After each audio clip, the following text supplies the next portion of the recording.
God, I need to listen to Insane in the Rain more. Ladies, gentlemen, and respected other individuals, welcome on in to the stream. I'm Salsa. As per usual, I haven't changed much since, well, yeah, yesterday. And tonight, we're going to be playing more Pokemon Legends EA. I wanted to play this earlier in the week, but honestly, like... friends go aside and be like, hey, you want to play this game instead with me? And I'm like, okay, yeah, sure. I've been getting into Deep Rock a lot lately because Season 6, but also that arm didn't take particularly much twisting. Yeah. I have been enjoying a lot of the side content in Legends EA, but I needed a break, and Cult of the Lamb wasn't offering much of one. So, yeah. I was just eating pizza. Why does my hand taste like bitter? Ugh. Oh, don't tell me the powder from the cartridges. Ah! Ah! Yeah. Cool. So yeah. In my campaign against side quests, I'm doing quite a few. That one in the sewers there. Honestly, I kind of want to, like... I've been going from the Hotel Z sort of like clockwise. That is clockwise? That is clockwise. I have to remember how clocks work, guys. I'm an intelligent person. I guess we'll keep doing that like clockwise fashion. I'm gonna start over here though, because there is this guy. And yeah, we're just gonna straight do full like side quests. If I get tired of that, I might do the ZA Rail, but I'm not planning the ZA Rail right now. Wait, hi. Kata. Kate? With a C? Yes? Just now, you beamed a message into my brain, did you not? What are you talking about?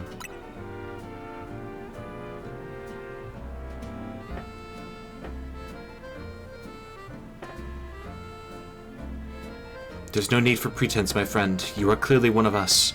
We are all trainers who live in the blessed company of Starmie. Please join our next gathering. We shall invite the Starmie dwelling among the stars to descend and grace us with their presence. For as we know, Starmie are none other than the very stars themselves. Return here at night, and make sure you are accompanied by a Starmie of your own. Okay, so this is a cult.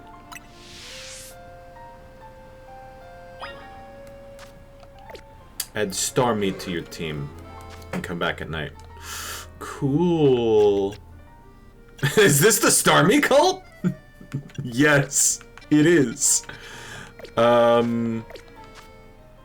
been a while since I've played this game. Do I even have a Starmie? S. Sliggoo. Staryu. Do I not remember how the alphabet works? Staraptor, Staryu, Squawk. No! I just have never had a Starmie. Okay. I've got one Staryu. Cool. Also, hi, dog. Hi.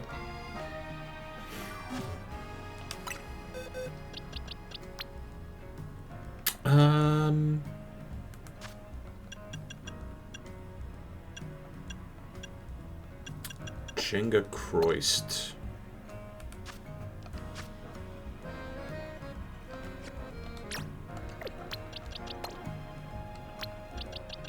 We'll do this.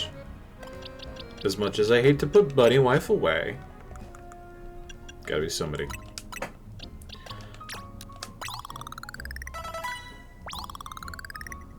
Or am I misremembering? Is this a water stone evolution?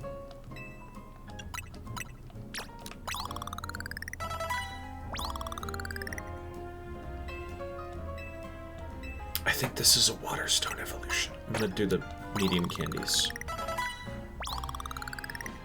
Okay, yeah, this is a stone evolution.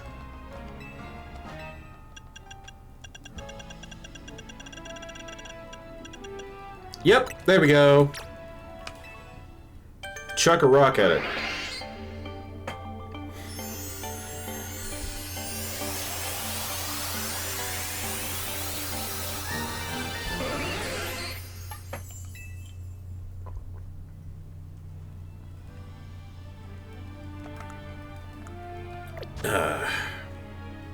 Ooh, reward.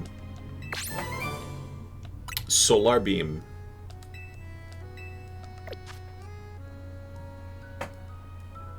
My chair is doing the thing again. My chair is doing the thing again where it doesn't want to stay fully elevated. Ah! I'm going to lean back. Starmie registered to Pokedex. Oh, Starmie was the thing that got me over level 39. Okay. Yay! I got the reward as soon as possible. Hey, Salsa, how's this going? That question's kind of complicated today. I did not get everything I wanted done today. I got progress on everything I wanted done today. But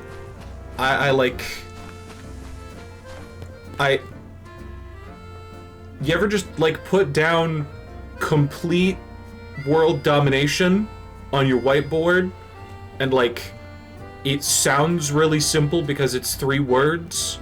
It's not this simple? Yeah.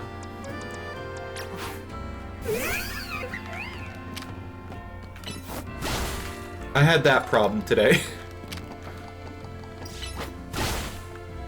Yo. Hello. Hello. Fox. Fops.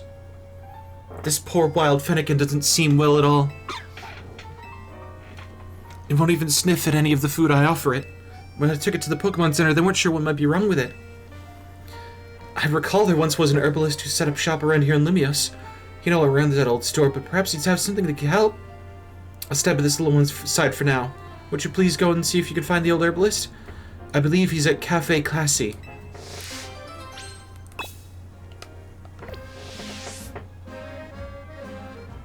Cafe Classé on Vernal Avenue. Alright.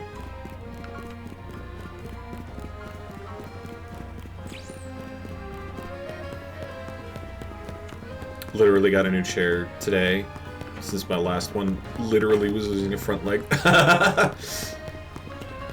It's always fun.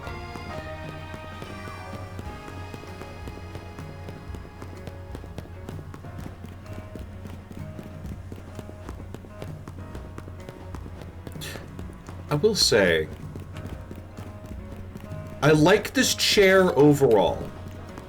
And I got it used, so that's kind of saying something.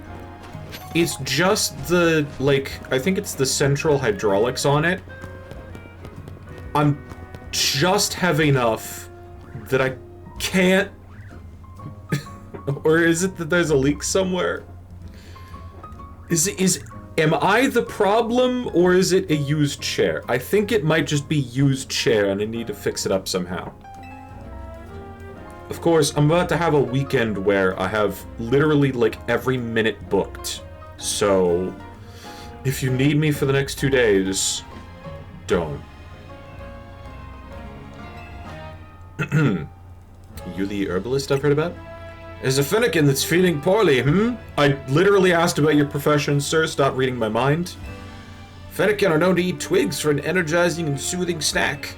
I imagine a revitalizing twig in particular could perk your Finnegan right up. I got your revitalizing twig right here. The area where I used to gather them is now part of Wild Zone 5.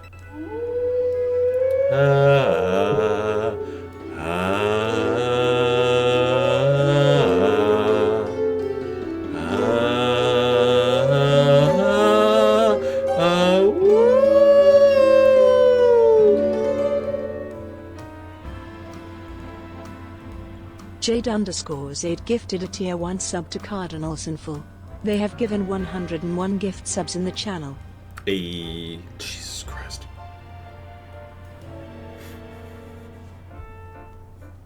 Thank you.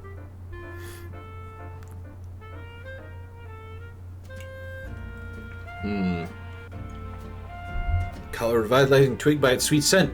Won't be easy to find one while fending off attacks from wild Pokemon. Twig in Wild Zone 5. Wow! Literally just splooged icons onto my map.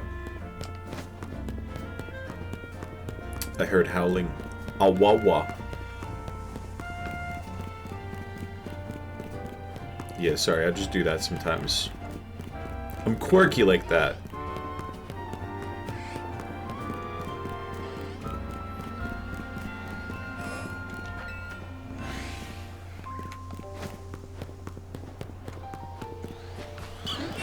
Hi, bird. Bird up.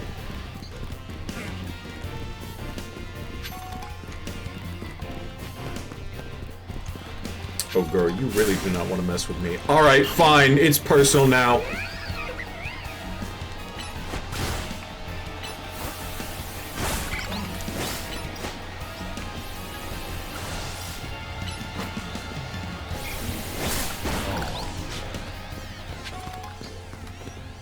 Thank you, bunny wife.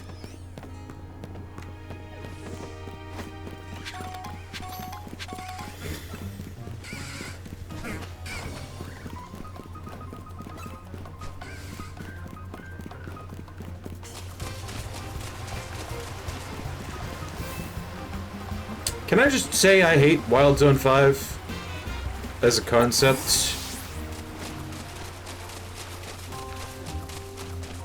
Because, like, having to go in, under, to get to one section is, it hurts.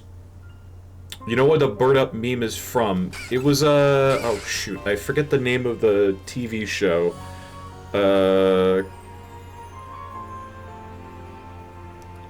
Parody of the late night shows, but it was like Eric Andre. But then it got really popularized by Terminal Montage. Just took the audio and put it over one of the Monster Hunter birds.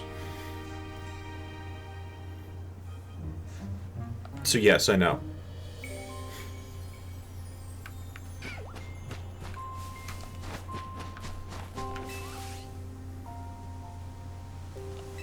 Twig is broken and damaged.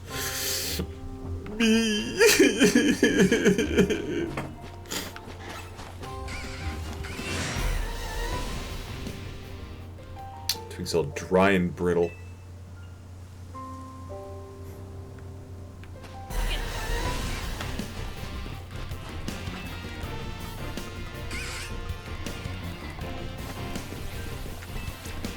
Come on. This twig gives off a nice, sweet smell. A small twig that is beloved by Finnegan. It said chewing on one of these twigs can be both soothing and cheering.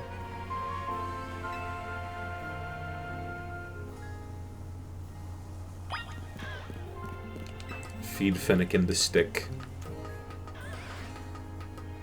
I realize it's because they're fire type, but I find it slightly weird that the, like, Finnegan line, like, chewing on twigs. Like, yeah, okay, fire type kindling. They're foxes, though? Those are carnivorous? You expect them to be like, oh, yeah, no, this is like high-protein meats and fats and stuff.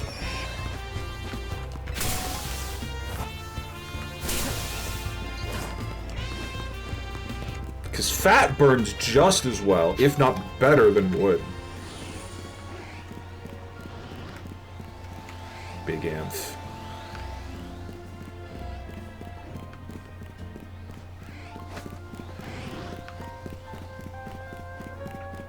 Bird Up meme was also used in Garden of Bonbon.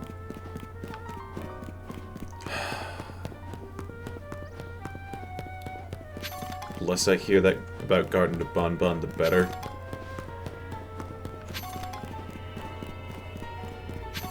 There are two people that I blame on GameStop basically turning into Toy Store. And that's Funko Pops and Garden of Bonbon. Because in the early days, it was literally just both of those.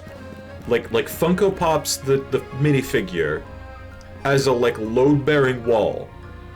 And then the a pile of Garden of Bonbon plushies, and that was when I realized that yeah, this game shop is not in the business of selling games anymore. It's games merchandise, and the actual discs are a side hustle.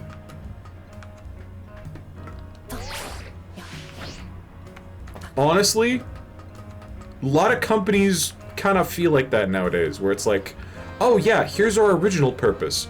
We sell computers. Now Apple's just the iPhone guys. Straight up. Moving in that direction for over a decade.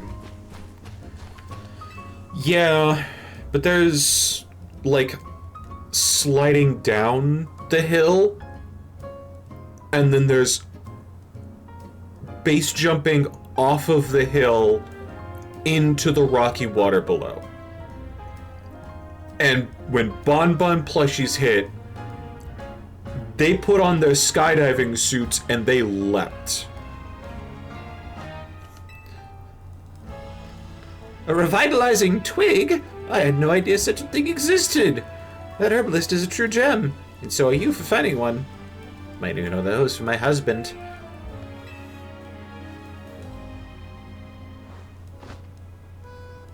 Stick. For the revitalizing twig to the wild Fennekin.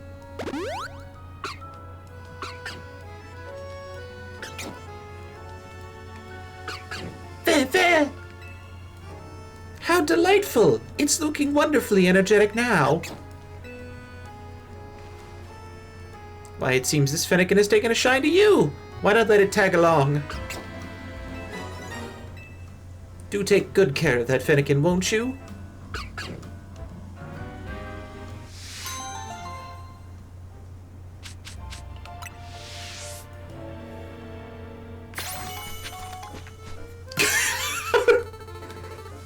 That fucking face! I'm sorry. Where is it in the Pokédex? Where is it? I need to observe this face.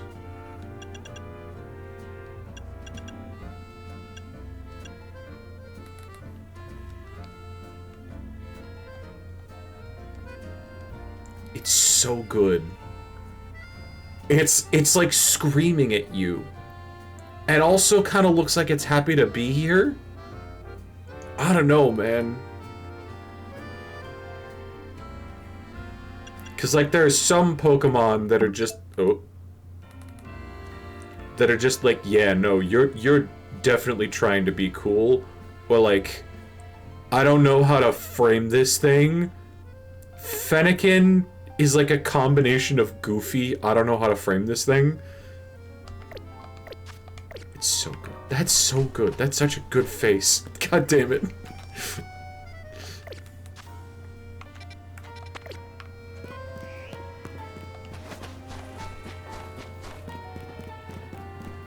FNAF butchered a lot of toys too. Yeah. One more reason I hate FNAF. Hey, did you guys know that Freddy Fazbear is mentioned in the Epstein Files?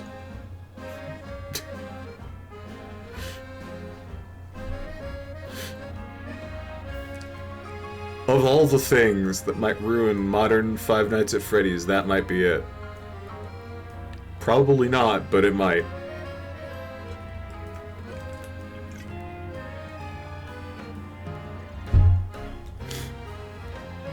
Excuse me, do you know if this cafe here is closed for good? Yeah, there was this whole thing 5 years ago where they kind of caused the apocalypse. Is that right? What a shame. Also glad the apocalypse didn't happen. It's my first time back in Lumios in 10 years, and I'd been hoping to have their coffee once more. You wouldn't happen to know where I could find the former owner or anything, could you? I may know a guy. I'd be grateful to you if you could help me get in touch with them. Who should you ask for more? it's Grisham either way. Grizel's probably happier to give it. Want delivery or something? No, just... Want my help finding some old fart? That's when he used to make the coffee at Lysander Cafe. Guess I'd say go talk to the head barista at our third truck. Pretty sure she wished you would work under Lysander Cafe's old barista. So if I go to their third truck, I might be able to find more about this cafe's old barista? Been by it before. Nouveau Cafe's truck number 3, right? In the Magenta district, isn't it? There once. I do hope you'll join me in this little quest. You've been such a help so far. I still remember the taste.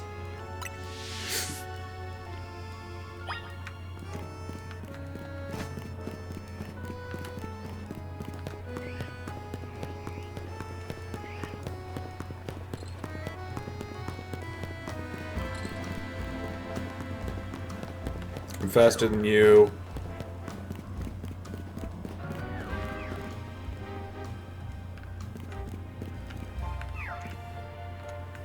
Wait.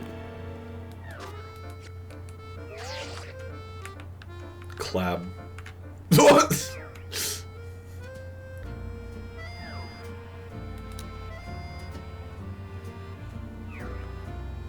Clab.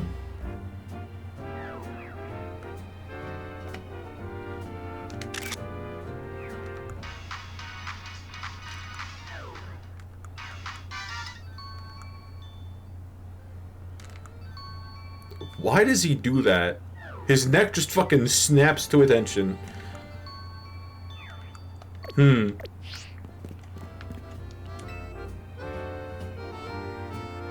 you are. I'm so glad you came. Let's see if we can find out anything more about the former barista of Lysander Cafe.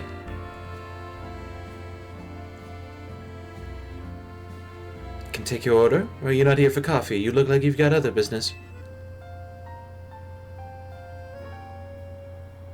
You ended up all the way here, huh? It's true that the old barista at Lysander Cafe is the one who taught me all I know. I bet he'd be pleased as punch to hear that a former customer remembers his coffee so fondly. Get a hold of him and ask him to go meet you if you'd like to wait outside Lysander Cafe. I'll wait for you both there. Jesus Christ, this coffee better have, like, crack cocaine in it for me to be walking back and forth like this. We've committed the worst sin that a side quest in a video game can be. Making me walk back and forth of my own volition. Actually, I'm a bit nervous about meeting the old barista again now that we're here.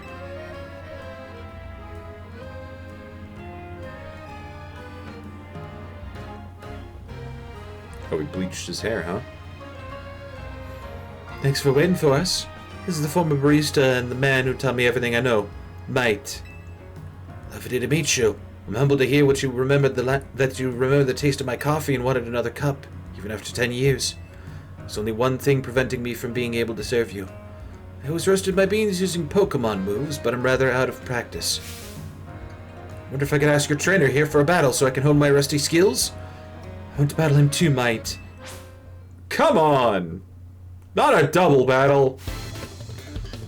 Coffee aficionados toi and Matt.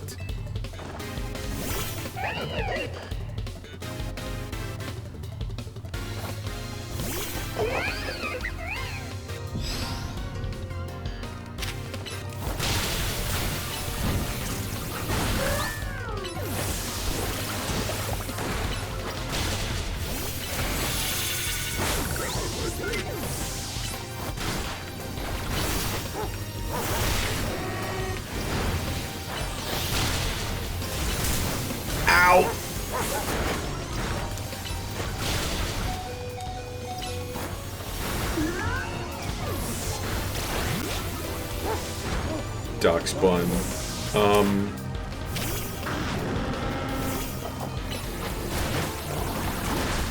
Bam!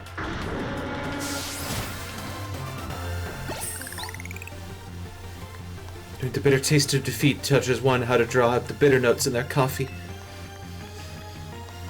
This may have refreshed my old memories, but even the old me could not have beaten you.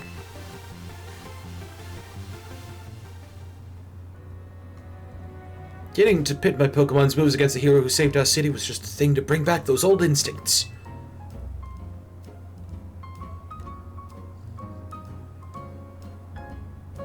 Please step inside the cafe with me. I'll start preparing your coffee at once. We're really gonna step inside a condemned building, huh?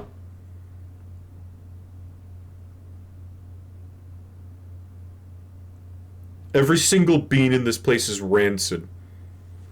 It's a bit of a mess right now, but it's not in that bad of shape. I bet with a good cleaning, this place could be back in business in no time. Indeed, and I shall prepare for our guest a cup of my personal blend, just as I made it back then. Please have a seat while you wait. Okay.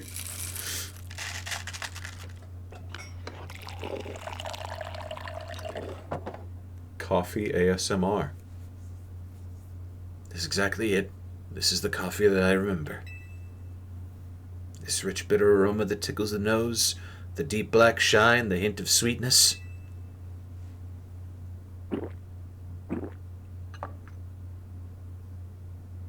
Mate, you absolute master. It's just as I remember from 10 years ago. No, it's even better. You're too kind. But I'm afraid I owe you an apology. Whatever for? You prepared me the coffee of a lifetime.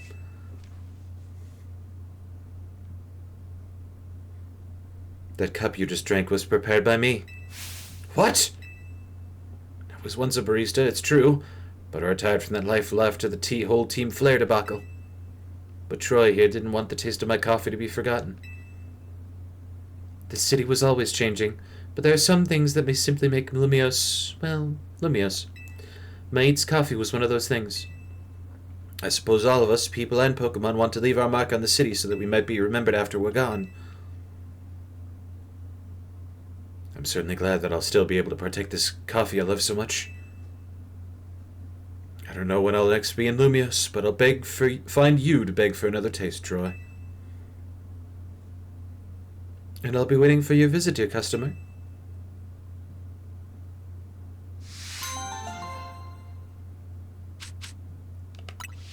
Moonball.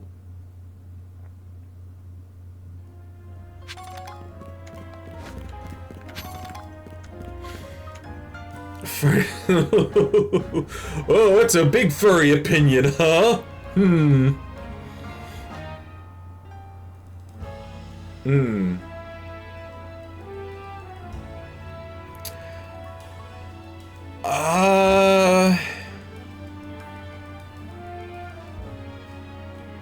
I'm not sure if I want to touch that one.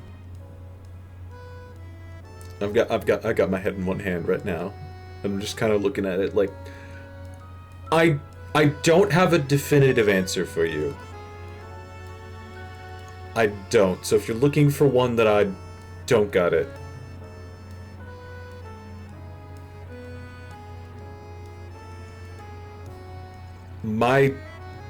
Yeah, no.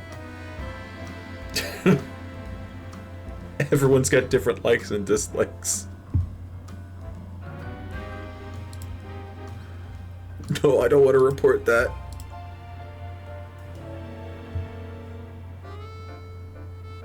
Question answered in good faith. Or question asked in good faith.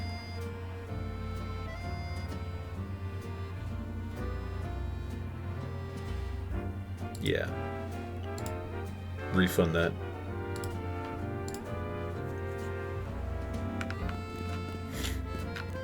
Find just any combination of fucked up TBH.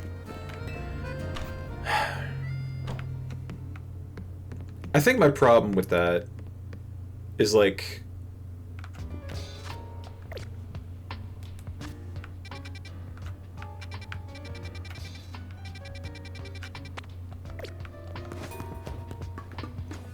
I genuinely try to be a good person. I generally try to be a good person. And I cannot understand anybody who thinks, oh, yeah, no, my fellow man. Let us put them in jail. Oy.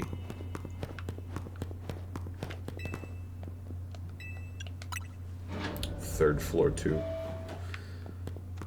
Is there 2 side quests in here? Oh!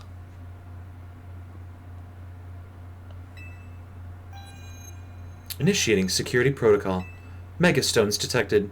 Restoring power to critical systems.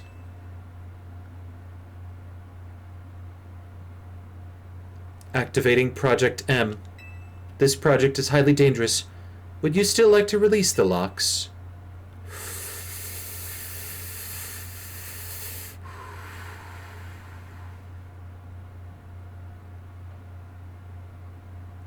I know exactly what Project M is.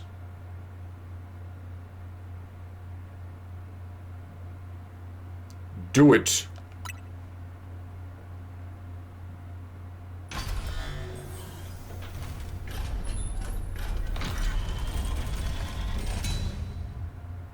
Proceed!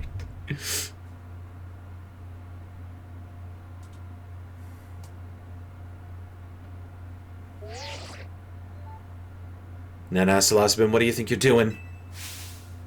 Mewtwo's an extremely dangerous Pokemon. You thinking of facing off against that thing? Yeah, I got one Dark type. We're good. You better not fail to catch it. Nintendo's gonna be very upset with you messing with Melee like that. Fake fan! Fake fan! Project M was for Smash Brothers Brawl to make it like Melee. For Brawl. Fake fan!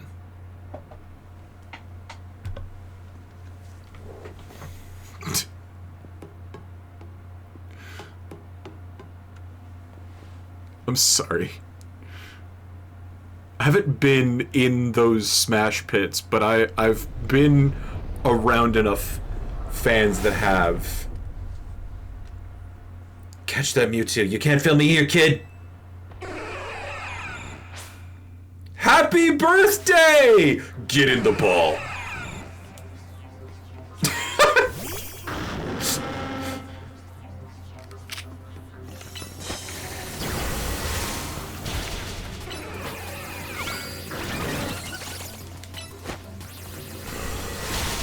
I dislike that it walks like a human. Like, that's realistic, but I dislike it.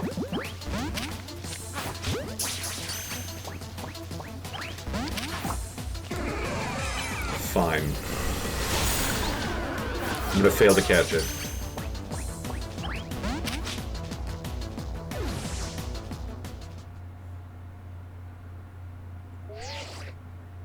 Yes, we all know you're strong. No need to show up by going and defeating a legendary Pokemon. I wanted you to catch Mewtwo, not knock it out.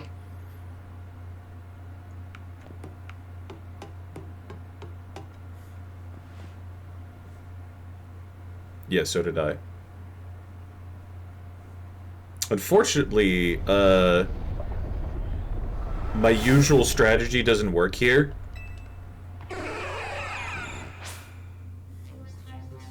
Because my usual strategy in the turn-based games is to just keep chucking balls at it. But if you keep chucking balls at things in this game, you're gonna hit a wall.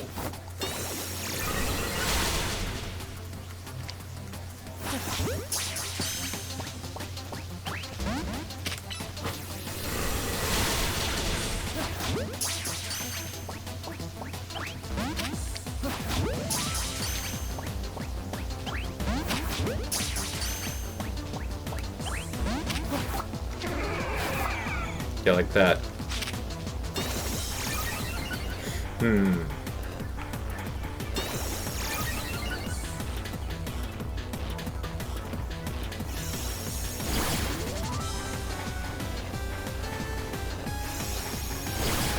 Oh, they remade shit from, like, Red. This slaps, actually. Oh, wait, I can keep chucking balls at it now.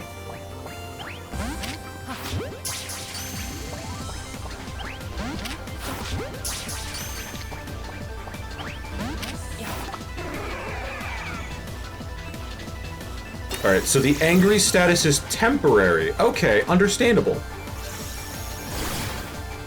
So as long as I don't get, knocked out, that's fine.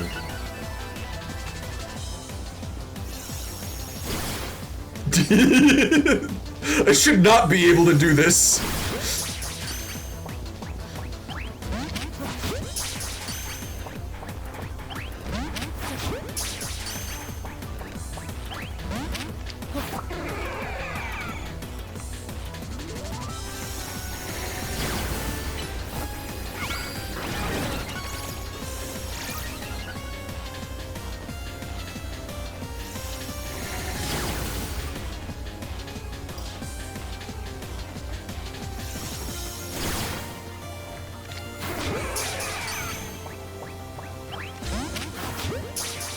The thing about probability is that eventually you do get the lottery ticket by writing all zeros in.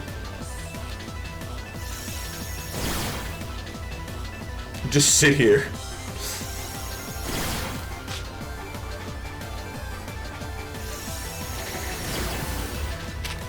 Oh, I can't hit the minus button to take a picture because that's the run button. Come on! I wanted the me and the bestie.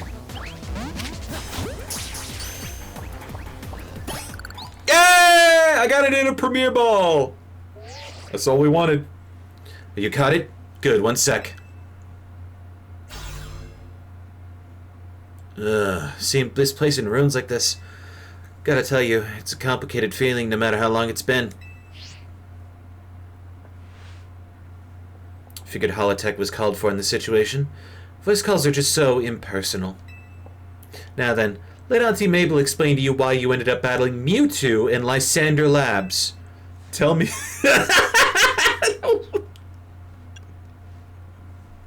I love both of these answers. I love the rolling with it, but also, I take it you've got nothing better to do. It's just the largest shade you can throw. Not the reply I was expecting, but whatever. I'm telling you the story anyway. Choices for chumps! Mewtwo is a Pokemon created by a scientist who is conducting research on Pokemon DNA. It has formidable power, which piqued Team Flare's interest. We wondered if we might be able to use Mewtwo in the ultimate weapon. When we heard it had been spotted in Kalos' unknown dungeon, we went and caught it. Honestly, we still don't know why Mewtwo had even shown up in the Kalos region. One theory was that Mewtwo came seeking the power of Mega Evolution, but even with all 5 of us looking into it, we couldn't arrive at an answer. See, we had pieces of both Mewtwo Knight X and Y, but even when we tried using them, Mewtwo never Mega Evolved. Yeah, because you had pieces. Since Mewtwo just tends to mostly hang about, saving up its energy for when it needs to battle, we put Project M on the back burner and forgot about it. You just forgot about a minor god. Cool. Mewtwo sure likes leaving me with questions, doesn't it? Like, why awaken now? Was it just reacting to the Mewtwo Knight X and Y you have? Which leads to the question of why you even have those 2 Mega Stones in the first place. Internet? What do I know? Maybe Mewtwo will be a good little Pokemon and listen obediently to a trainer with your skills. Anyway, this acting director still has a pile of work awaiting her. So I'm hanging up now. Bye!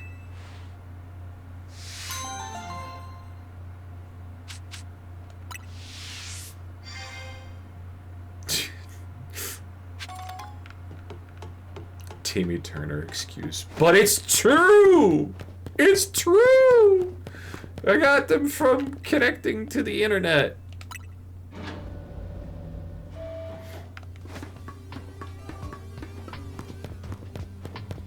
Don't remember how. Toof. Yeah, it's one that's in a... It's one that's in a thing.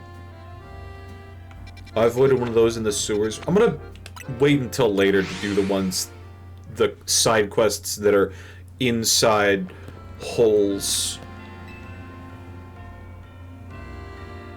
See this little one here? They're Trubbish, the trash bag Pokemon. They develop a taste for our cafe's food scraps, so they keep coming back. Sounds like you better be in business for a while, huh? Happy they like their food, don't get me wrong. But the smell the Trubbish give off isn't exactly a crowd pleaser. We're starting to lose customers. Oh, here's a thought. If it's our food these Trubbish are after, maybe we can use that to our advantage. I've named a nice bag of tasty trash using our food scraps. Think you use it to lead the Trubbish over to the garbage bins? Troublesome patrons. Ha ha ha ha ha ha ha. Really help us out if you could lead the Trubbish away as soon as you can.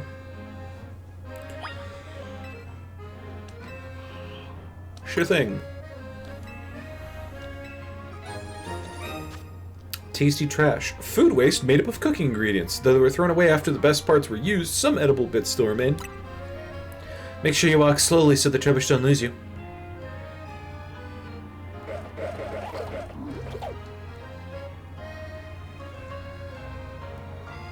Garbage bins are down this alleyway. Good luck.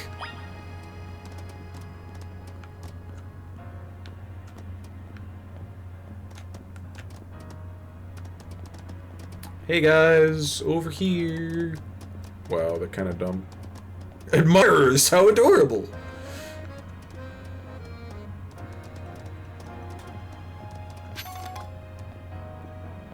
Something smells a bit off. To the garbage bins at the end of the alley. Yeah, they're in view right now.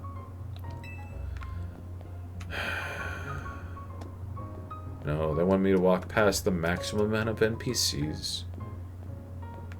You're doing a Phalanx impression?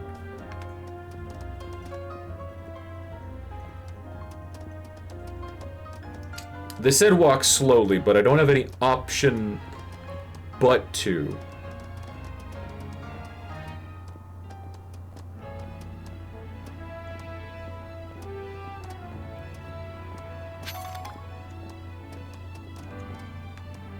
Alright, we got everybody? Here we go.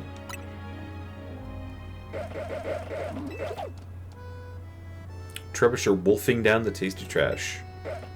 Thanks so much for dropping off our trash. The smell from the Trubbish shouldn't reach the cafe if they stay here.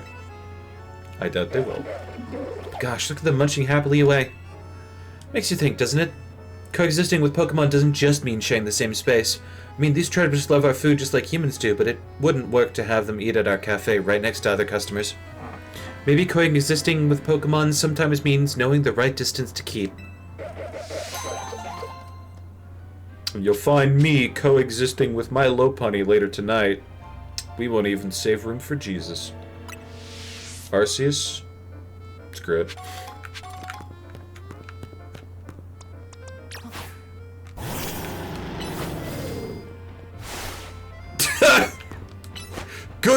Good Aqua Jet, dude.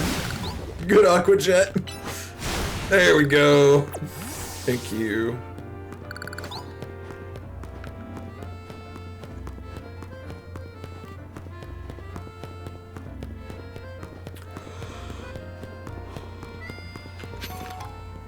What souvenir can I only get here in Lumios? Rubble from...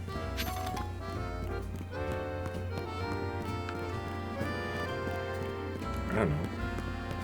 Rubble from some... Oh, the tower, yeah.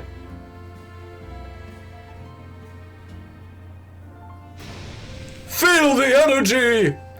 You have your Pokemon use focus energy, their attacks are more likely to be critical hits!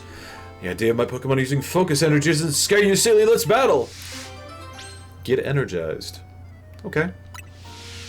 Let me know when you're ready to go!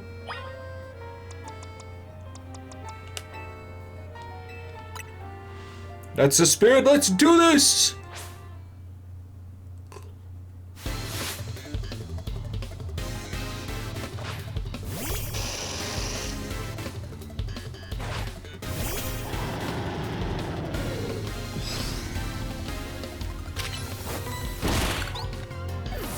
Focus on that, bitch!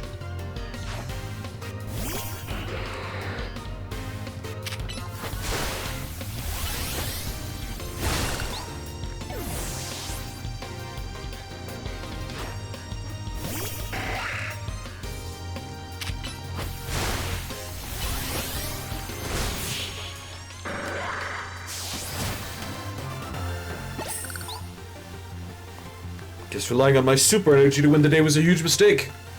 Yeah, your Pokemon have to do the work too. You've been my high energy tactics and were incredible. What happens if you combine it with moves that are already likely to land crits, huh? What if you combine with items that raise your critical hit ratio? I get to the office right now and run some experiments. Perfect focus! Do not have perfect focus right now.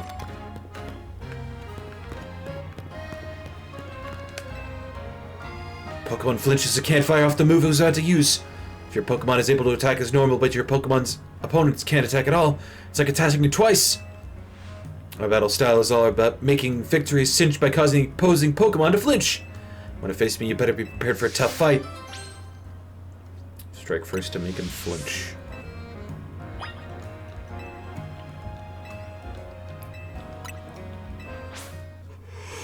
Uh-huh.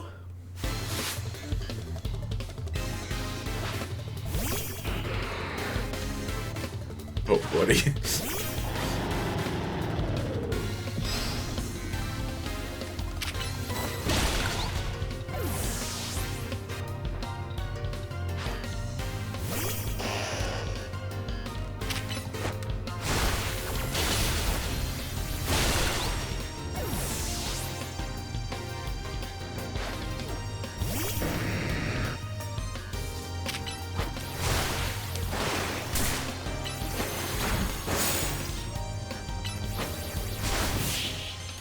See, the thing about strike first is you gotta be fast enough to strike.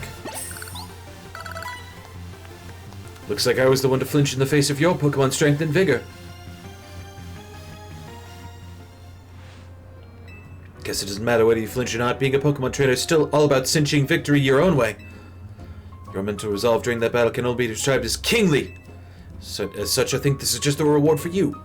King's Rock. Yay! Pokemon holding a King's Rock will sometimes make opponents flinch with its attacks. Go seize the upper hand by putting opponents in a tough spot.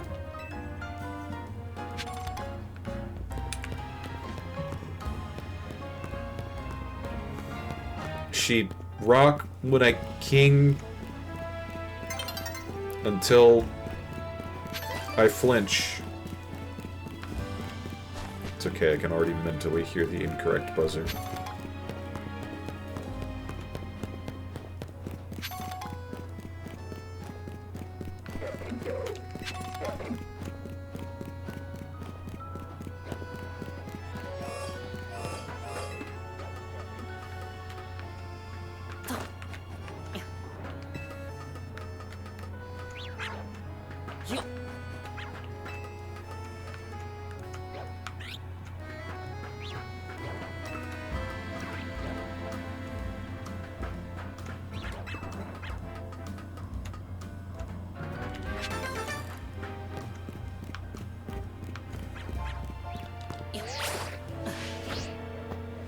Oh!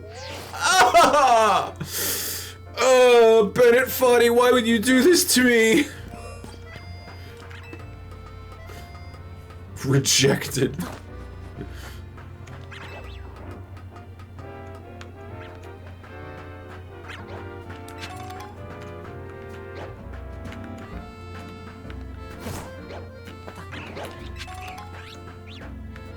That one was on purpose. On porpoise.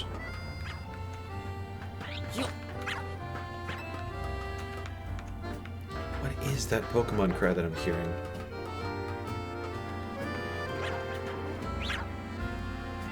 Oh, those are burbs. Okay. Our redemptions are now automated. Ryan doesn't have to put people in manual anymore. Nice. Okay, yeah. Same rejection.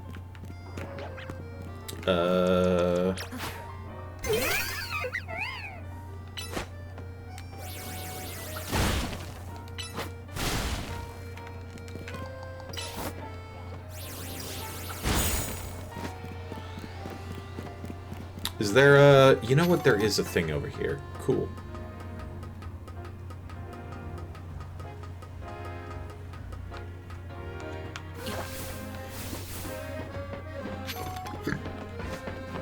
Didn't quite help still, but, you know, there's... That exists.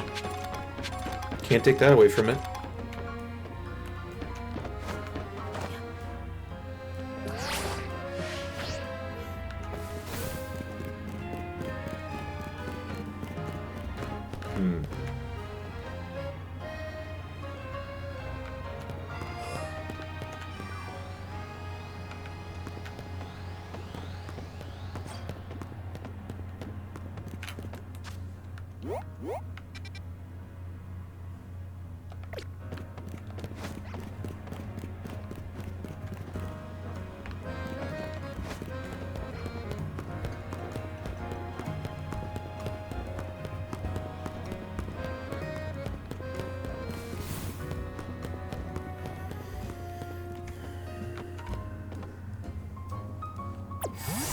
So if I can't get up through there, can I get up in the wild zone? Is that what I gotta do? Oh no. Hello, giant Lopunny!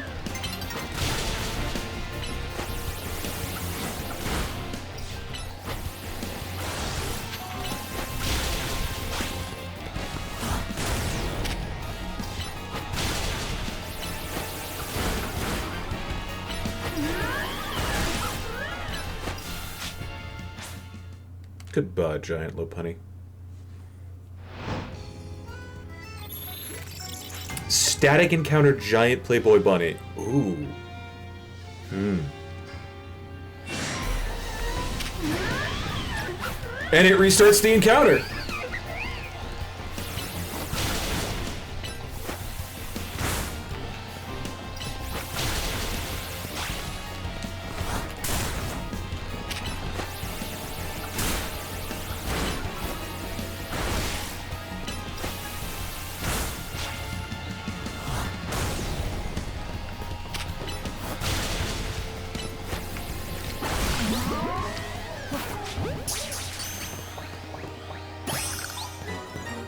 Surprised.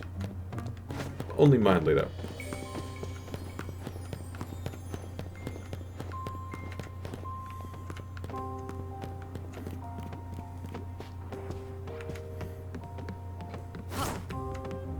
Okay.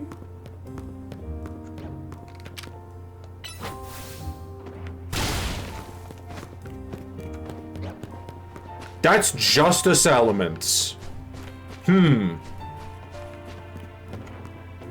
Interesting.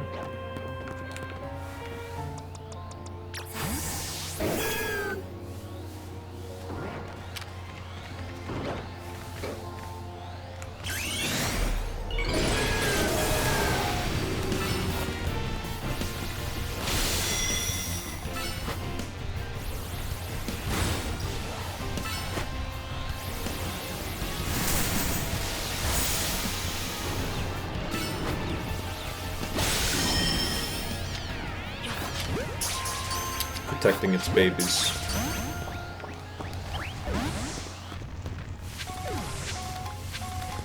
Well, it failed.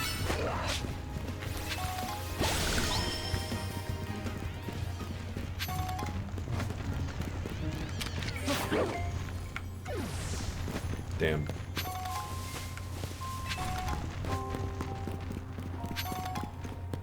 Maybe...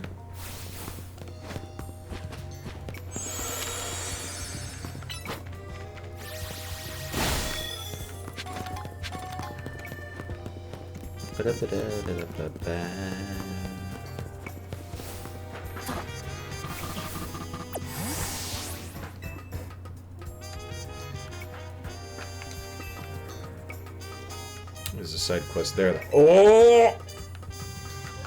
2 purple. 3 purple.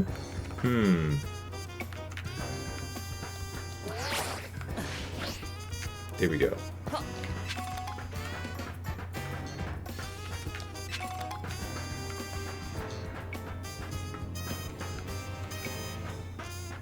I don't know if this is actually the way that you're supposed to go. I want to throw a rock at it, not a Pokeball.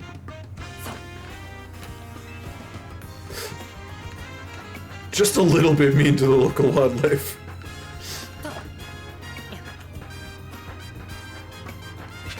I would probably not survive too long in the Pokemon world. Either as a result of, like, an intrusive thought or my amorousness. Likely both. Ow.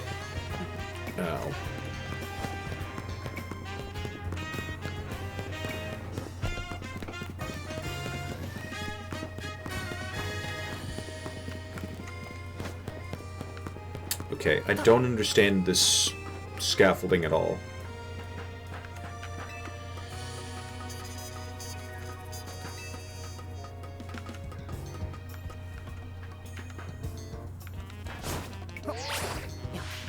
Here we go. Okay. Wait. No?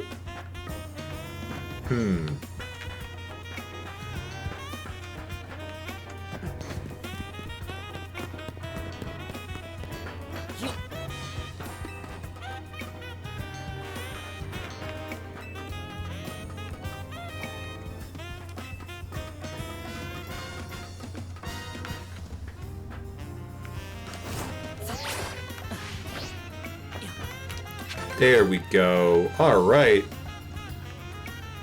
I still don't understand.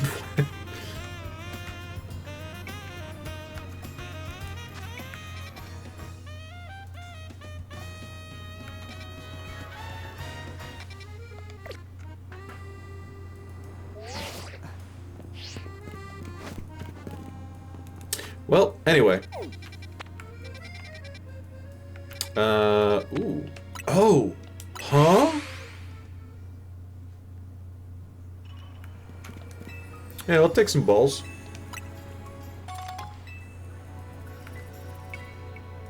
Thanks.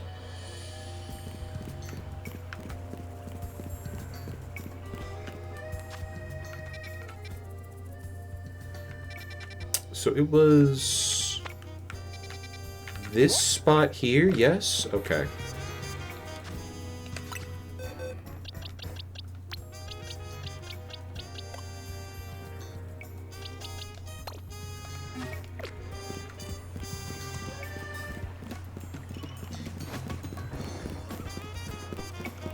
Actually, let me do one thing first. Satchel. Why do I want to say...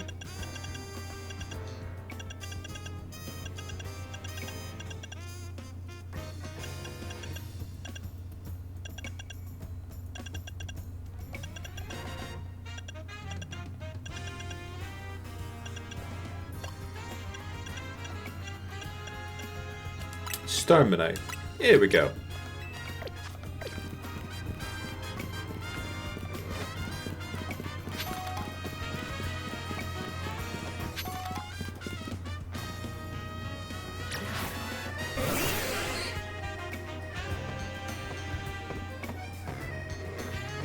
The waddle. I see you have a Starmie with you. Wonderful. Let us begin. Begin what? It's time to call the Starmie down, dwelling in the heavens. We can achieve this only when our hearts are one with those of our Starmie. Star! Star! Please join our invocation. Louder again!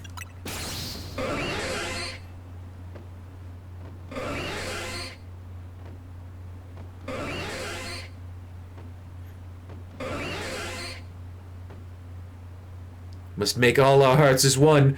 Do it for those Starmie dwelling among the stars. Okay.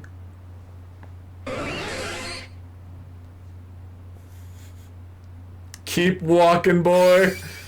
A shooting star. Seems like it fell toward Blue Plaza. Let's rejoice for what we have achieved this star-strewn night. A new Starmie has decided to grace our planet. Okay.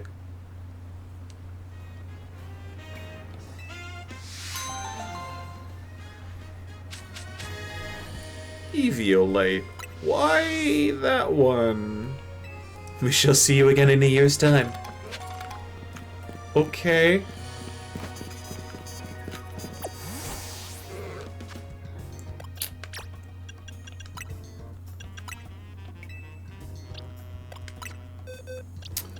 So, no idea what that was about.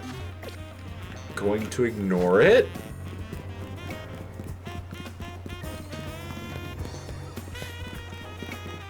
Anyway, it looks like our next side quest giver is go to Blue Plaza.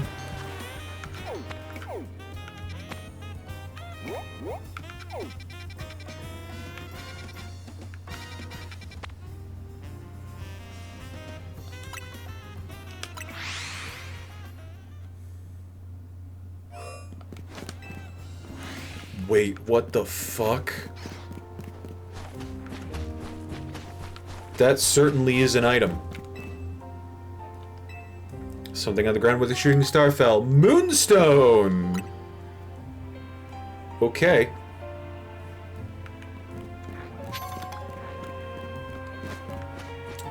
So that quest gave me 2 items that have absolutely nothing to do with Starmie. Eviolite and Moonstone. You want to know what I'm thinking actually happened? That was, like, meant to be a quest for Cleffa. And Starmie just happened to be, like, replace it. Because that fits the lore and the items a lot better. Cleffa to Clefairy is a friendship evolution, so it takes a while. Makes sense that they give you Eviolite. Clefairy to Clefable is a Moonstone evolution, and you can use either the Moonstone or the Eviolite there.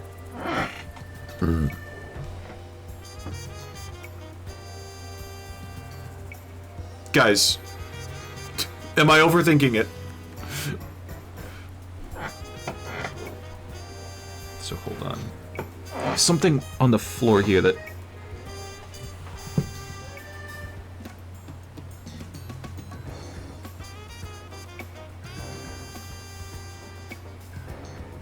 I have no idea what my VTuber's doing.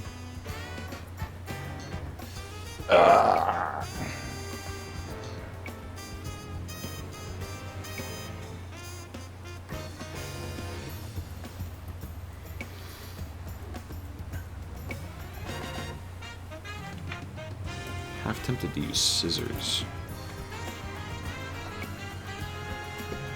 Start with the...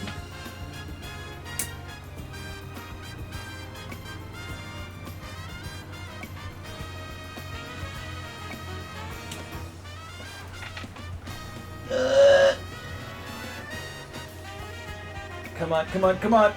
Ah! Oh, fun.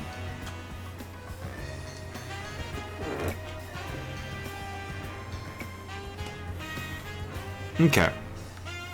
Come on! Hey, kid. Mind if I ask you a few questions? Am I under arrest?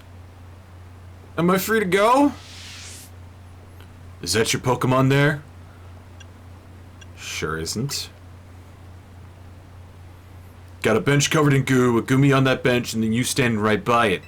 Need to figure out what happened here and how to keep it from happening again. I don't see anyone else to ask.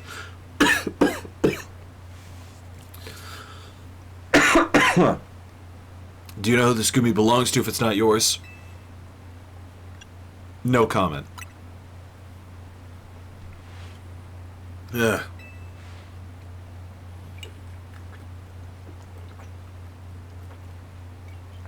And what brings you by this particular bench tonight if this isn't your Gumi? I wanted to pet it. They're soft and squishy and I love them. That's fair. You from around here? Maybe you can point me to someone else who might know this Gumi. I'm here on vacation. Is that so? You sure this Gumi isn't your Pokemon? I do not know this Gumi. You know it's not a big deal if it is your Gumi, right? Just need to get to the bottom of this. I can't help but notice this Gumi's your friend with you, considering it's not yours. If it really isn't your Gumi, you won't mind showing me the Pokemon you're actually here with, will you? To be clear, challenging you to a battle, kid. Let's see your team up close. Dog will not survive the Gumi allegations.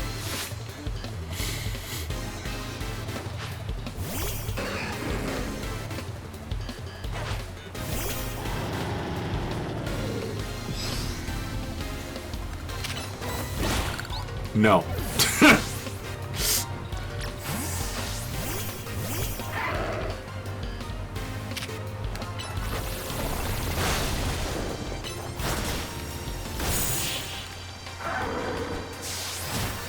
That's all my team you get to see. At least I've got no doubts at all how capable you are in battle.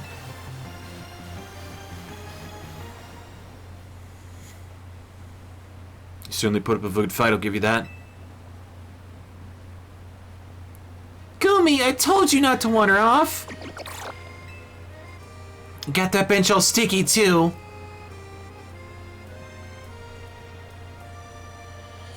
All cleaned up. Come on, Gumi, let's head home.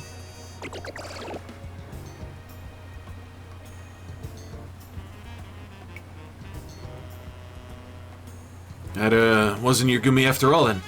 Sorry, kid. So many wild Pokemon around Lumios these days, I'm feeling the pressure to head off trouble when I see it. We share a tip with you to make up for all the trouble. To evolve Gumi into its final evolution, you'll need me to make use of Rain. With that, I'll take my leave. Thanks for bearing with me today, kid.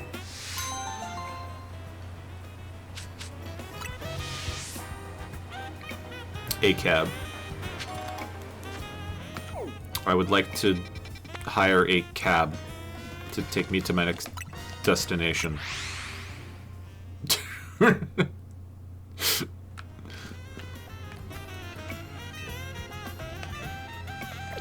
Oh, you want to see the sushi? It's the guy again! Hold on. We go do this one.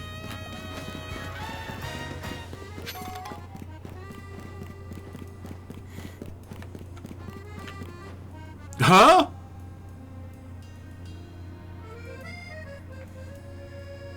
I don't dislike option 2 and option 3 per se, I just think option 1 is the way to go.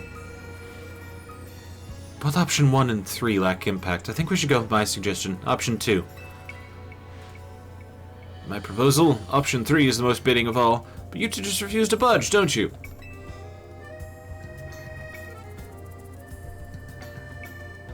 And how about we ask this young person here for his opinion?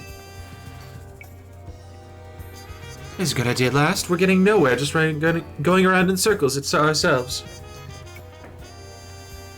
Young man, could you give us a hand? This street needs a new name, one that will really grab people's attention. We want to draw more visitors to our street with a name that captures the imagination. You should help us decide. After all, this town will belong to your generation someday. We should come up with our own idea. My name is Lumios Grand Avenue. A bit too grand for this little old street, but that's not how we'll entice people to visit. My proposal is Mega Evolution Road. There's not really anything around here related to Mega Evolution, but isn't it evocative? I'm suggesting Boulevard Boulevard. Might as well tell people what they're in for. This little boulevard is as boring as it come. They're all got their selling points, and none is the clear winner. It's going around in a circle between fire, water, and grass types. Which name would you pick?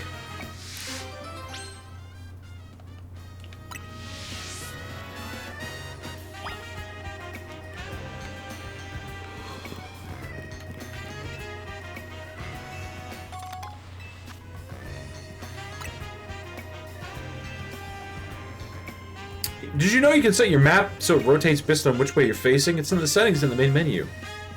Some people might like that dizzying world, but I think I'm going back to a nice steady outlook.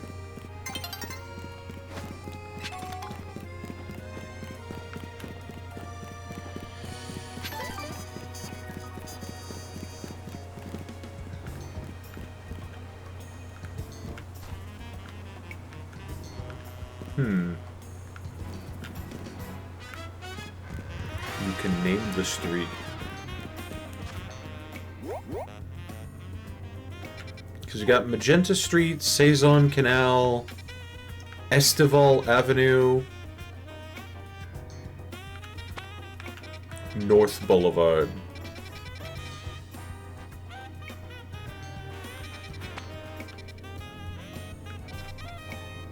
Autumnal, Hibernal, Canal Side.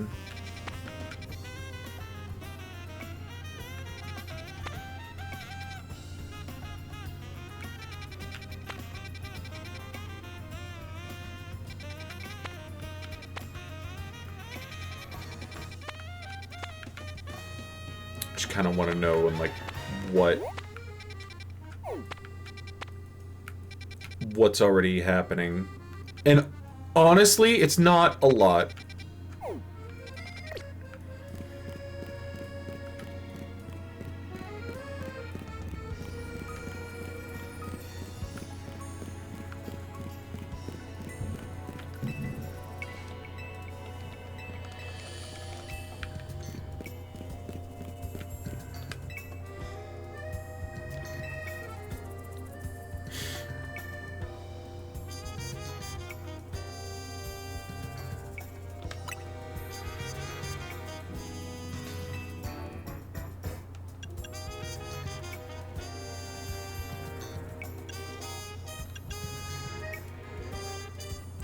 Name it after a local Pokemon. We're in the Magenta district, aren't we?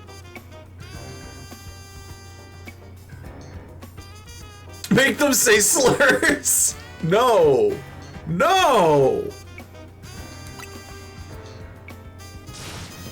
You want to throw out all our suggestions and go back to the drawing board?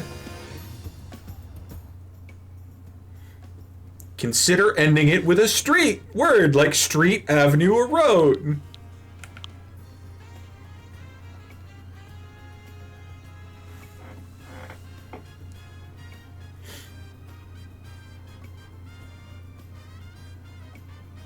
We're nowhere near blue sector. Something between like magenta and red. Aren't there a couple? No. Street Avenue.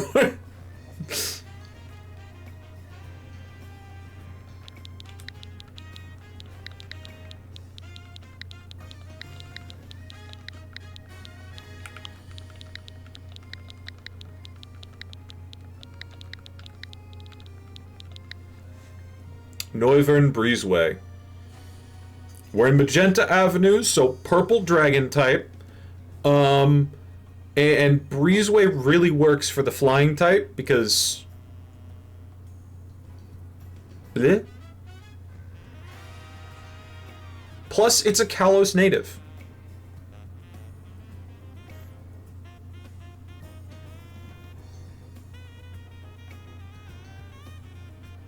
Any questions? Noivern Breezeway. I think it's perfect. I agree. Feel just the same. Nothing boring about that idea. A street shall be known as Noivern Breezeway. Bever and Lumio soon's adopted. 50 Premier Balls. Hell yeah. This is definitely Noivern Breezeway. Every single one of them says it. Wow, they really do just let you make NPCs say slurs, huh?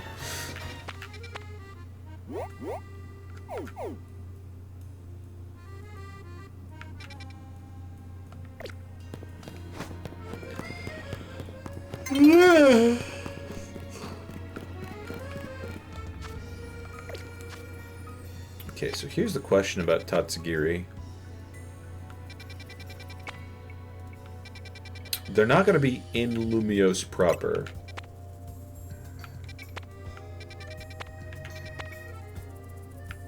Electric. Poison, fight, flying. Yep. There's Charizard right there.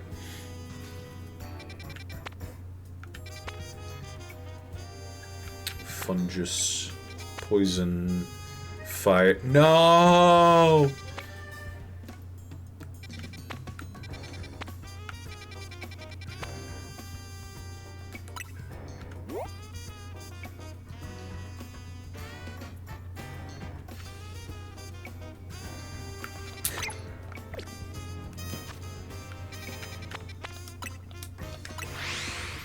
I'm gonna dive into hyperspace real quick. Hold on.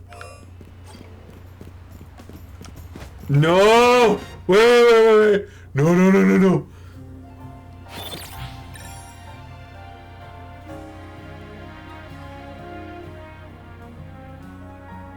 Thought I could get there in time.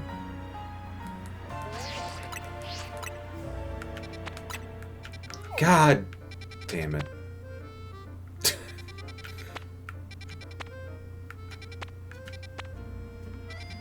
I wanted to go farm Fennekin.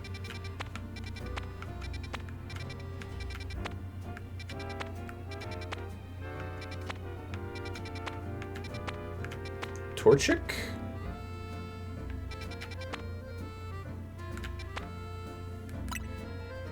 Okay. Well, shoot.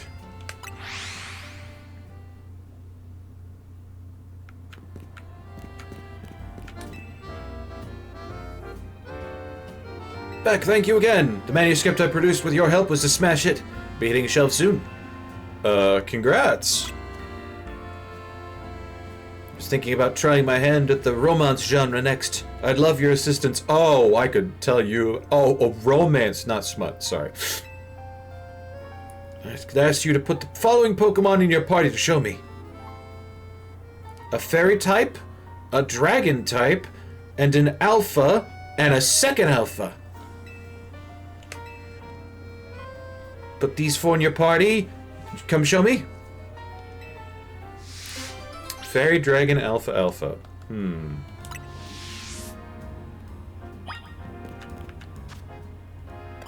Interesting.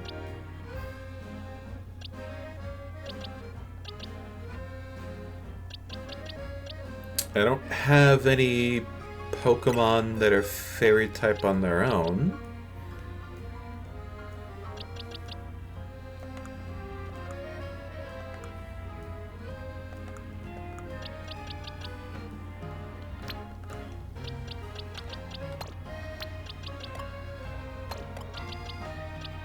Mile. Wait, Mile's fairy type.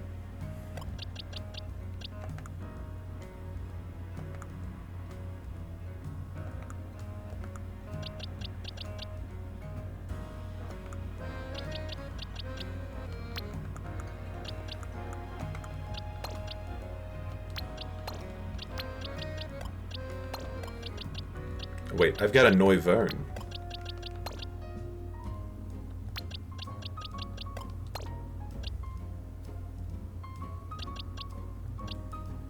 I don't want Golisopod as the alpha here. So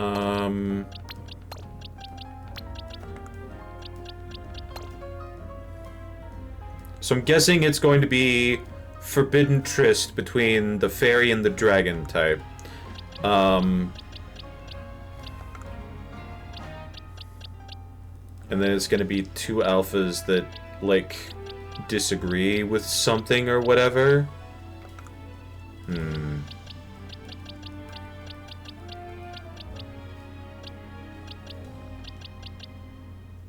This is gonna be dumb. Do I have an Alpha Pikachu?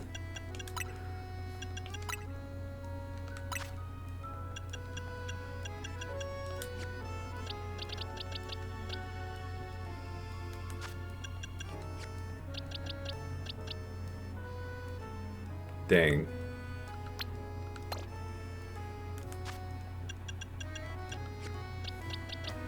Dang!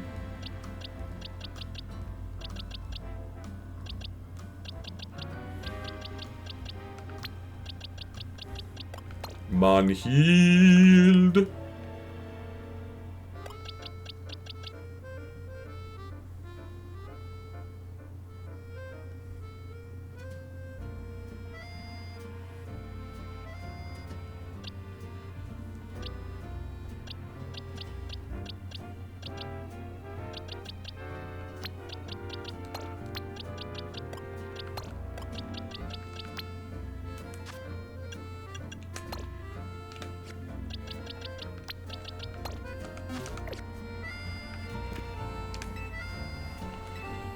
I brought him. Which is your fairy? Mile.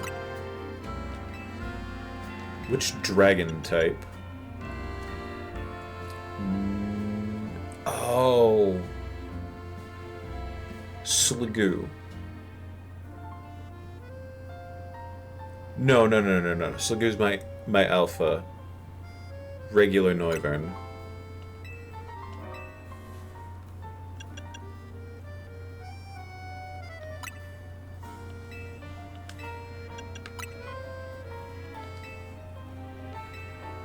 Let's talk romance.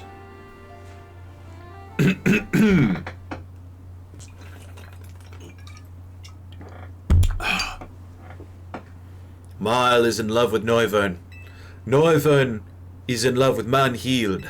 Manhild is in love with Sliggoo. And Sliggoo is in love with Mile. It's no mere love triangle, it's an endless love loop. What do you think? Brilliant, isn't it? Seriously? Polyamory? That's it? Where's the... Wait, this won't do. An endless love loop offers no resolution. I have one other idea, I suppose. It's a bit more involved, but you'll hear me out, won't you? Sure. Please lend me your ear, dear friend. Once in the city of Lumios, there existed two competing schools dedicated to the martial arts. One was founded by Manhild, distinguished by hard, unyielding strikes. The style was known as the Path of Tawny. The other was founded by Sliggoo, specializing in fleet, flowing movements. This style is known as the Way of Celaspim. Both schools put the desire to become strongest above all else in life. Their members vowed to have nothing to do with the other style, except in battle. All who followed the Path of Tawny were bound to view the Way of Celaspim's followers as mortal foes, and vice versa. Governed by that one unbreakable tenet, it was a hard-knock life in these schools of hard knocks. Alright, so we're just rehashing Romeo and Juliet. Came to pass that a match was declared, Mile of the Tawny style versus Noivern of the Celaspim style. This battle would decide once and for all which school was strongest. No, it would not. Everything was on the line. Whichever school was defeated would be honor-bound to disband. Yet the two Pokemon selected as school's champions had a singular problem.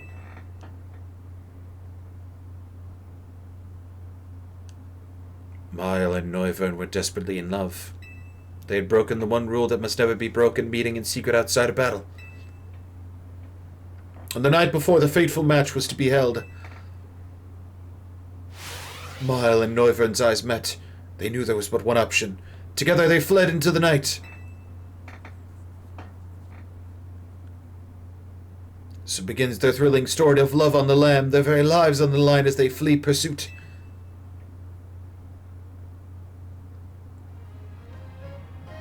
They ran away, but there was only one bit. One of them's a bat. They sleep by hanging upside down from the ceiling. There's no conflict here.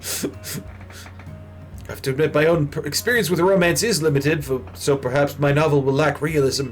But I think it will be a tale for the ages, won't you? Yeah! Shakespeare beat you to it by like 300 years! Sure it'll be. You will come through with that blurb once it's a hit, yes?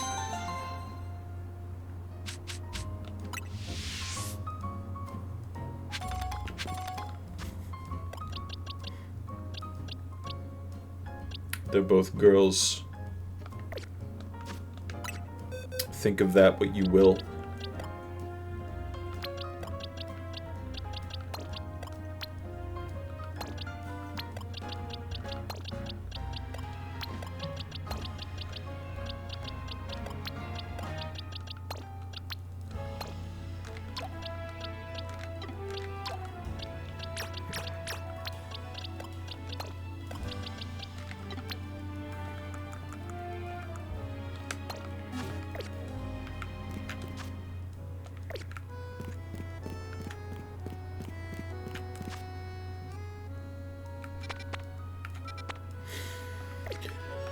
Quasartico. We weren't the evil team. That's the twist.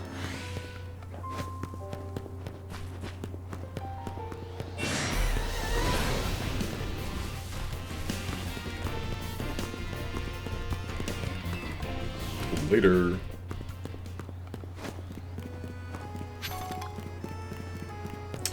Genuinely still don't believe that there was, like, no evil team in this one. Felt wrong.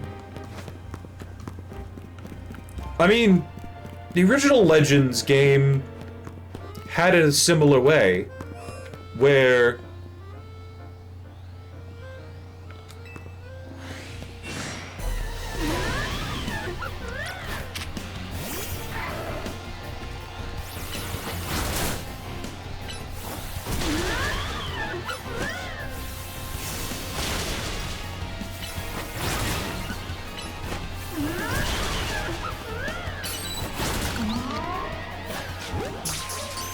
you had like 3 teams that were all competing for attention. Diamond Clan, Pearl Clan, Galaxy Team. Galaxy Team was just well-meaning assholes. Diamond Clan and Pearl Clan had a family feud that was like, just get over it already. And to be fair, they were like 50% getting over it. But like, neither of them were made out to be the bad guy.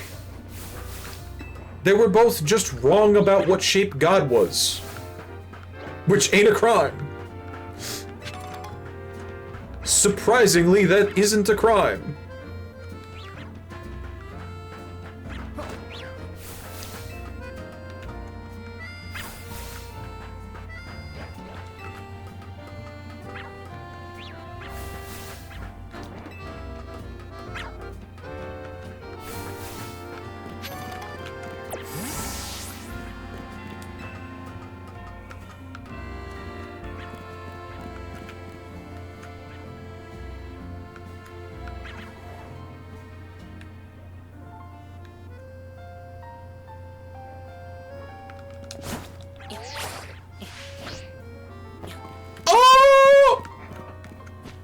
Need a little more height.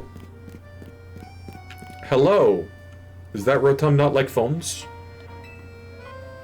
There's only one Pokemon with a body made of plasma that lets it infiltrate appliances. Yeah, I'm staring at it. We're talking about Rotom, of course. I see you have a Rotom phone.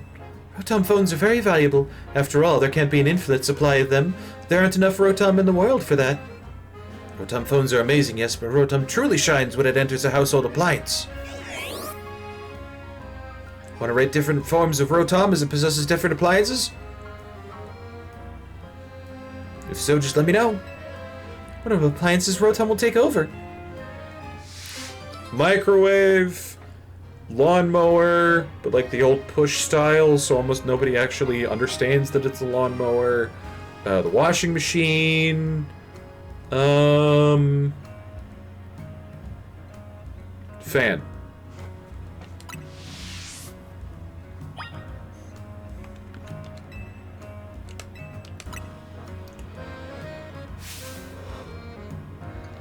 Watches it in spirits all sorts of appliances. Introducing our first Rotom, oven. Yay! Honestly, this one looks like an air fryer. More and more nowadays. Fridge. I forgot fridge! Heat Rotom. That's the name for a Rotom when it possesses a microwave oven like this. Oh, fucking... Okay. Has it always been a microwave?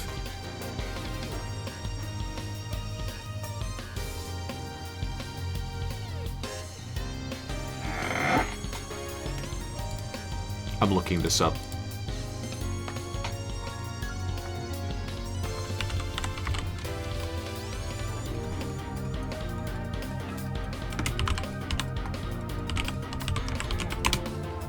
Ah, good to know that the scalpers are still there. What?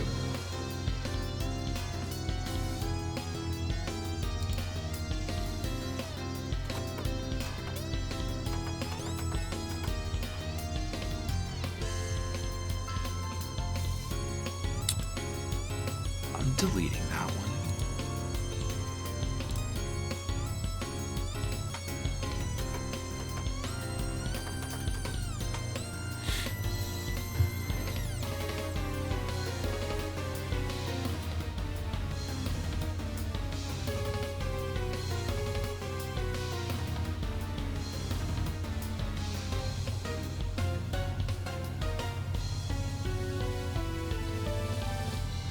Okay.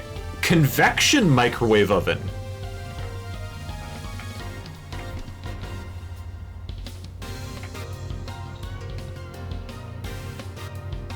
Convection microwave oven. And that is a link to Wikipedia. So it would get called an air fryer.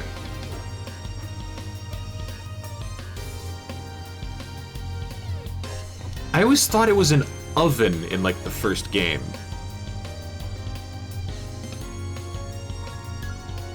BDSP. Rotom and the Paldea decks.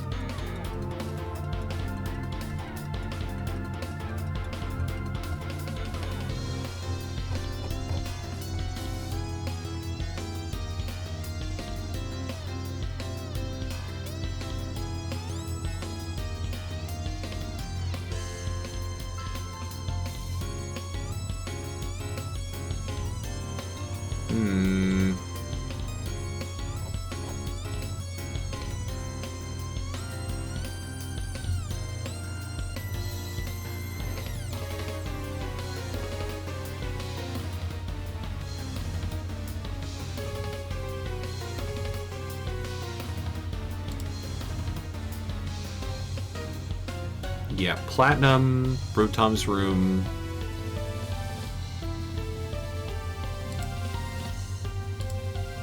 I'm gonna take it at face value that yeah, it's a microwave oven. But yeah, it's the Bulbapedia says convection microwave oven, which means it has a heating element and a fan. This is an air fryer.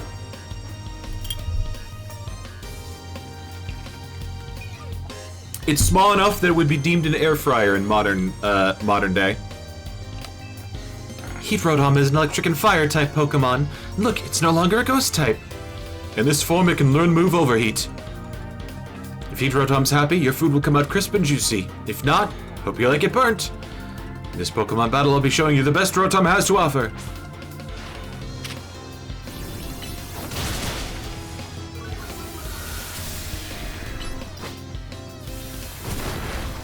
Oh, parabolic charge.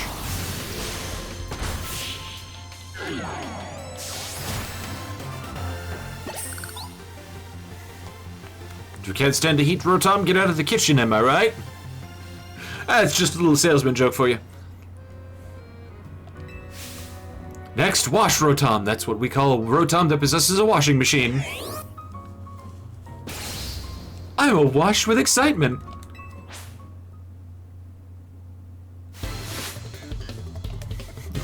Back in time to hear to confirm they clearly own an air fryer. Yes.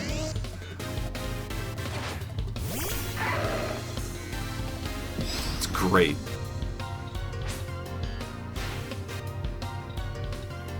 Wash Rotom is an electric and water type Pokemon. In this form, it can learn to move Hydro Pump. Just thinking about it pumps me up. It's very considerate. It'll start washing a load of laundry if you've added detergent to it. There's always a risk of it flooding your home.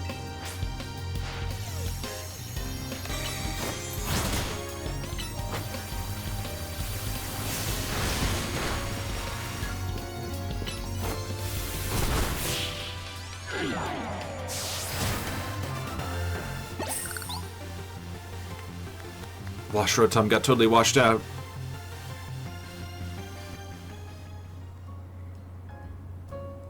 bet Rotom washed away any doubts you had about it. Coming up, we've got a Rotom that has seized control of a lawnmower. Mo Rotom! This is the moment we've all been waiting for! I wanna turn...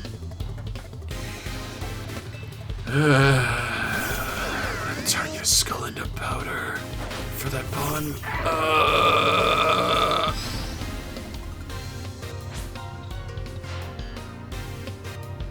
Mo Rotom is an electric and grass type Pokemon. In this form, it can learn the move Leaf Storm. Now the question is whether you have a lawn big enough for it to mow. It swaggers around as it scatters grass clippings everywhere. What a mischief maker.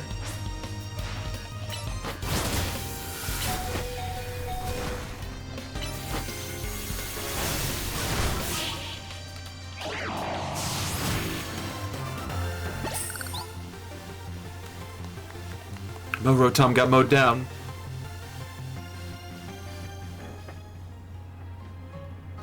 Mo Rotom's mowing power is most impressive, huh? Next in line is Fan Rotom. That's the name for a Rotom that's taken over Fan. How fantastic!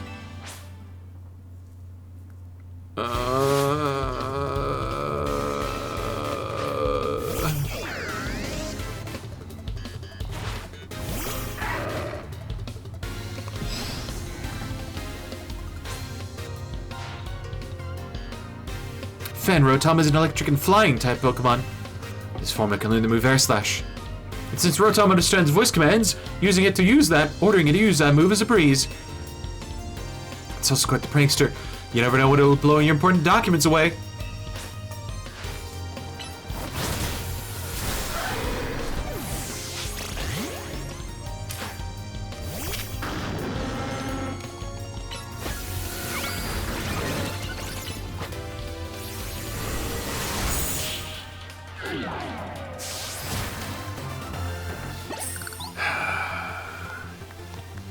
Fan Rotom's biggest fan.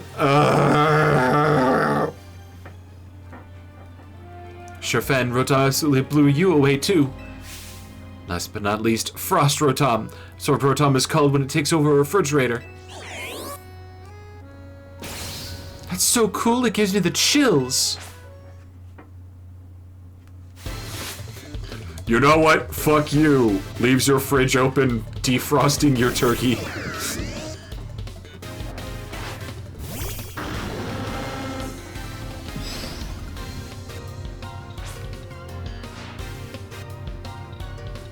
Frost Rotom is an electric and ice type Pokemon. This form it can learn to move Blizzard. Wreaks havoc by freezing everything around it. That really doesn't sell you on it, huh? The way I hear Rotom's form changes have something to do with this special motor.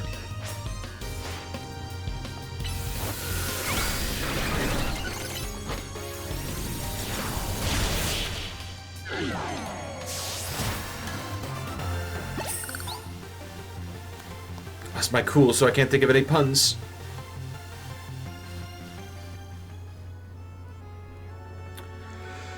With such a motor-mouth talking up Rotom that I hardly noticed the battle had ended. In the Galar region, you can find Rotom hard at work as Drone Rotom and Rotom bikes too. But remember, Rotom is a prankster to the core. Rotom's antics, while it's having an appliance, can be difficult to keep under control. A trainer like you would probably have no problem mastering all of his form in battle, though. That's why we're happy to present you with a catalog you can use to change Rotom's form.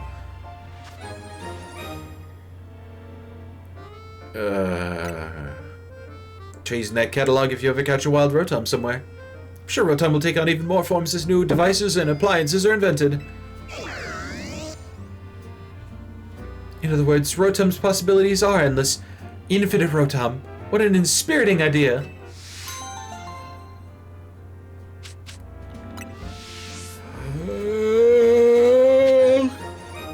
Thank God it's over.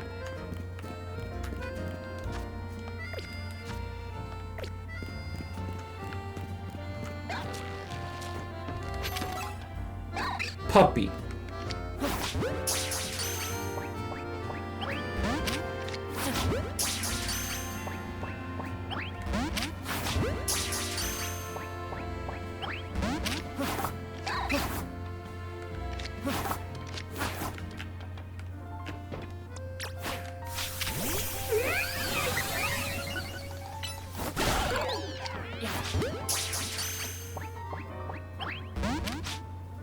Come on.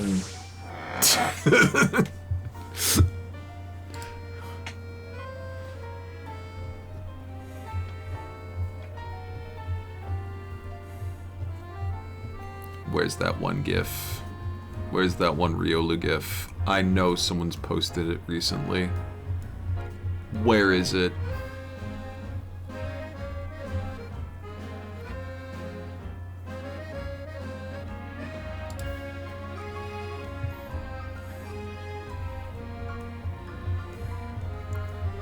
Apple fritters, apple fritters, apple fritters. Didn't I? Snagged. Hello, my name is Salsa, and I am a very uncategorized person. Like I just don't. I'm just not organized.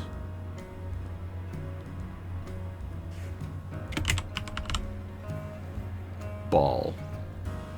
There we go, that one.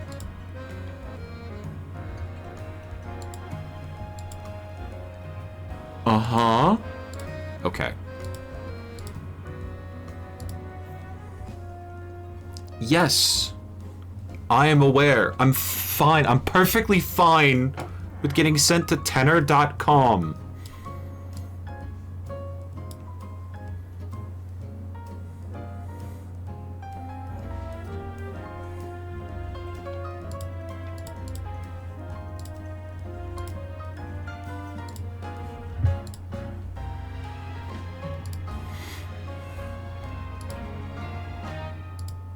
Still weird they treated Rotom somewhat like a legendary in its Game of Origin.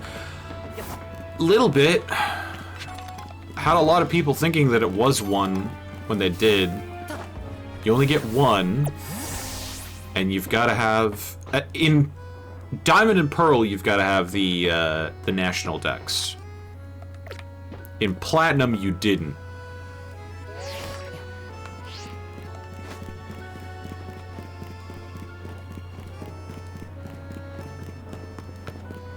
It's the only non-legendary to get the legendary battle theme to date.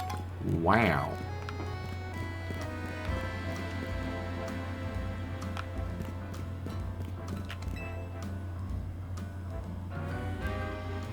Some trouble within Quasartico over our guard Pokemon. Yeah, they kind of suck. I thought it was from Gen 4. I said Diamond, Pearl, Platinum, didn't I?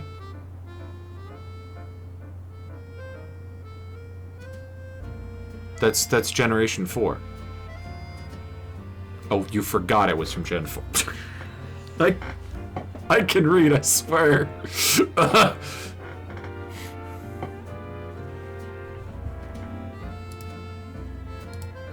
Anyway. Some trouble with Quasartico over our guard Pokemon, the Dedenne. The fact that you defeated our Dedenne led to quite a lot of bother. Not that I'm blaming you personally, Salazabim.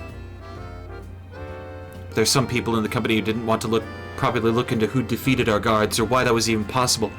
They only wanted to cause a commotion over the fact that our guards were defeated at all. There was a great deal of debate over what we should do to avoid such trouble in the future. And the solution we landed on was Morpeko.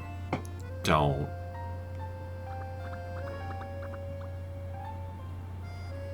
I'd like to ask you to battle our Morpeko guards and evaluate whether they will be up to the task. Maybe. Please let me know as soon as you're ready. First of all, you're going to have a fully stocked commissary. And even then it'll fail.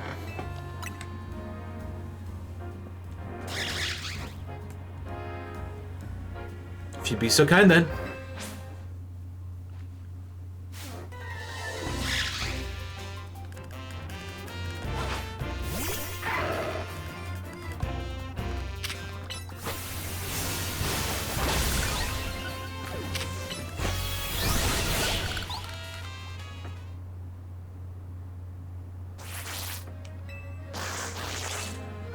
Oh no!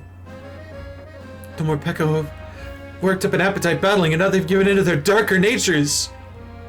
They just want a burrito. We can't have Quasartico's guards acting like that. I just recommend we keep our cute, strong, reliable Dedenne as we always have. More Pico, more Peko. What are you doing giving me seeds? Give it to them. Why use Pika clones as guards? Just get Mimikyu. Well, here's the thing. Mimikyu's also a Pika clone! It's the most explicit one!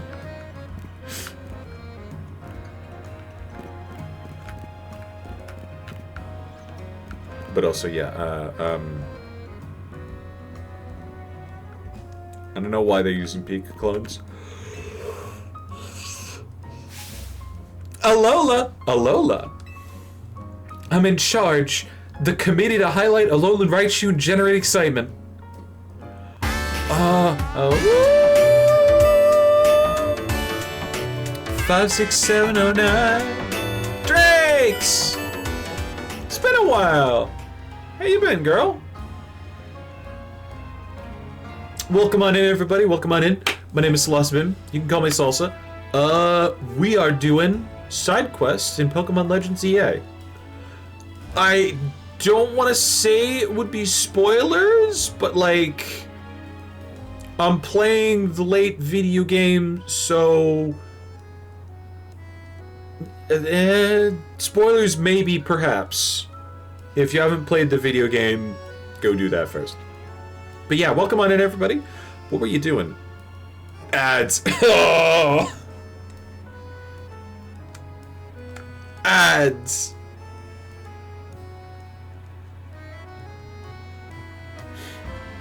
I've always thought, Ash dies at the end of Pokemon the first movie, and they should have kept him dead. I've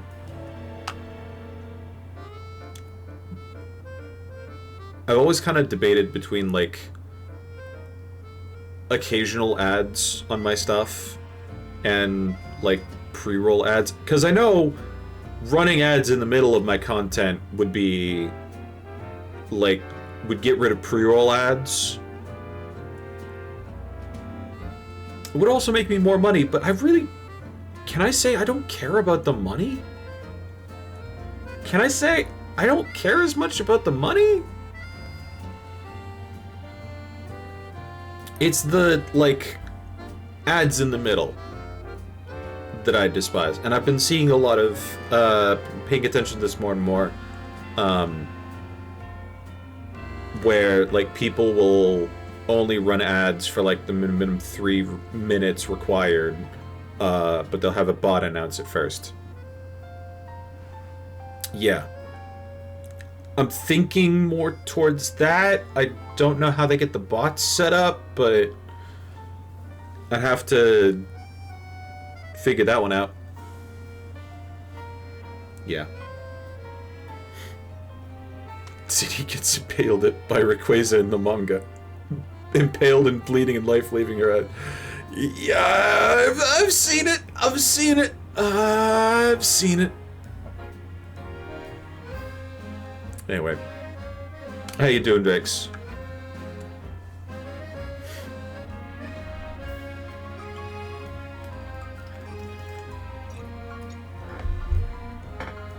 I should do something.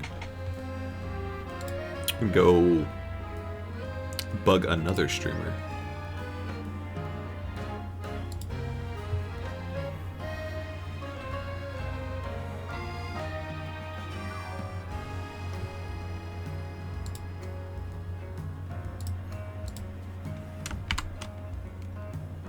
Sprout.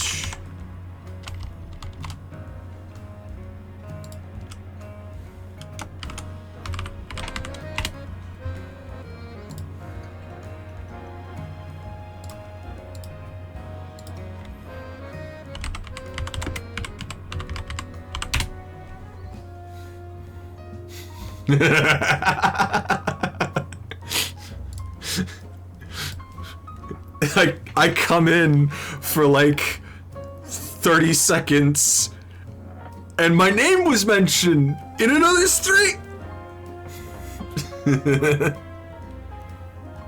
Dang. tired. Aw. Dang. Rest up. Hydrate. Go use the bathroom. De-stream. Stretch. I always need to stretch after stream. Like, yeah.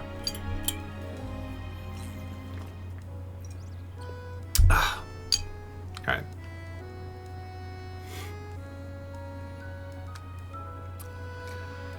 Committee for making Alolan Raichu more popular.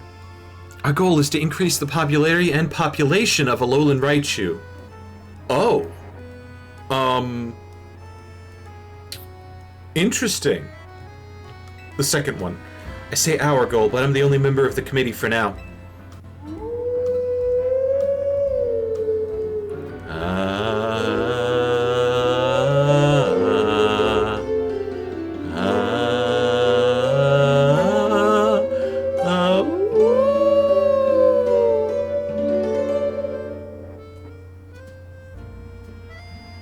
Jade_8 gifted a tier 1 sub to Dre. They have given 102 gift subs in the channel.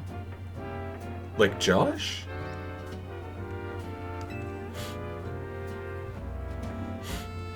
Maybe, maybe not. Here's a scoop. Alright. Here's what regional form different... Jesus Christ, man. Are we really just, like, explaining everything now? How some Pokemon's looks can be influenced by the region they live in, right? In Alola, even the Pikachu we all know and love evolve into a different form of Raichu. Rather than me explaining the differences, why not try comparing the two yourself? And I know just how you should do it. Let's have a Pokemon battle between your Raichu and my Alolan Raichu. I don't have an Alolan Raichu. Or I don't have a regular Raichu, I think. Using only a single Raichu. It's back. Welcome back.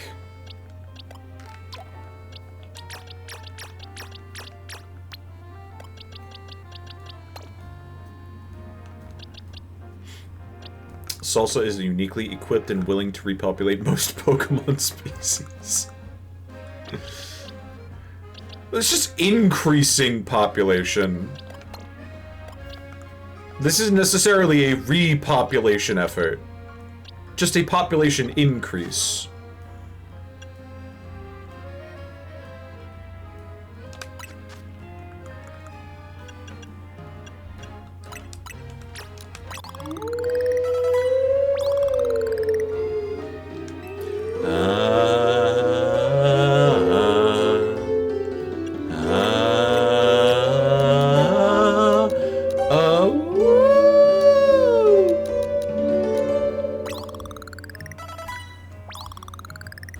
Jade_8 gifted a tier 1 sub to Okuri Lycos. They have given 103 gift subs in the channel. We are generous with the gift subs tonight. Thank you, thank you. Okay, 5 of those. Yeah. I don't know if this is going to be a high enough level, but okay.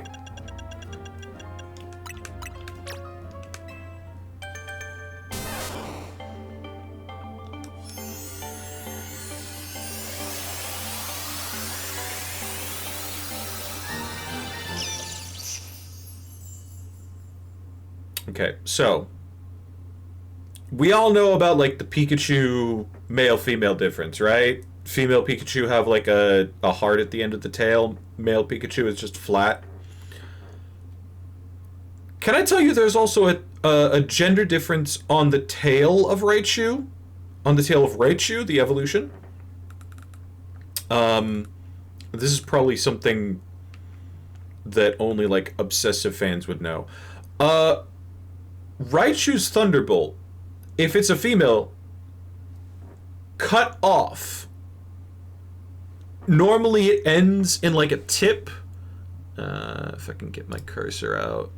Normally it ends in a tip like right there.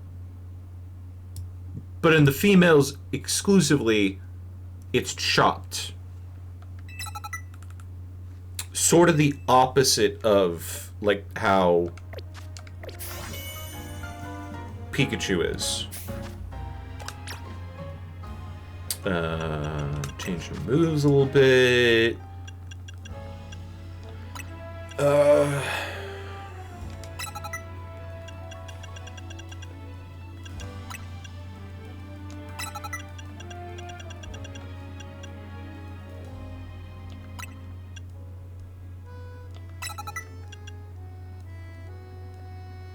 You've got a higher special attack than you do physical attack.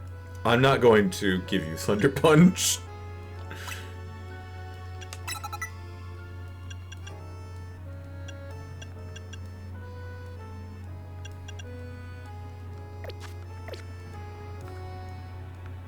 Being said, god damn.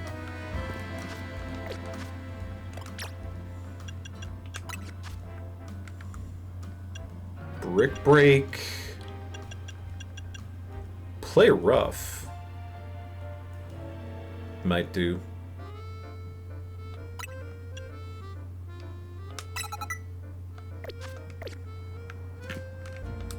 Because we're going up against an electric type.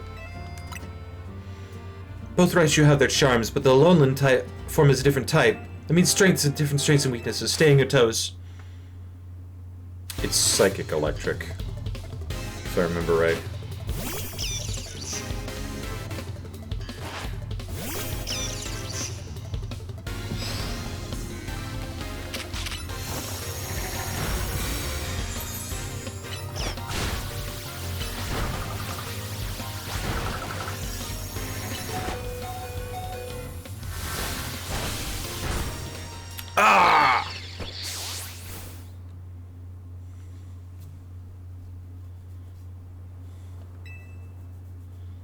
Try again. We were at level, but I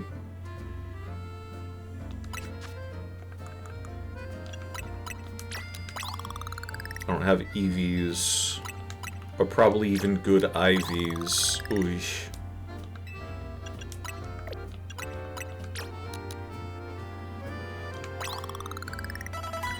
There we go. Now I've got level advantage.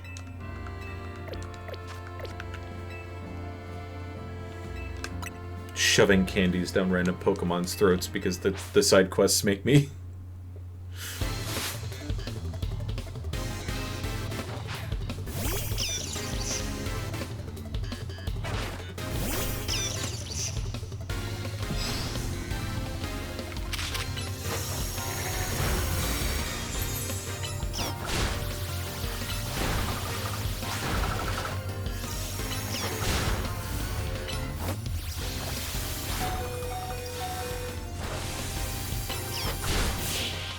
Speed! I think maybe the Alolan form can't use its true potential at Alolan pancakes to fuel it. But don't go assuming we're done here yet. The committee to highlight Alolan Raichu and generate excitement has one last thing to offer. Let's trade. Your Raichu for my Alolan Raichu. What do you say? Sure.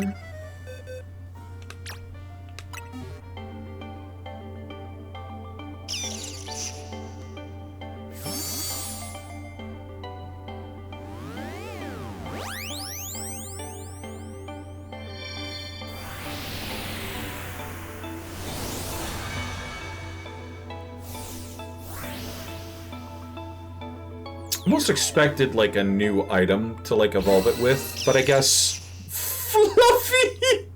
Fluffy! Fluffy. Training Raichu is how we'll spread the joy of the Alolan regional form. You know, the Alolan form is lovely, of course, but just plain Raichu are pretty adorable, too.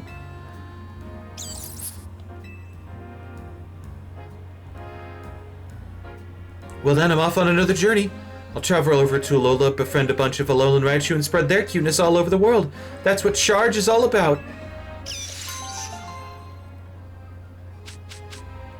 Tomato and Pomeg. Aren't those Speed and Spidiff? Spidiff?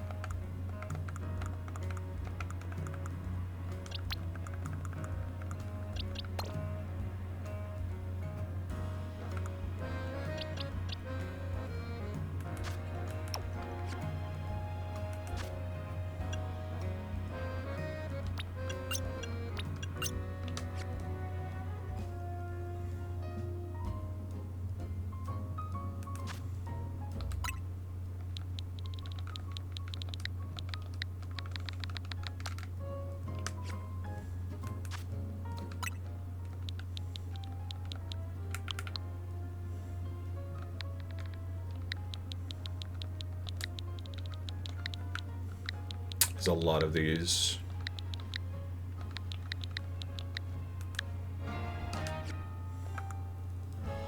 Let me see. Fluffy, Riolui, Boyce, Chestley.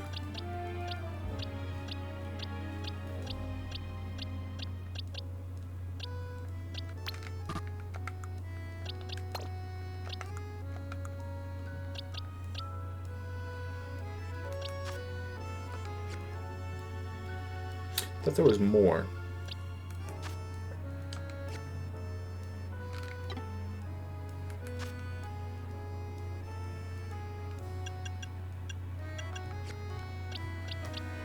I really thought there was more.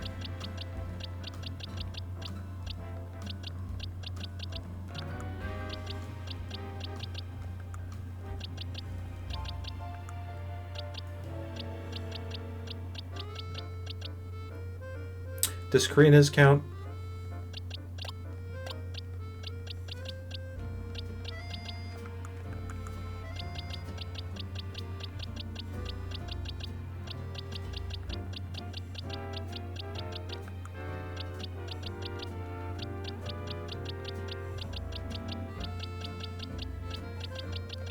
I'm just overloading the box system. Holy crap. All of these are mine!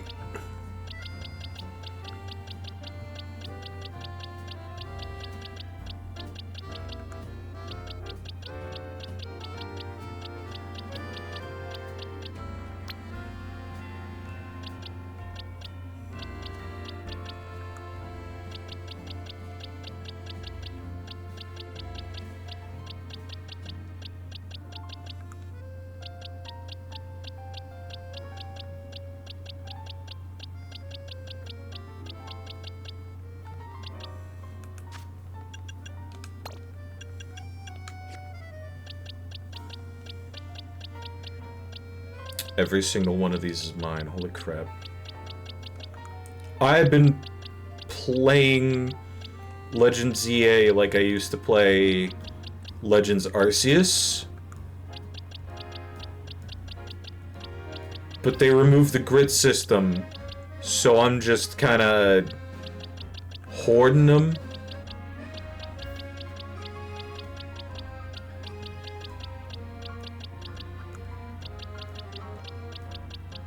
I should go back to Legends Arceus. I could start in Legends Arceus save file, no less.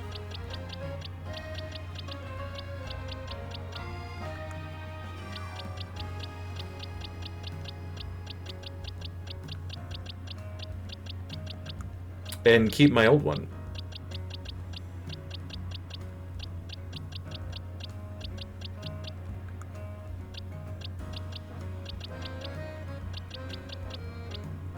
Essentially do the same trick that I did with Animal Crossing New Horizons, where... yeah, we just leave the old save file on the old Switch.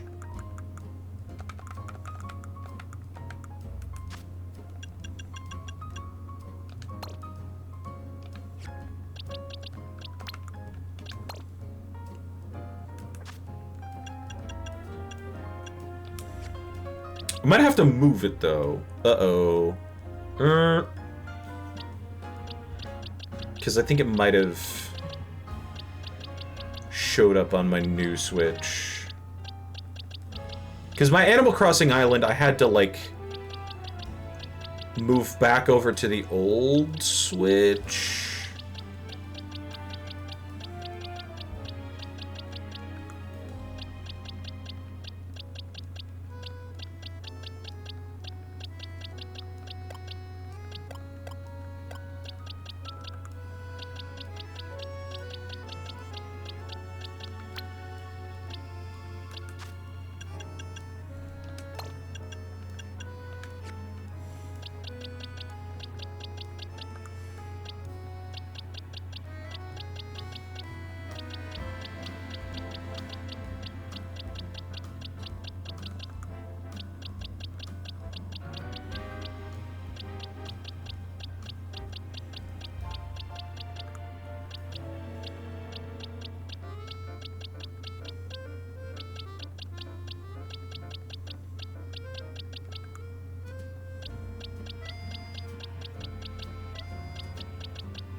Yeah, Mewtwo. I forgot about Mewtwo. Oops.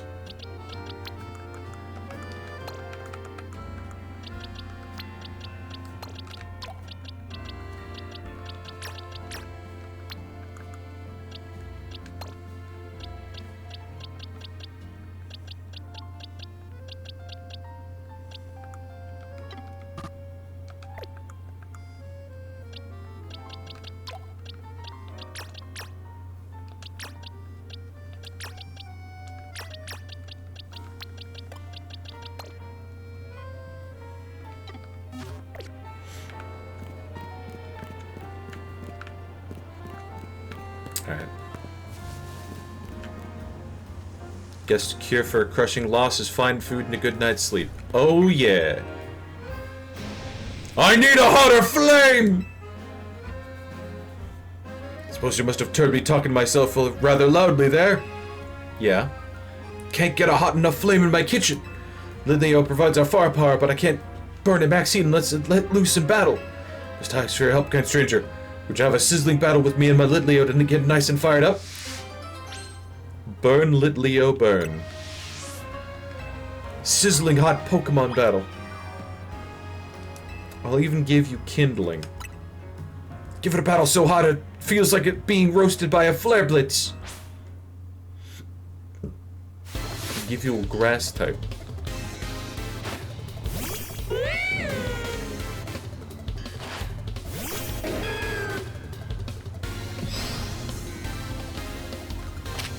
We get the first punch. 5 damage, cool!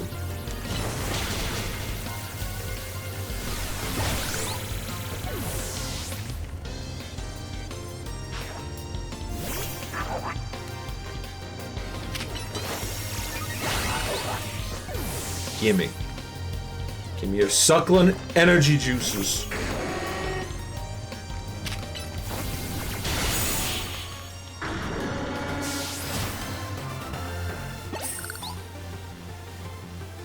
Firepower, it's too hot to handle!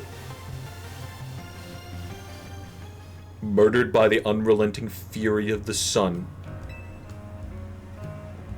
Bad Litleo, after a battle like that, I bet you shoot me the hottest flames you can make, eh? Yeah, it's the spirit. Use your hottest flames if we want to grill today's steaks just right. Here's something for fine battle. Use it on a Pokemon that's burned. Thanks, I actually need one of those. But customers today are in luck. They'll be dining on steaks with the absolute perfect sear.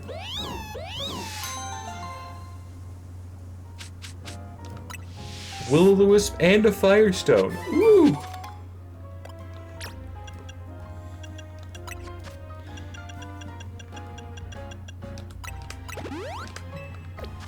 Burn, Kieran.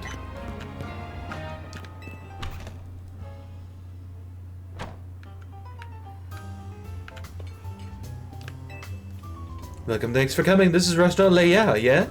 Our food and our service are worth 2 stars. Proudly serve a full 5-course feast of Pokemon battles here at Leia. Tell me more. If you join, you'll be asked to win against 5 trainers in a row without healing your party of Pokemon between battles. I'm gonna do it.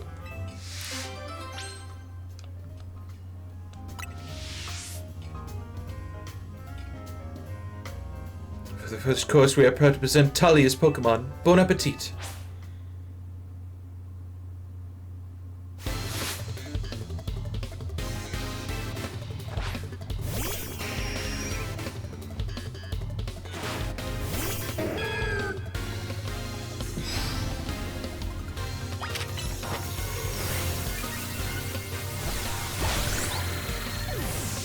Sorry, I think I just killed somebody in the audience.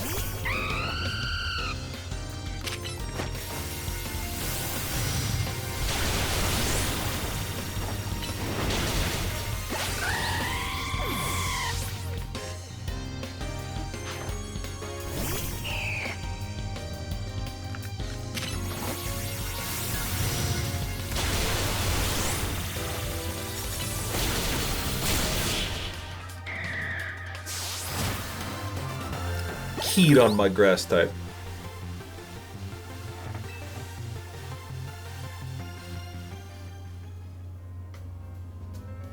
For the second course, we are proud to present George's Pokemon. Are you even actually doing something here? Georges the Gourmet. Oh, thank God. Succulent rock for my bean to suck on.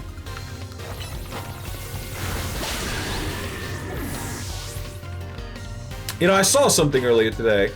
I retweeted it even. But sorry, reposted. This is on Blue Sky. I'm not touching Twitter anymore. It's just got the old lingo. But like,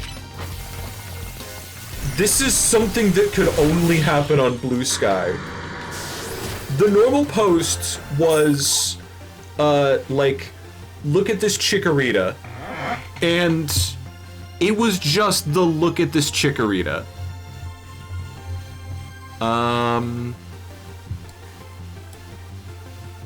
This Chikorita here.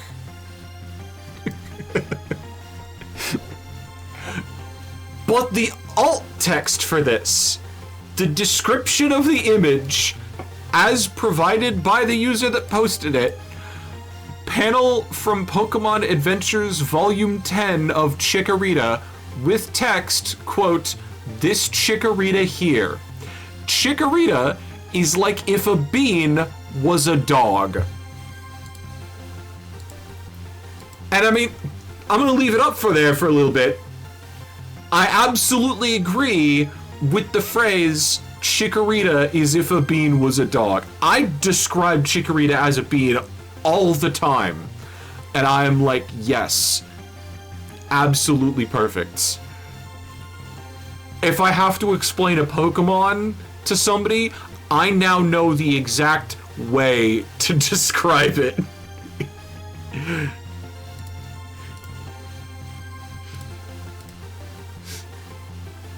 I can find no flaw in the logic. Neither could I. I was just mad that I couldn't, like, share it with the person that shared it with me first. Cause, like, I found it on Blue Sky. And I saved the image. Because that specific specific person is like always saying we need more Pokemon memes from like the Pokemon manga specifically.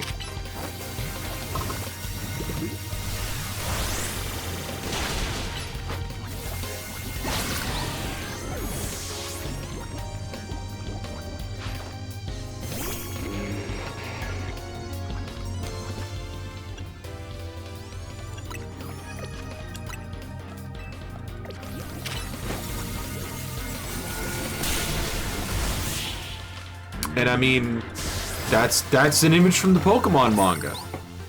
Pokemon Adventures Volume 10.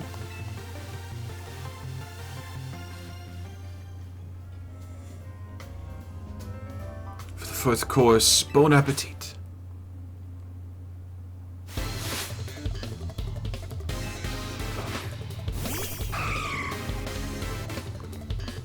Why?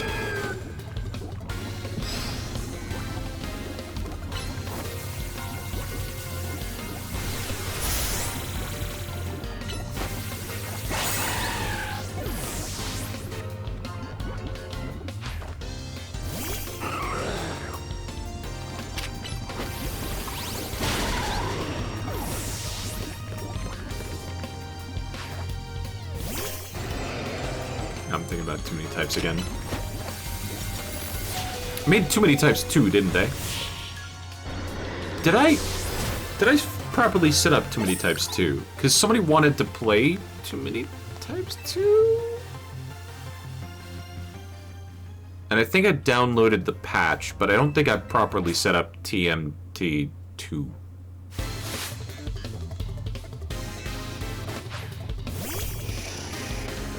I actually saw the Alpharad video about it that announced the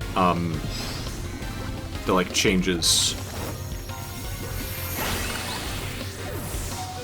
I'm like, yeah, it looks fucking amazing.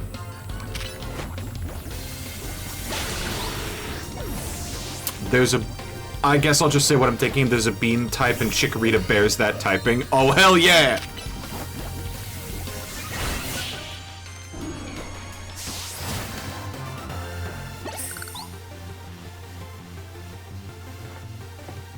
Polished off a full course of 2-star battles. You must be the true gourmet here.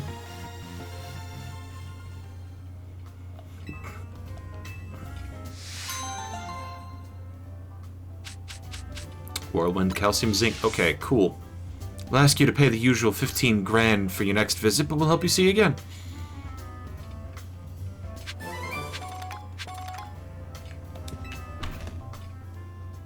I'm just wanting to eat somewhere.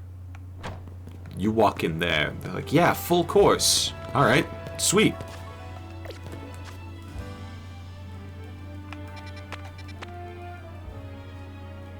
Oh.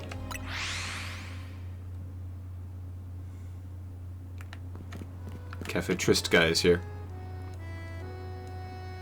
If it isn't my muse back again, thank you for your help with my romance novel. It's been optioned for a film. You know who they signed on the leads? Bryson and Sabrina.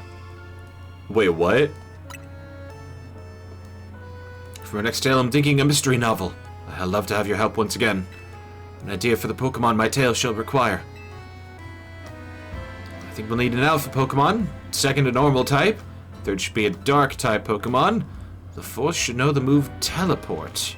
The fifth must be a fighting type.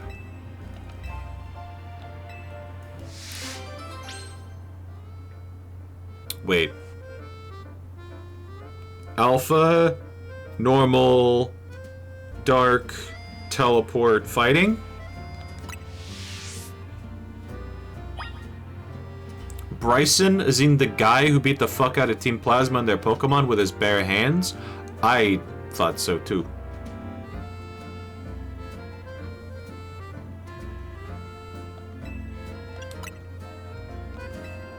Alpha, normal, dark, teleport, fighting. Okay, yeah, I had it right.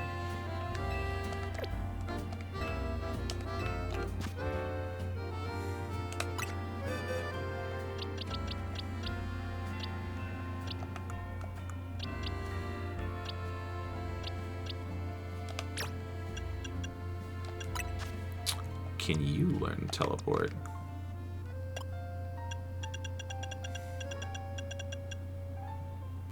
I thought Ralts could learn teleport. Ooh.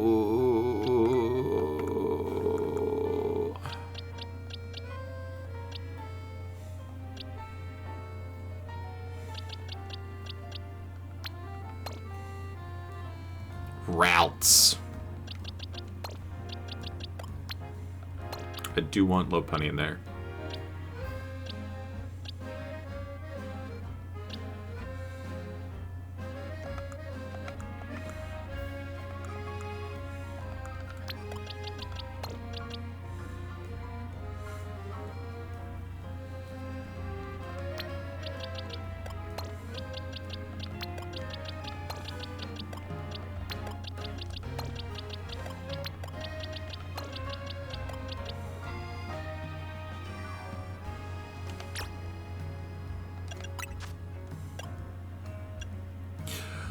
Meowstic can learn teleport?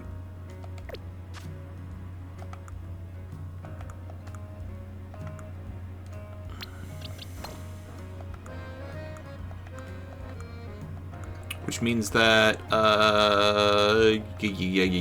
yeah.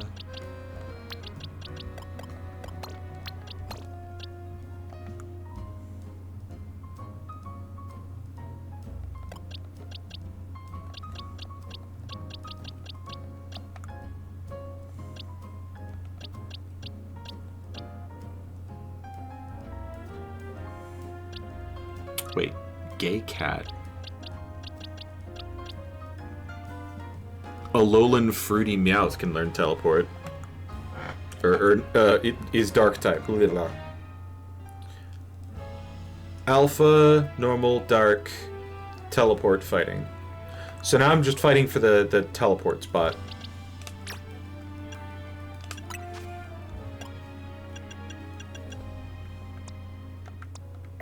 Hmm.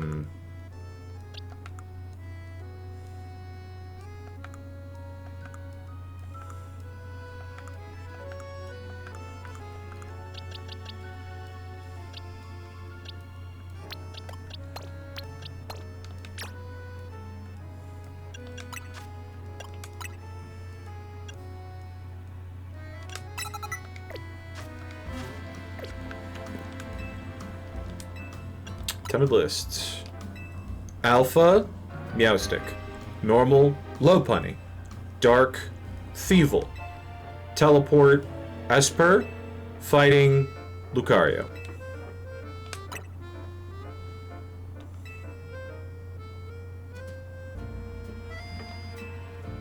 Meowstick. Next we need a normal type, Lopunny. Thievul. Pokemon that knows move teleport, Esper. Lulu.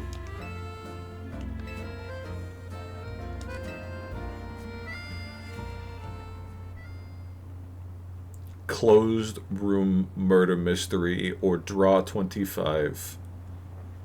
Our setting is a mansion deep in the mountains of the Kalos region. It is owned by a famed millionaire Meowstick. It is also currently houses 3 guests and a certain treasure.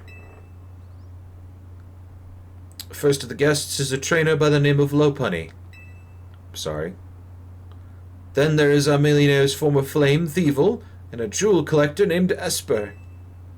Mancher's butler Tawny is unobtrusive yet ever-present, seeing to all the guests' needs. One evening, the guests are all called together in a very special room of the mansion. This room serves as a giant safe, so fortified that the move Rage Fist could not crack its defenses. So explains the butler Tawny. In the safe center, lovingly displayed in pride of the place, shines the grandiose jewel known only as Lulu's Tear. This mythical treasure is rumored to have been a gift from the former king of the land, Az. Mansion's owner gazes upon it regularly every morn and eve to sustain their spirits. The sun has barely risen the morning after this showing when a terrible howl echoes through Meowstick's mansion. The guests gather in front of the safe room that contained the treasure drawn by the awful noise, and there the millionaire cries out, "My treasure has been stolen! One of my guests must have done it!" Resenting the accusation, Thievul demands, "Why us? Why not your butler?" But the butler Tawny has a cast-iron alibi. She'd been playing cards with her employer all night. Lopunny and Esper readily agreed to a search of their persons and belongings. But even after the butler inspects all the guests, there's still no trace of the stolen jewel. When Lopunny was found carrying anything, no more than a Pokeball. A perfectly normal item for a Pokemon trainer to have. So who stole the treasure known as Lulu's Tear? Esper. Is the trick a bit too difficult for you to work out? The evil trainer had left one of their Pokemon in the room to wait until everyone was gone so it could steal the treasure for its master. When everyone began to gather at the room the next morning, this larson loud quietly called the Pokemon back to its Pokeball, concealing both it and the treasure to cover their tracks. Oh, so the teleport was a red herring. Such a bold and elaborate setup worthy of criminal genius. Isn't it a bit obvious? Now I think about it, I wonder if I somehow overlooked a weakness in my airtight plot. That would be disappointing. All thanks to your tireless support that I've been able to craft such creative novels. Must be my greatest fan, willing to go so far above and beyond to support my writing career. Yeah, where's my residuals? To show my gratitude, I'd be happy to remix any of my tales for you, featuring whatever different Pokemon you wish as the main characters. Just come to me whenever you're ready to experience more of my masterful storytelling.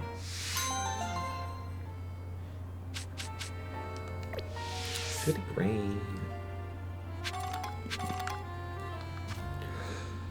50 grand. Ah.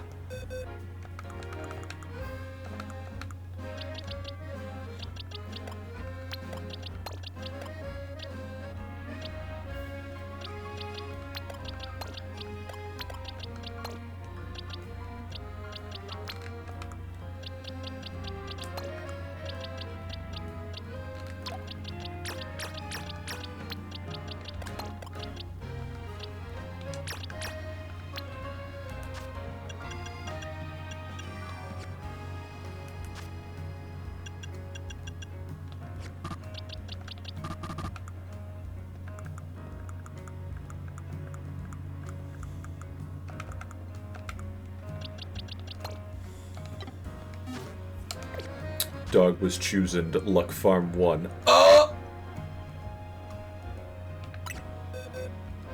Damn.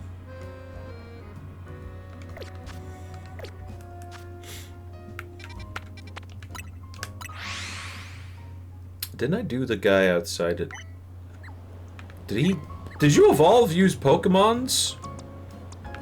Or do you just have more customers now? I need even more heat! Restaurant layout will be stuck at 2 stars forever if we can. We got more firepower. So I thought of the perfect way to get us the 3rd star. Some serious heat! Okay. And offer the spiciest dishes made for spice lovers by a true spice lover. It's gonna be a spice fiesta! Isn't that kind of niche? Everyday spicy dishes aren't gonna impress the most intensive heat seekers. I'm gonna need a special assistant to make this event a success. You got to bring me the Pokemon known as Scovillain. If I can get Scovillain to use a spicy extract move on my dishes, I'll be able to produce the kind of heat that discerning spice maniacs all seek. Can you bring me a Scovillain that knows the move Spicy Extract? Scovillain Spice Off. On your team!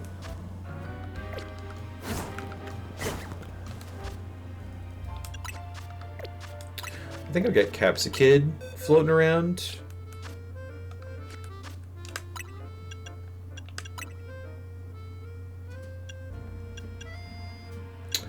I don't even have Capsakid floating around.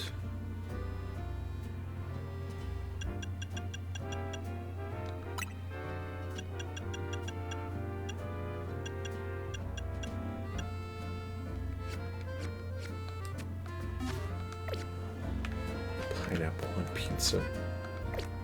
Forgot that was a Twitch emote.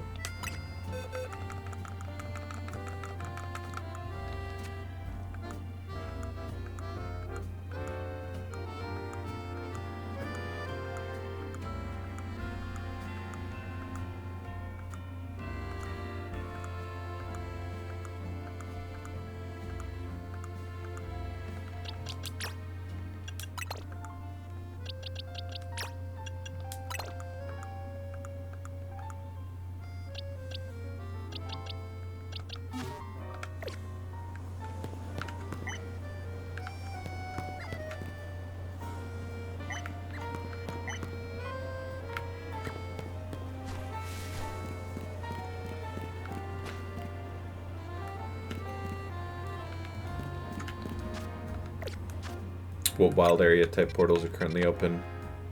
Well, that one's got... Yep. Relatively close, too. Both Capsakid and Scovillain.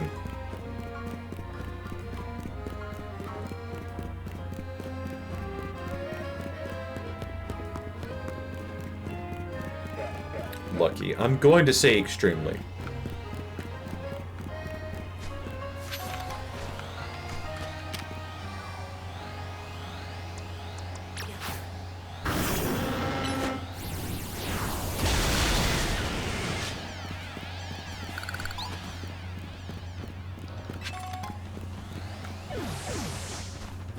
She was just too big.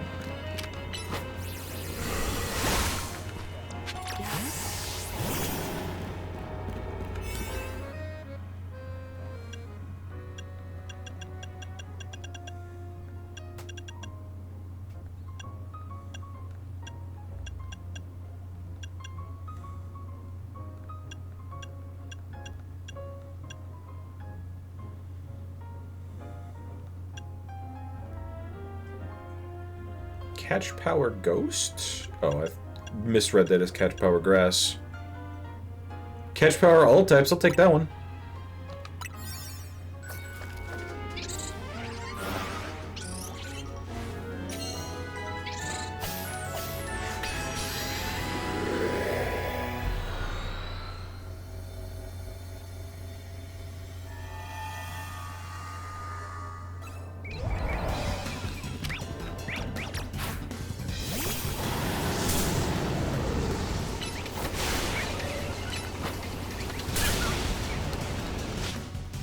forgot that I didn't have big guy. Oh, no.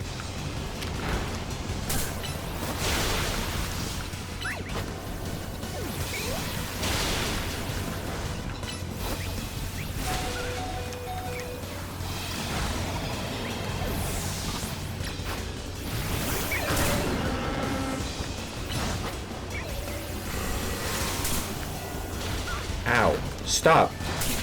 Stop!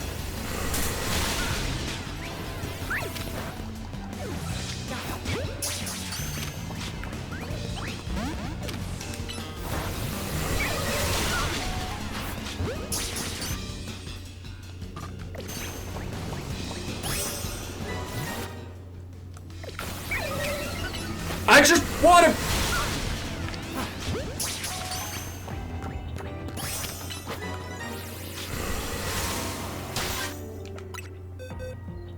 Yeah, I just wanted to make sure that they weren't landing in the box that they were landing in.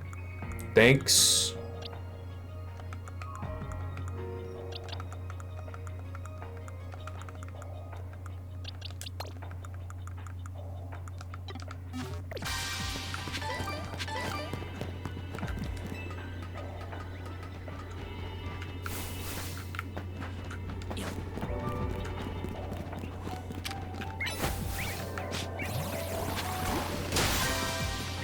Be just a little space or just like a little bit of time before, like, you know, you get identified by the Pokemon there.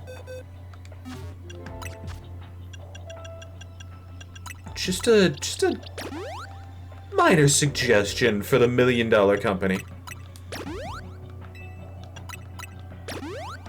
5 seconds. That's all I'm asking for. 5 seconds.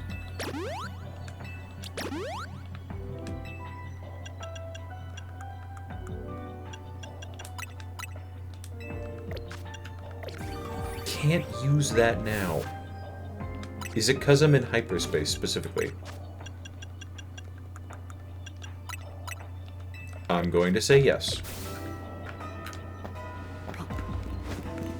That's one way to prevent the like level overflow. It's probably the worst way to go about it, but that's one way to do it.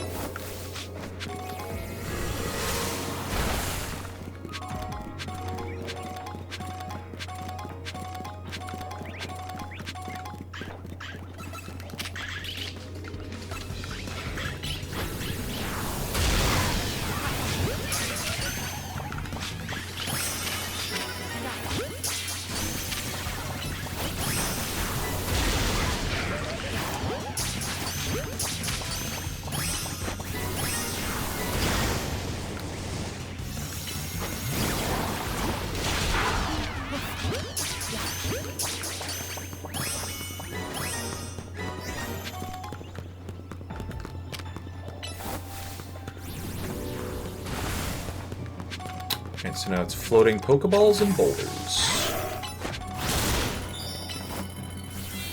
Now it's floating Pokeballs.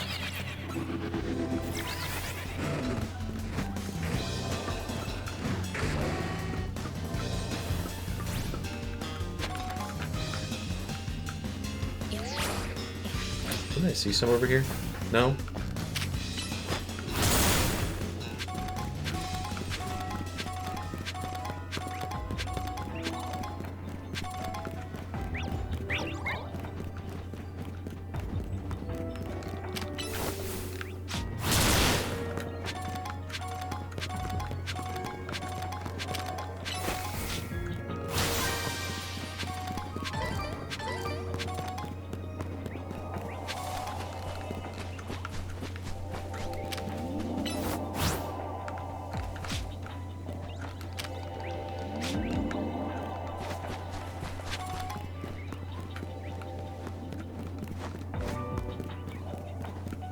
Aha.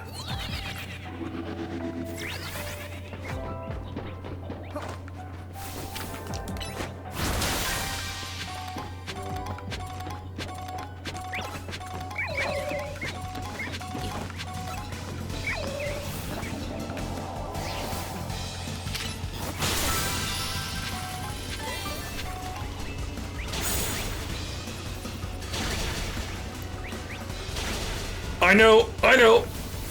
You don't like sitting in the fire.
I need to ask serious question.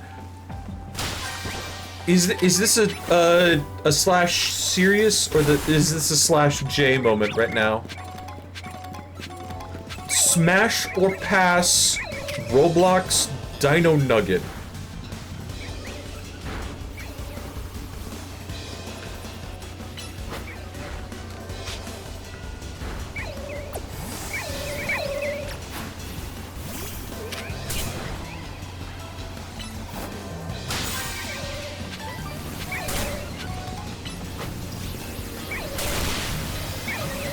This thing's walk animation, though.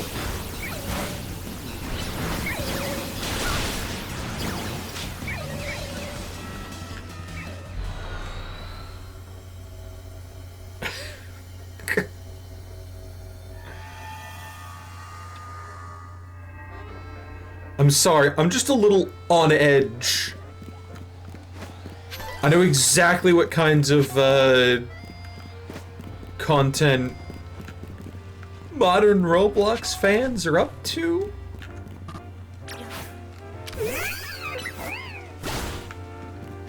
Keeps invading. If you're not familiar with the modern Roblox condo epidemic, and I do believe I am speaking rightly when I describe it as an epidemic, God bless your soul.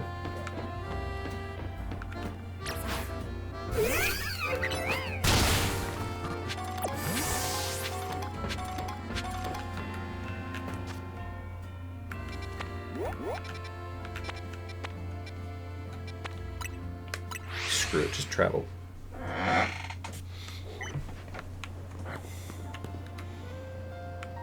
Wouldn't redeem it if it were like that.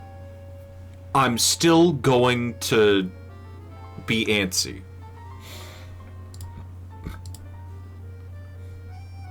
Okay.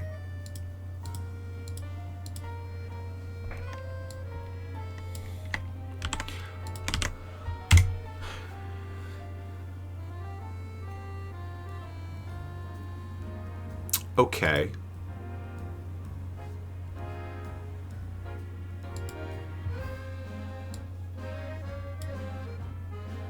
This looks like a normal dinosaur nugget.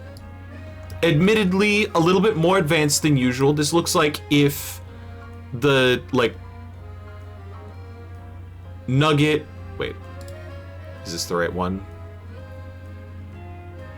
Rollimons UGC Limited? Okay, I'm seeing some Roblox stuff here. Follow me on Roblox for a chance to... Not that one, okay. Might be the other one, then. I'm still going to say that I like this one personally, because it's like... full three-dimensional, what if a nugget, chicken nugget were a dinosaur. Oh. I think I get it. Is that actual... That is an actual PNG! Yay! Yeah, the still image for that thing kind of looks fucked up. Like...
I'm just going to critique the audio for this short first. It sounds like a 16-year-old white boy doing a racist caricature.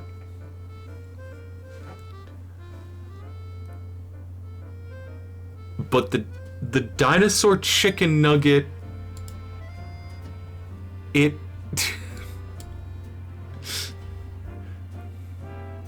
Yeah, okay, cool. It is absolutely... This thing runs how turkeys run. This thing runs how turkeys run. You know what, that's incorrect, but I can fix that later.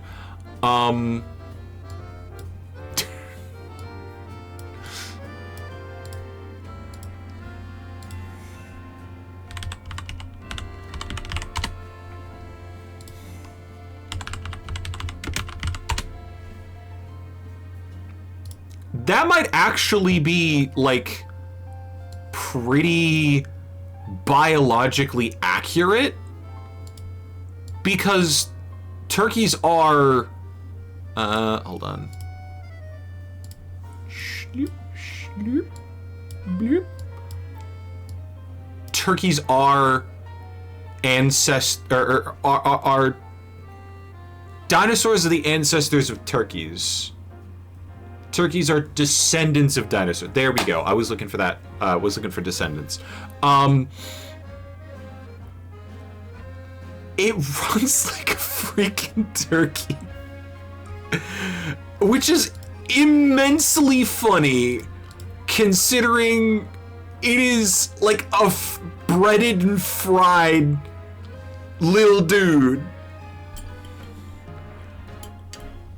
It also, the arms are also flailing in the animation, which, hold on, skip the opening spiel.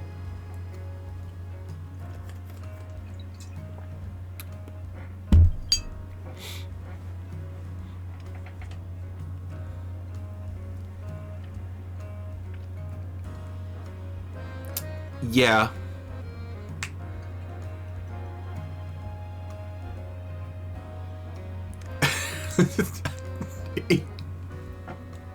That might actually be accurate to how turkeys run, or to how something dinosaur shaped and that size would run. Because when I show you, like, this image, that is about that little guy, the chicken nugget, is about half the size of one of the player models, from my reckoning. I mean, the video's moving around a lot. No, yeah, that's about half the size of a standard player model. So, like, goofy little thing.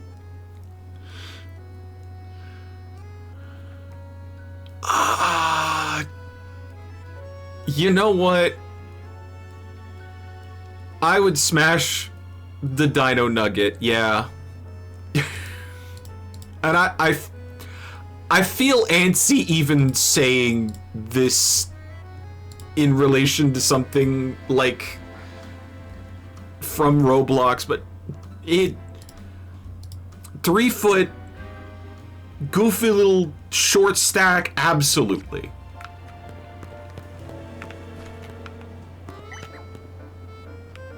Crumbs in the dog bed. That's what you get the mini vacuum for. That's what you get the mini vacuum for.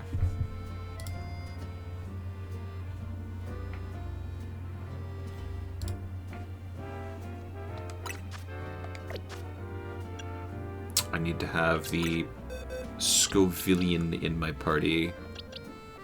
Cap's a kid. Somewhere in here.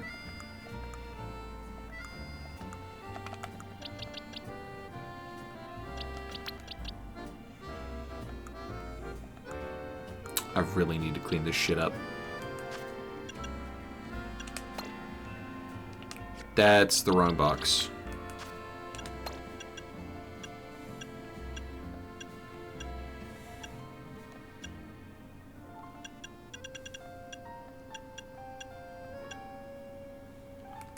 Well, this is what the search function is for.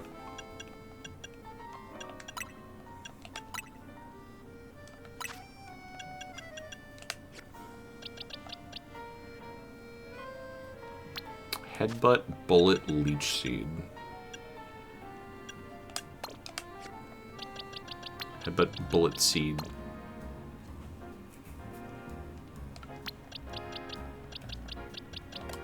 Firegrass.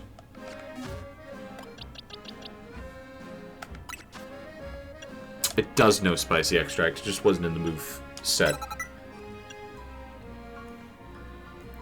Emits an incredibly spicy extract, which boosts target's attack, but lowers their defense.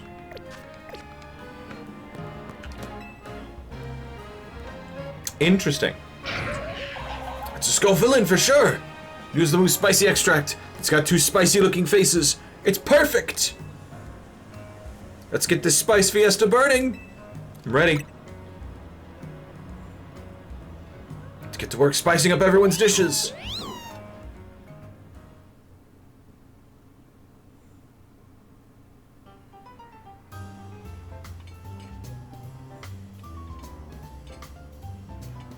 Spice Maniacs, your long wait is now over. It's time you get to enjoy some dishes made for the spice lovers, by the spice lovers, with the spiciest love. Let the spice fiesta begin. Spice! Yo, I can't believe they leaked the new Dune movie. Shit.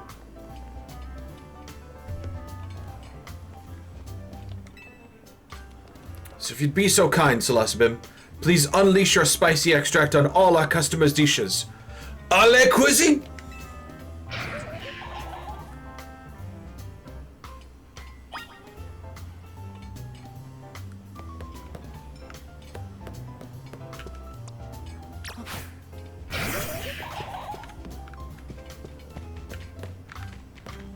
Spicy extract here. Whoa! Hit me with some of that. Oh.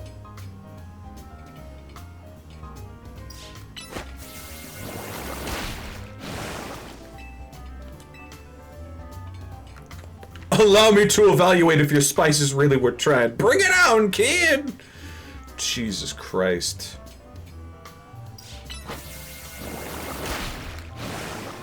Stimulating kick of that extract certainly has me feeling spicier.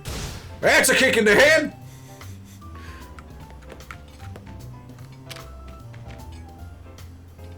Now, it would have been nice if just for this moment you wouldn't have to have the cooldown instead of waiting 10 seconds or so for each poke. Yeah.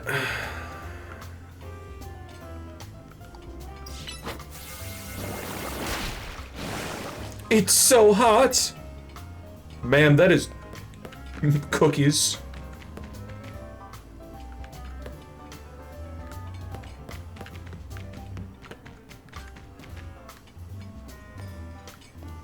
There's one...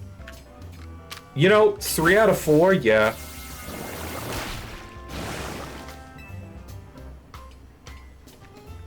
Gulpin', gulpin', that is some proper spice.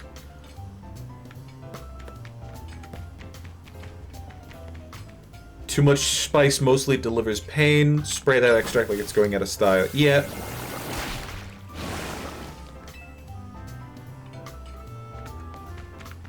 This isn't spice! This is just plain sadism!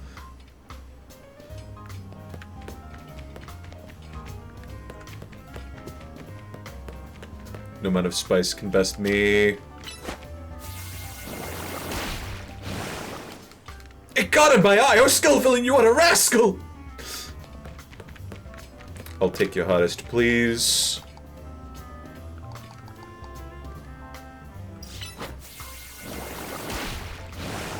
This is it! I was hoping for a harder kick than this, to be honest. Girl! Douse me in that spicy extract.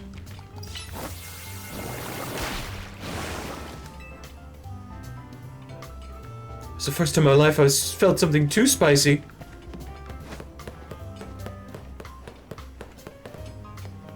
Sounds like my kind of crazy event. Who came up with this mad idea? Alright, cool. Damn it. Come on.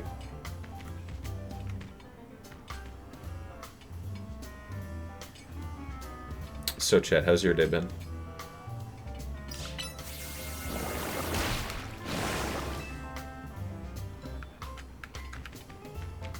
It's like every cell in my body just sat up and took notice.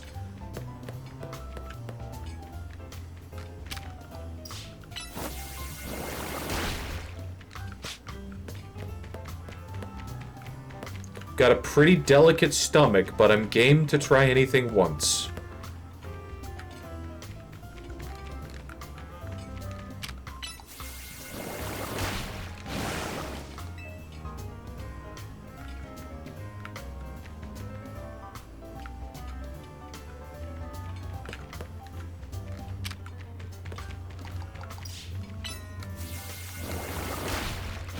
Apparently there's a new hottest pepper since 2023. It's just called Pepper X, bred by the same guy who made the Carolina Reaper.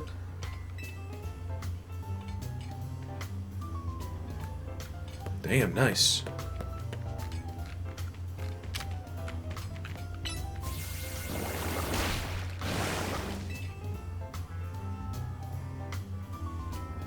Gotta be it. I'd shit every last table with a nice helping of spicy extract, eh? For the spice lovers, by the spice lovers, with the spiciest love. What a spice fiesta! Do still want to earn our third star, but seeing everyone excited and smiling today was plenty rewarding on its own. None of it would have been possible without you and Scoville and Celestine. Spice Fiesta was a smashing success. Thank you so much for helping out.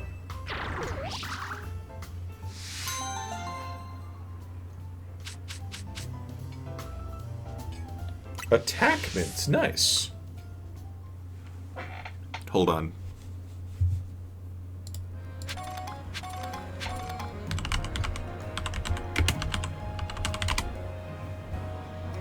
Spiciest pepper. Oh, hottest chili pepper. There we go.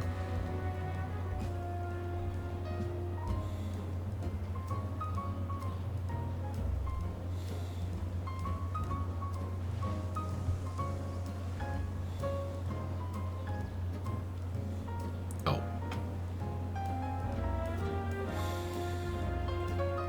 Contact with even a single seed can, cause chili burn.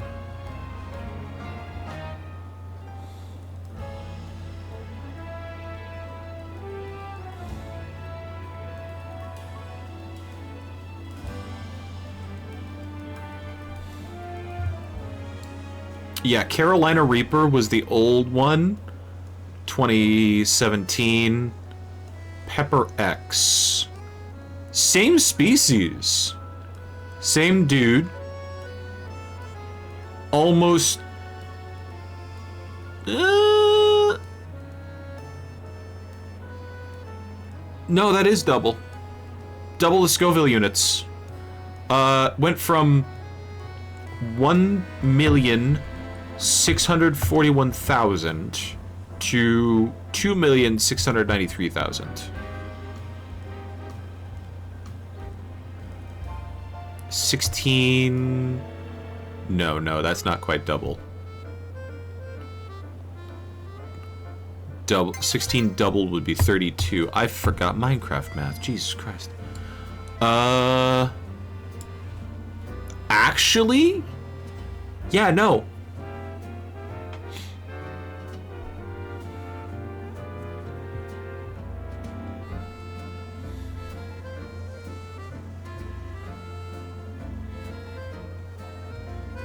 Uncertified contenders, Dragon's Breath, from Neil Price in the UK.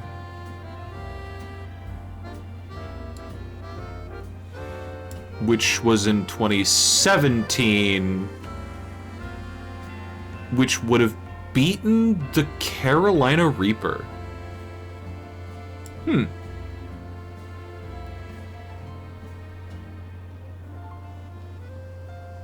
As of August 23rd, 2023, Guinness Less Pepper X is the hottest pepper. Okay.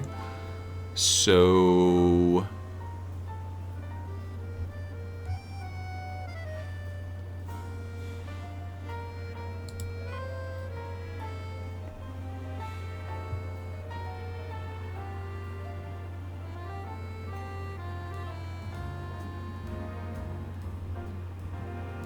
Oh! Warthog is another name that I'm hearing.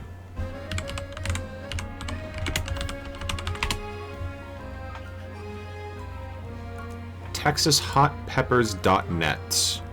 M.A. Warthog. 8 seeds for $5. Some say the hottest pepper ever known. Yellow variety.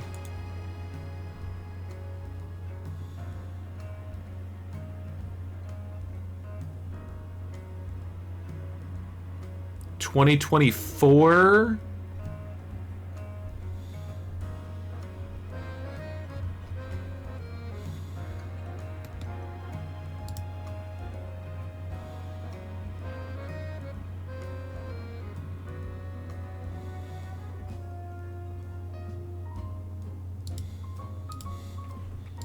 Yeah, give me the Scoville rating, just for somebody who's like trying to ridiculously hot.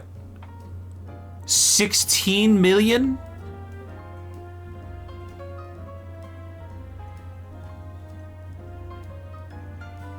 Speculated to push beyond 2 million Scoville heat units. Okay.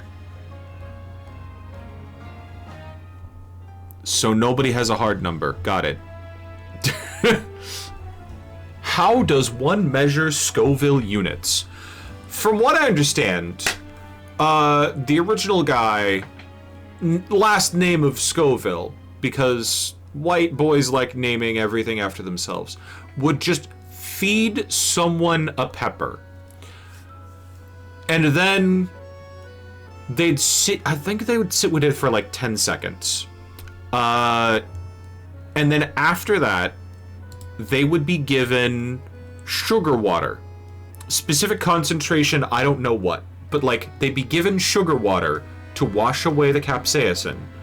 And I think it's, like, sugar number amount times 10 is the Scoville units.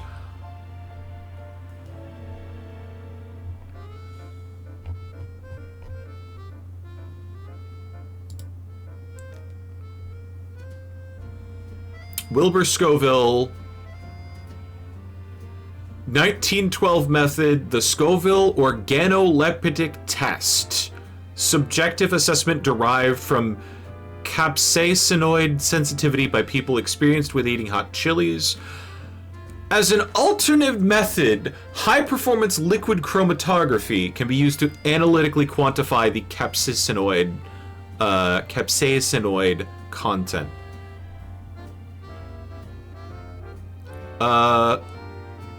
In the original test, an exact weight of dried pepper is dissolved in alcohol to extract the heat components, then diluted in a solution of sugar water.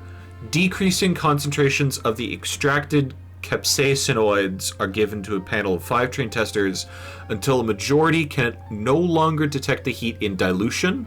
The heat level is based on dilution rated in multiples of 100. Oh, okay. So, I was right about pepper and sugar water, but I was wrong because the dilution thing. I also missed the alcohol part.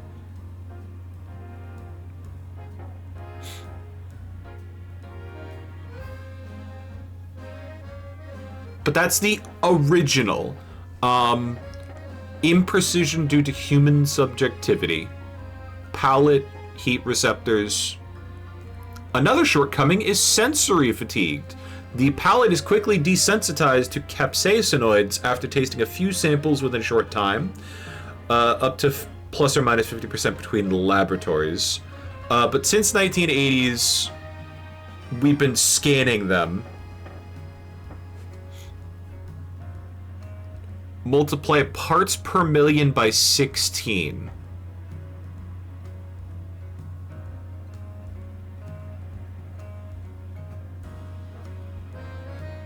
Jesus Christ.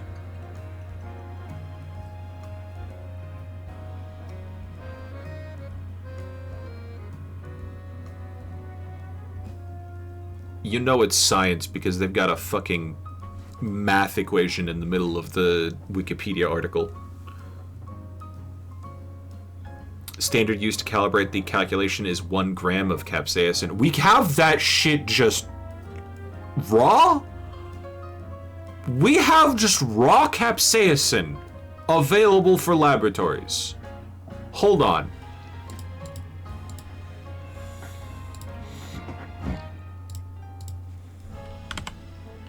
I'm sorry. I'm just gonna copy and paste capsaicin. Easy to say, hard to spell.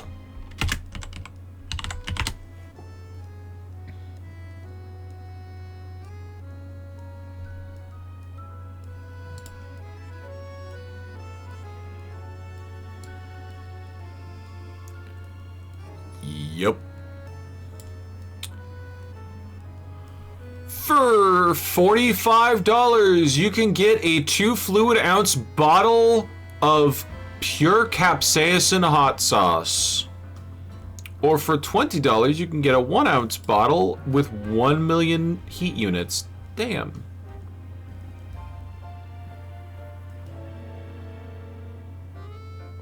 Jesus Christ. Yeah, no, you can just get pure capsaicin extract on Amazon.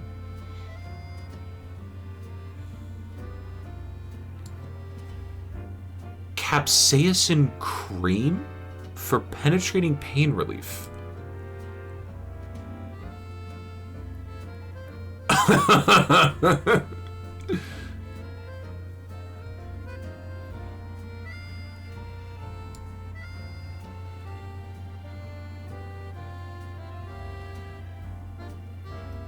$20 grams for $23.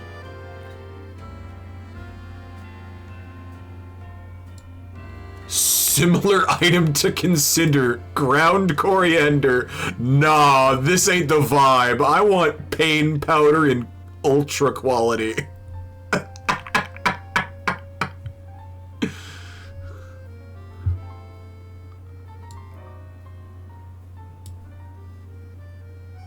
It is exactly what it says. It is extremely spicy. Wear gloves while handling. 20 grams for $20. $1 a gram. 1,600 habanero equivalent of capsaicin in here. I spray my flowers with this to protect from deer and rabbits. Oh.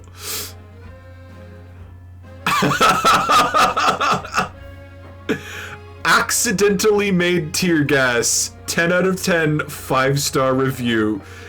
Using this for lab experiments and was dissolving it in propylene glycol while hot.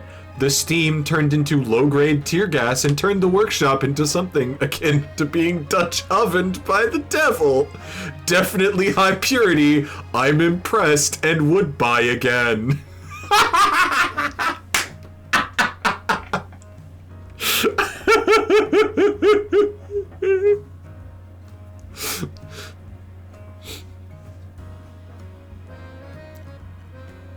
Didn't like the way it looked or smelled. Was afraid to use. White powder. I have never seen pepper being white. Didn't use. Oh, you poor sweet summer child. Oh, they didn't know what they had on them. Yeah, no. You can just get pure capsaicin extract on Amazon for like $1 a gram.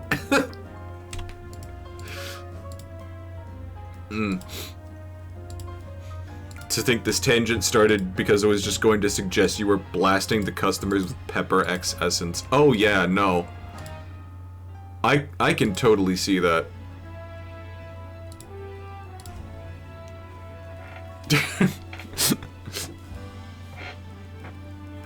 Well, welcome to Salsa Streams, where not even I know where the stream's going sometimes. I hope it's at least entertaining for you all. That's my highest hope. Like, I'm over here looking at Wikipedia. There's jazz in the background, and I'm losing my mind because somebody returned pure capsaicin powder, thinking it was crack cocaine. Like, it was more powerful than that. I don't know what, like, I don't know what color their skin is, but I can guarantee you they're Caucasian. I will say, I never thought... Number one, I never thought to buy capsaicin powder on Amazon of all places. Number two, I never thought to use that as repellent for, like, deer and rabbits. That's kind of exactly what capsaicin was evolutionarily done for in the first place. Like, straight up. They made the pain salt. They made the pain powder so that animals wouldn't eat it. And here we are, making plants with more pain in them.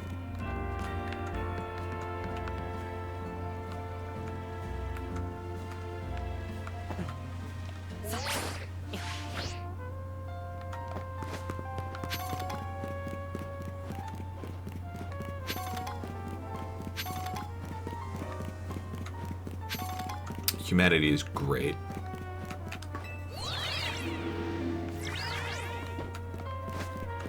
I'm also getting ideas. Ideas I probably should not say aloud. At the accidental tear gas in the lab. And laughing at the remembering of hotboxed by the devil himself. Truly, humans are blessed and cursed with free will.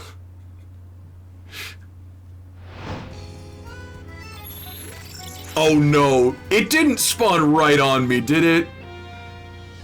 Shit, no. I'm not... Oh, I dodged it by like a couple blocks. Okay. Put paprika powder on plants to deter pests, so it being more concentrated would be more effective. Yeah.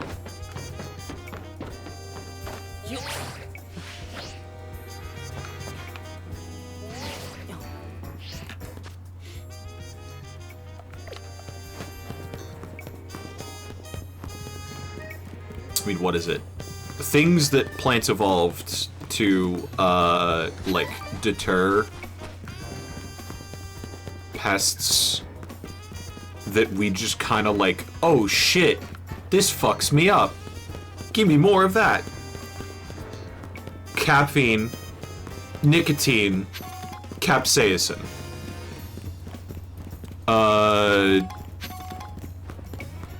Bitterants. The, like, hops. Adding more bitter to something.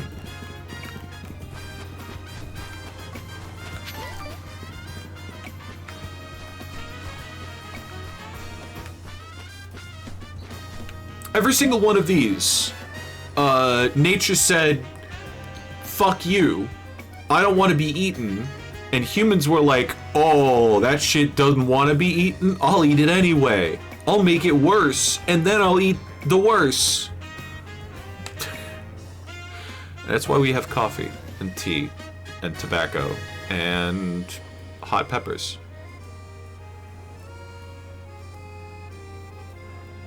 Yeah.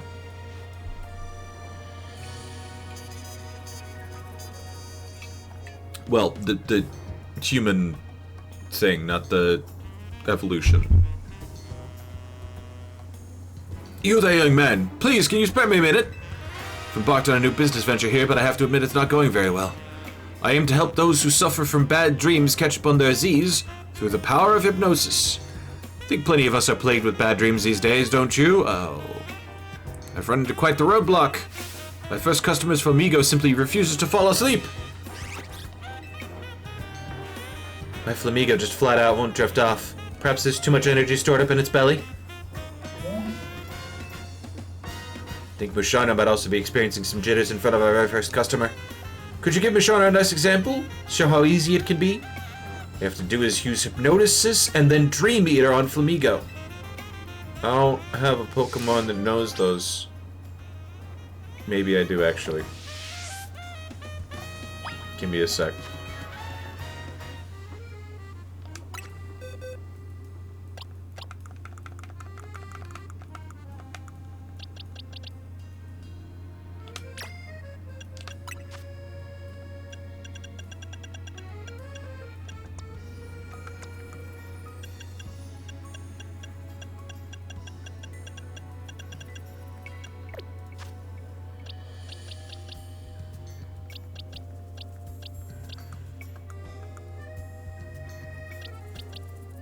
I mean, if anybody, it would be Darkrai, right?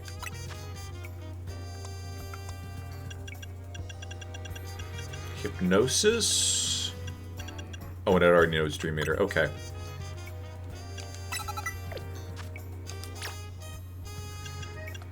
Yeah, it's super easy.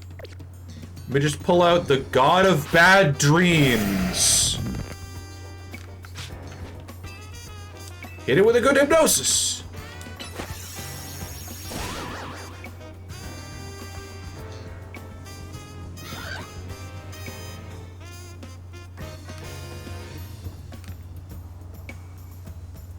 Flamigo is asleep. Now all we need is a good Dream Eater.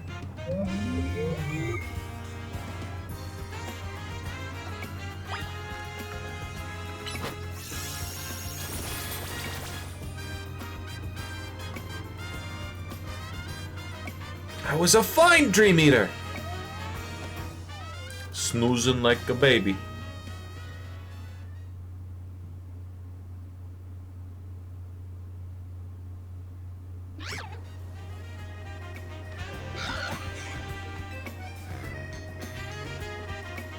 Thank you very much for helping me, my poor insomniac Flamigo, get some rest.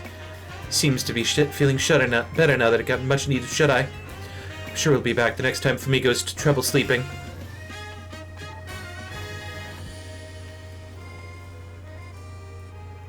Surely Musharna is ready for any future customers now. My dream business, Reve de Musharna, will be a grand success. If you ever think any of your Pokemon need some sleep, bring them to me.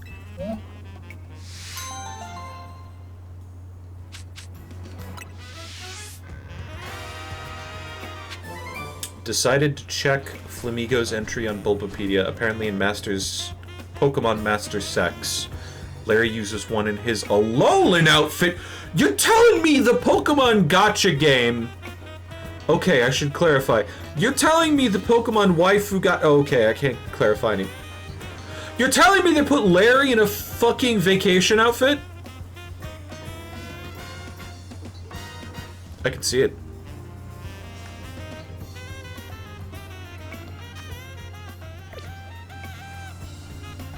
Yes. Unmistakably Larry.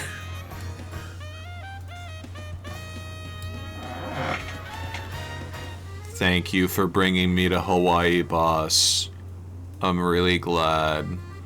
You probably can't tell because my soul has left my body, but I really am glad.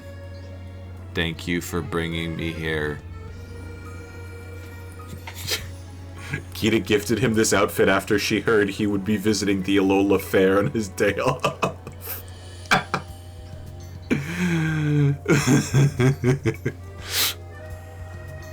I'm going to a luau later. It's going to be a grand time. I hear they're going to make the Hawaiian pork just like they used to, leaves and all. At least the vacation was a business expense.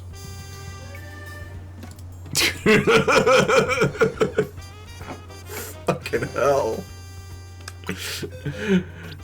I love Larry even more now. Man! Okay.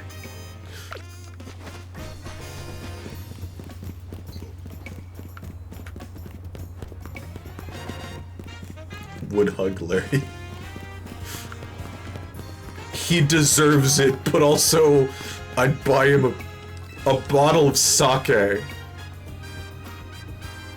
Guy looks like he deserves to, like, drown his sorrows. He's still staring at me. I'm gonna leave him up there for a second. Can tell just by looking at you, you're a strong trainer. To defeat a trainer like you, it's necessary to go all in on a single strategy. I'll be attacking you with my favorite type of all Pokemon of all types, the bug type. Being dedicated to a single thing you love forces you to be creative to overcome its weaknesses, and that creativity leads to true strength. You should battle me and see for yourself. A buzz about bug types. Okay. I also like some bugs. Just to warn you, I'll be using Mega Evolution to draw out the potential of my beloved bugs. Same. Keg of sake. Bro would out-drink an Oni and would not flinch.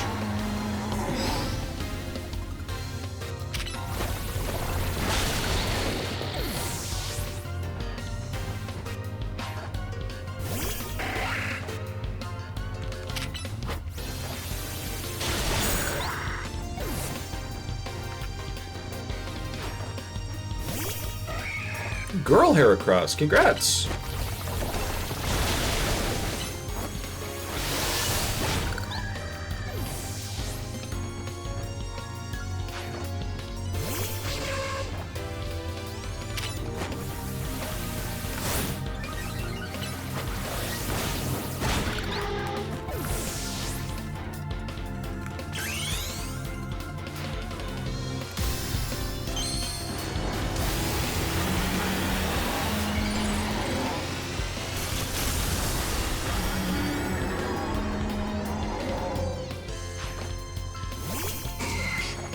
Oh, that one, really?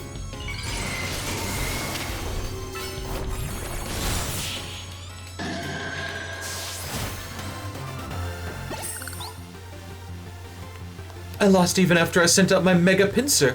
Why wasn't my love for bug types enough? I saved the world. Twice. Good work out there, team. Especially Pinsir. Great job with that Mega Evolution. Seems like more and more trainers are using Mega Evolution lately, huh? I've heard rumors, though they're just rumors, mind you, that some shady character taught Quasartico how to make Mega Rings. Apparently that person's name is... Az. Boy, what an interesting rumor! The story goes that this Az person traveled all the way to some far-off region called Hoenn. There, he researched the origins of Mega Evolution to satisfy his own curiosity. Seems he shared his research with Quasartico, but what does he hope to achieve? Guess I've got no complaints as long as I can Mega Evolve my beloved Pokemon. We should all just appreciate this precious gift that we have.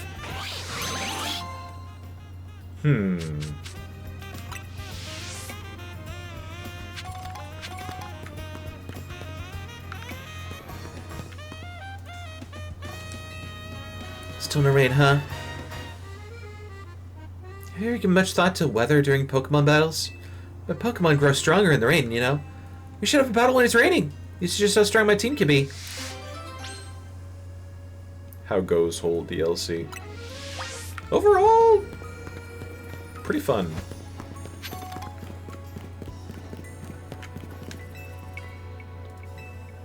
Some very strange things have been happening in my apartment block. Sort of things you might even call paranormal activity if you believe in all that. Speakers in empty rooms have suddenly started playing music, our building keeps losing power. On top of all that, we've been hearing eerie sounds from up on the roof. Love to get to the bottom of things, but it's got me rather spooked, to be honest. Sounds like you just have an electric Pokemon.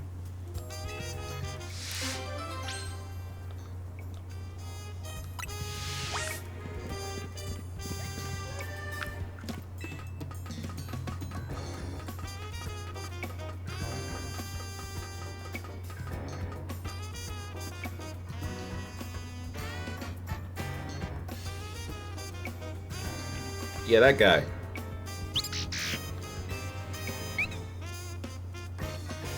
that Dedenne may have been using its tail to absorb electricity. Follow it to see where it's going.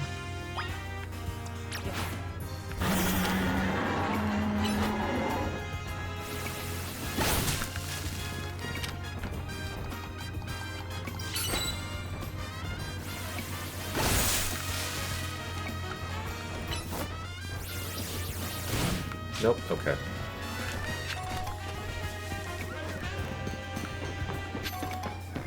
I immediately lost it. Oh, there it is.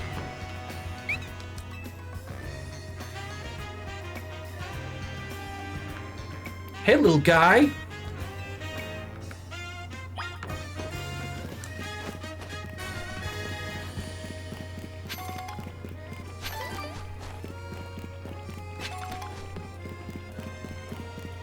Hamster.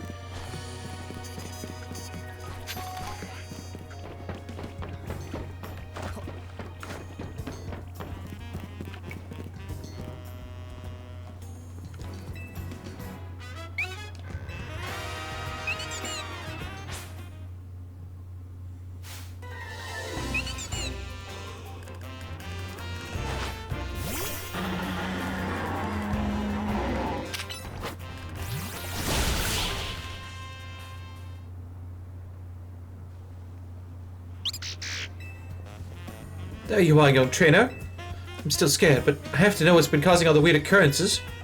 Oh? I suppose faulty speakers and power outages are electrical issues, aren't they? Nutty little Dedenne is behind all this. You've been absorbing all electricity, then?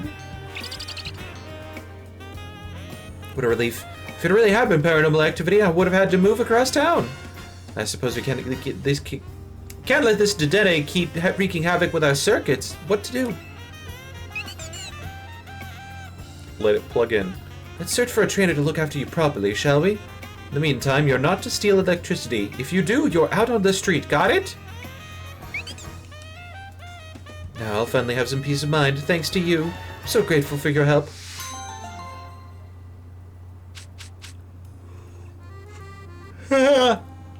Magnet.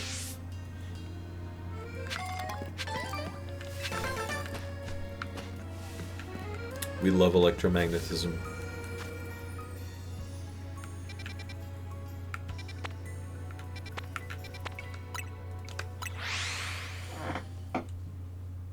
It's me again, Larry.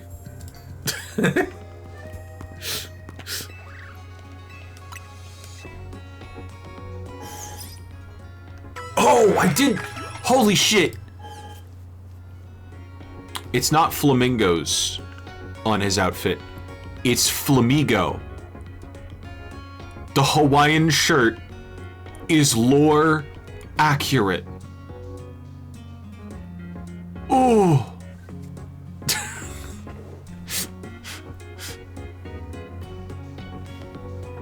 Okay, hold on.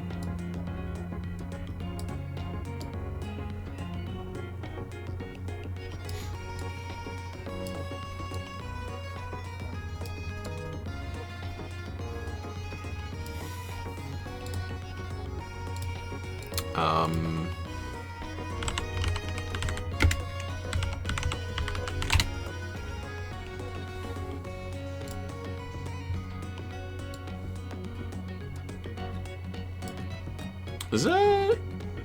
Damn it. Holy shit, you don't have to go so hard. But I appreciate it. And a Comfele? It is Comfey colors, yeah. Hey guys, don't mean I'm doing something off screen here.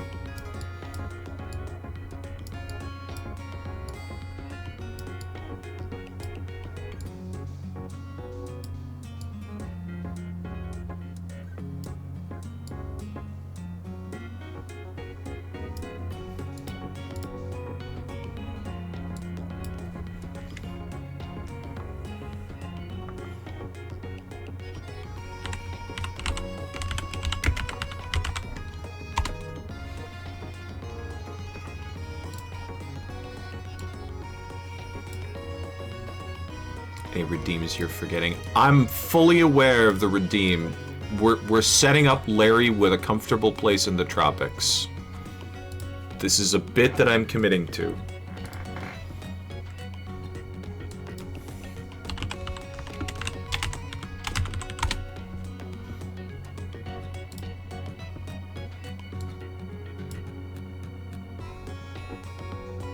Damn you.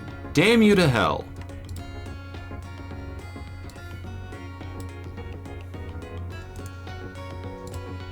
Everybody says they have PNGs, but they lie.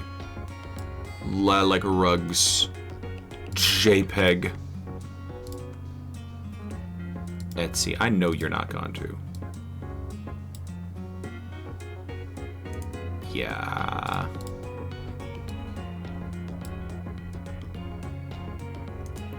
GIMP WebP. Cool. Cool. Cool.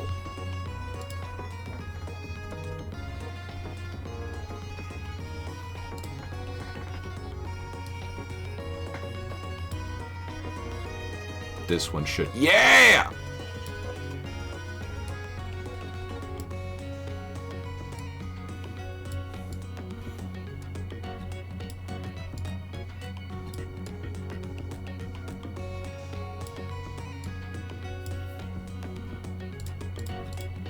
I'm half tempted to leave him there for the rest of the stream, but we're gonna leave him there for the next redemption.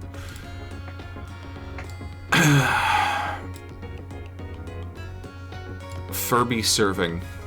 I know exactly what this is. Yep, called it. So.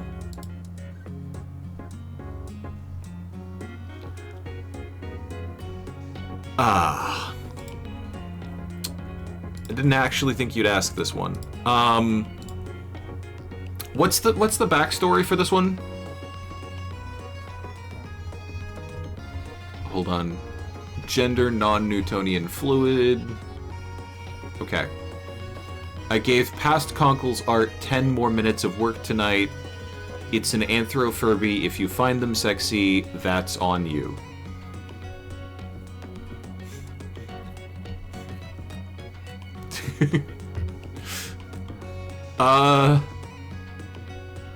So I've seen a lot of different shapes of Furby. A lot of different shapes of Furby. I've seen like several long Furbies. Actually, one of them was at the local gay thrift store. And I say gay thrift store. Was it like Rainbow Sheep or something? I don't remember the real title.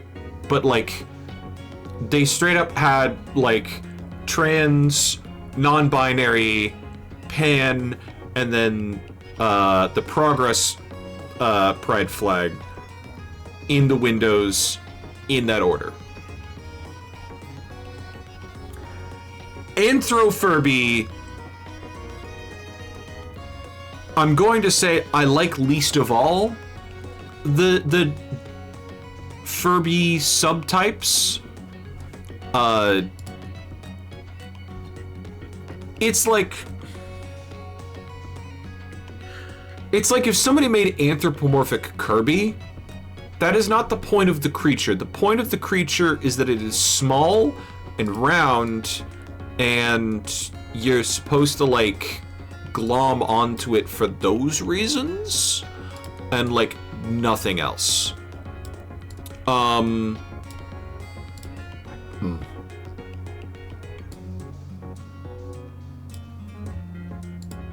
Like it, good art. I don't like the medium. I feel like I'm that art teacher that goes, I hate this, but it's good art, and I want you to keep going because I could hate it more.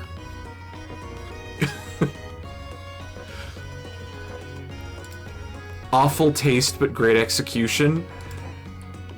Yeah. 'Cause, like, what was it? was like middle school art class. The story was like middle school art class, and the like art teacher was like, I hate mixed mediums. You've got glitter and feathers and traditional paint and actual like and like watercolor markers here. I dislike this. Keep going. I am not your main I'm not your audience. I hate this, but I could hate this more.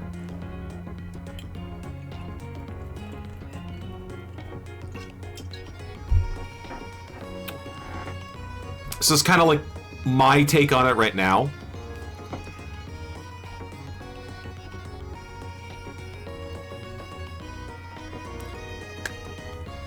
I don't vibe with it in any way, shape, or form. I want to see it grow up, happy, healthy, and on the other continent. That is it. That's it. That's the entire spiel.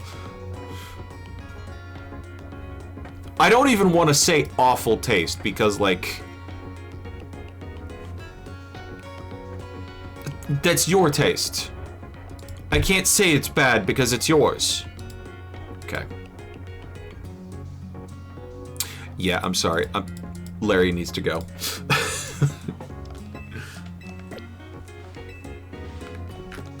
Alright.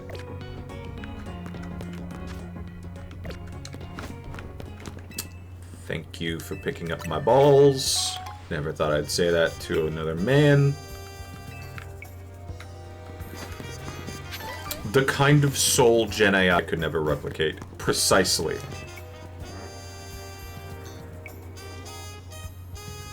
I want to be artistic in all things, even Pokemon battles. What makes those in battle truly shine is their beauty, their strength, and how ephemeral it all is. You don't know what I mean? You'll find out if you battle me! Interesting. Yeah.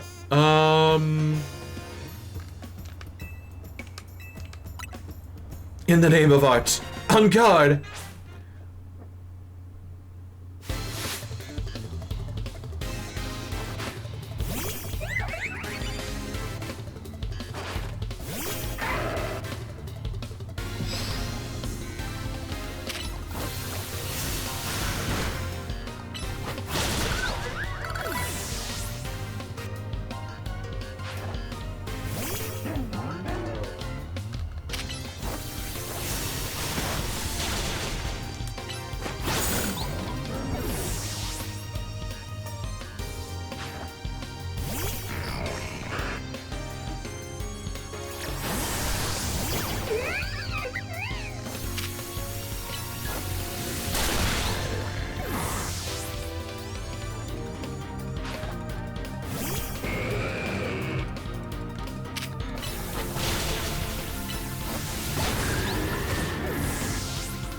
Wow.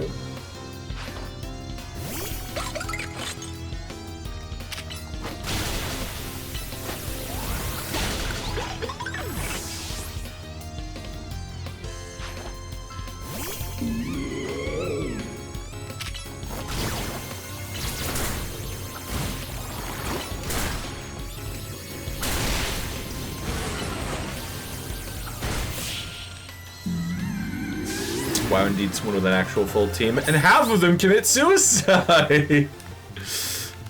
Kaboom! You only did one kaboom. Self-destruct. Explosion. I faced a trainer who would shed let's give it all we got before a battle. Thanks to her, me and my team realized what it really meant to give a battle our all. Don't you worry. First place I go after every battle is Pokemon Center. The ephemeral beauty found in a fleeting battle, and healing to bring out our resilience. This is indeed our style. Go clean yourself up. Bottle cap!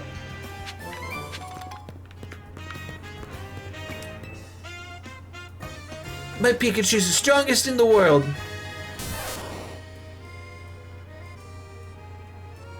This motherfucker's in the Epstein files. No joke. Pikachu is in the Epstein files. Look it up. Wanna know why he's so strong? Because he's holding a light ball. Light ball makes a Pikachu's attack and special attack even stronger. That's why I'm confident my Pikachu is the strongest in the world. If you have a Pikachu you think can beat mine, I'll prove you wrong in battle. You know you're ready with a Pikachu versus Pikachu battle. Only a single Pikachu. Okay, my time has come.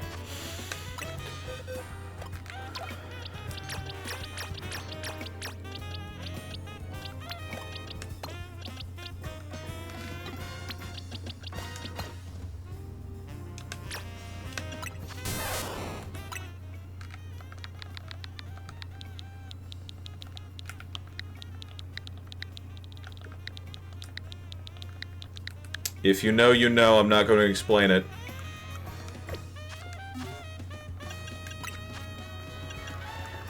That being said, I will juice her up.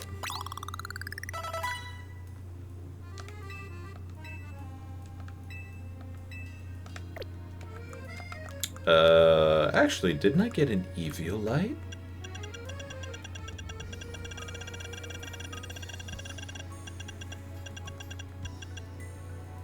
Defense and special defense.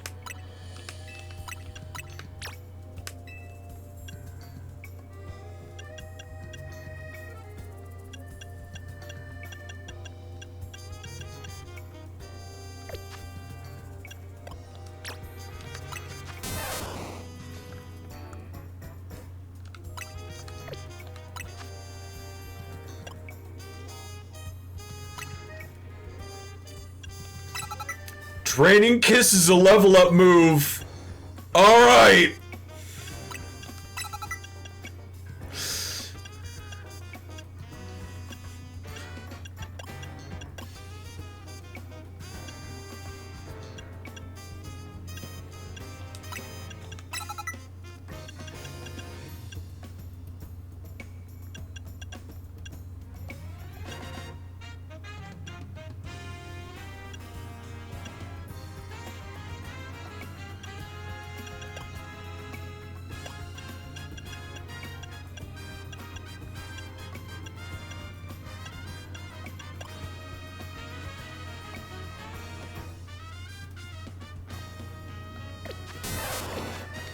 I think it's about good.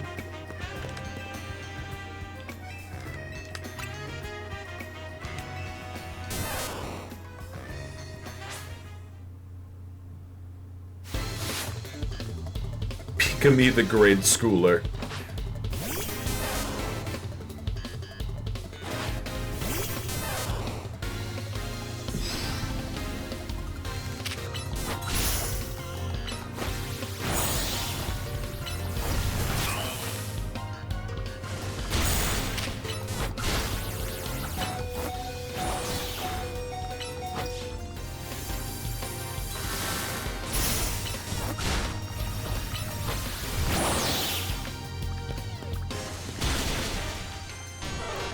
Cheeky dig.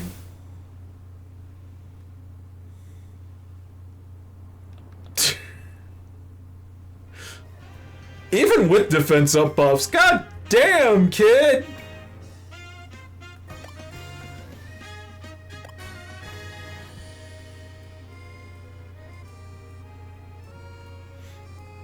Alright.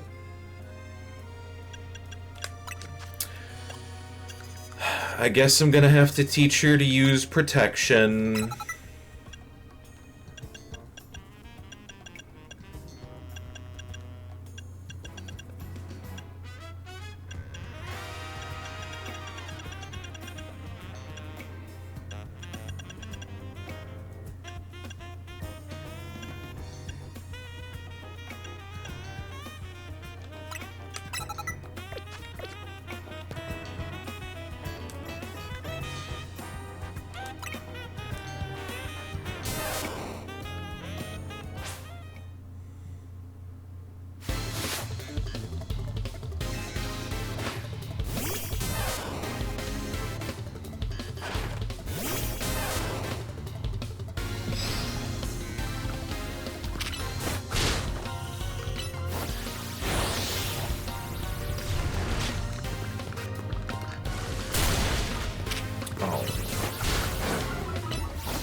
Cool. Dig counters protect in this game. It's literally just the targeting thing.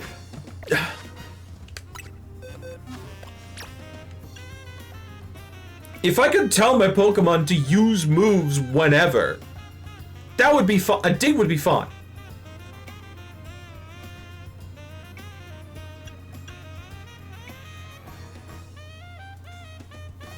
God damn, I really thought I could curb stomp this kid with a level 100 and be done with the quest.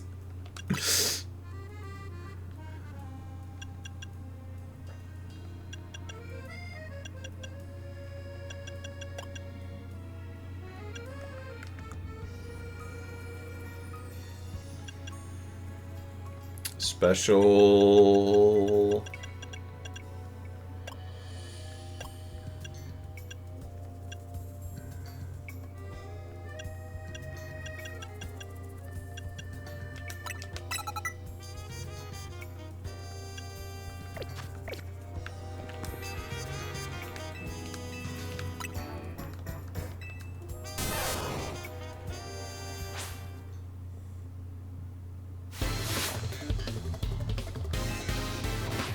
Switching out Pokemon counters dig, though. I can't switch out! I have to fight him with a single Pikachu!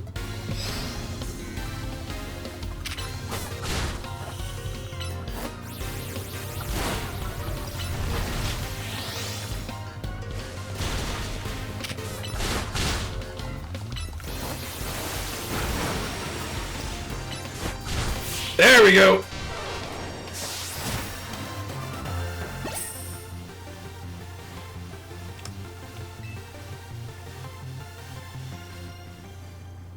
Can't believe your Pikachu beat my light ball boosted partner. You can tell how shocked I am? You're both super strong for sure. I'm so impressed I'll even give you this light ball.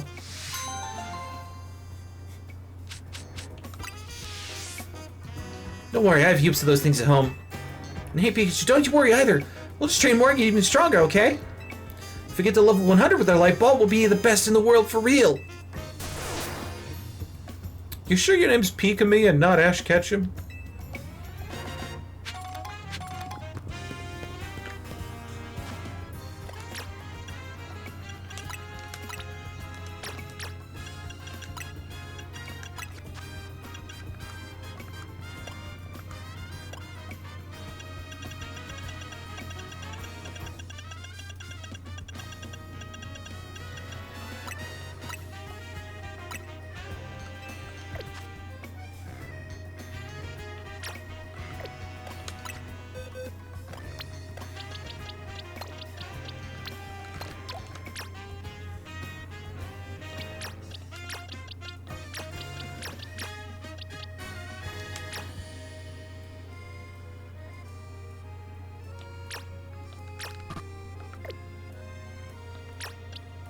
Two, three, four, five, six.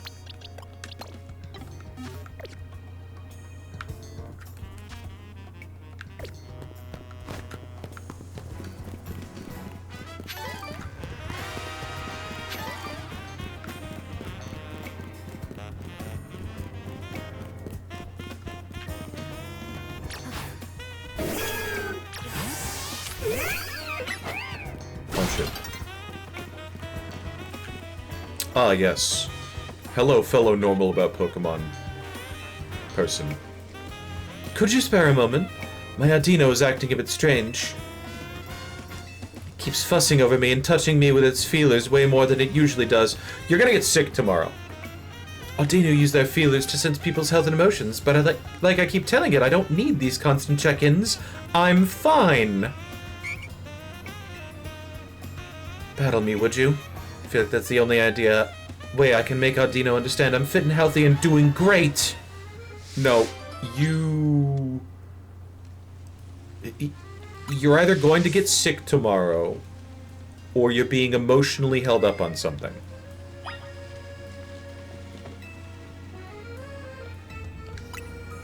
Let's get started. I'll win this and show Audino I'm doing just fine.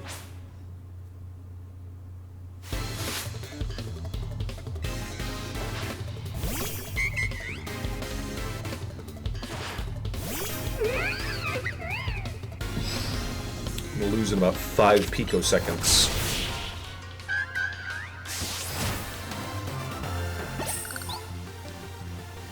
You're really strong, aren't you? Yeah. We lost, but I'm so glad we got to face you.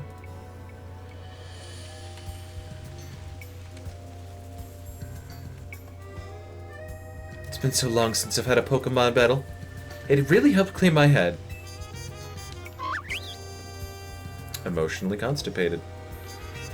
I thought I was doing fine, but maybe I was burnt out without even realizing it. That's what you wanted to tell me, wasn't it, Audino? You absolute sweetie.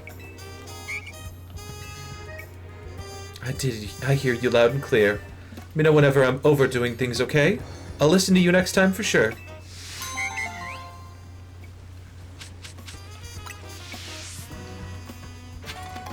Did you do the Furfrou side quests? I don't think I have yet.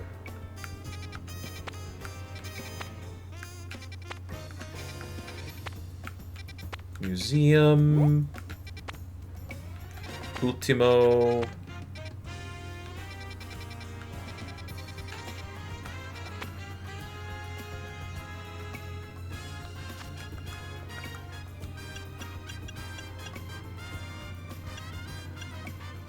Tatsugiri, Porygon, Feebas, Octolock, Stunfisk, Rain.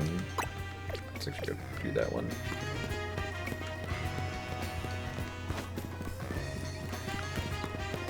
Near Wild Area 11. I might have already done that one.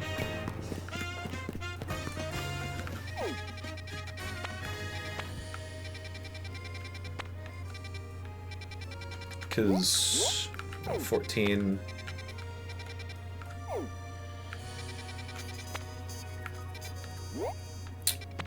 Probably not, actually.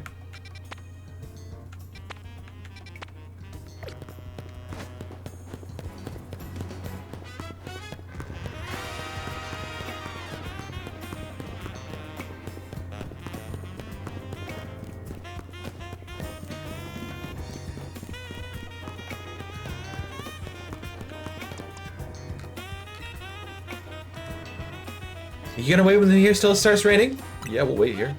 Wanna battle me that bad? Sure, then let's wait together.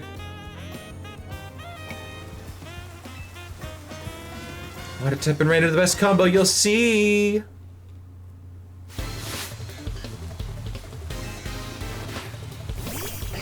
Skrelp! Look! Scrunt!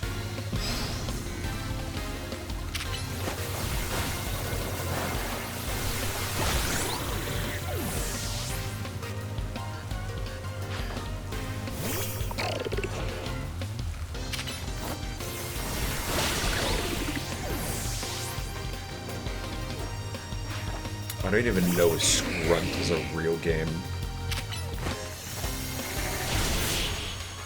I just have that, like, look at this guy clip embedded in my skull. At least now the rain might hide my tears. Couldn't even win, even though the rain gave my water type team an advantage. Bet you noticed my water Pokemon. All my Pokemon know water type moves, right? Well, water type moves become more powerful in the rain. That's why I thought I could win. What else? Fire type moves become weaker in the rain. Makes sense, really. Rain makes things wet, and wet things are tough to burn.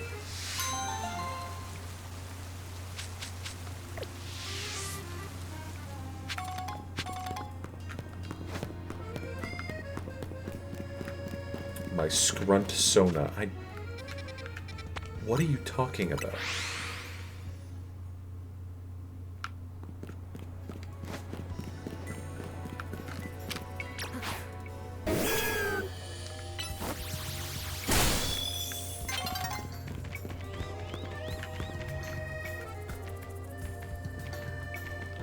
Oh. Would you like a ride anywhere? It's actually my first day on the job and I haven't gotten a single passenger yet. Practice playing, I know what I'm doing, but I'll be pretty nervous until I get used to things. Help me out here. Promise I won't charge you anything.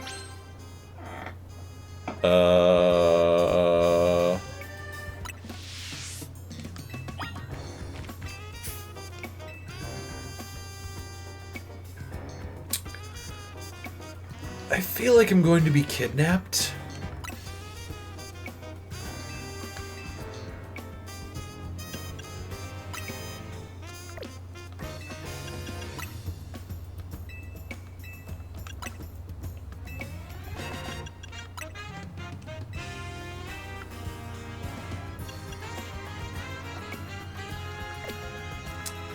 Wait.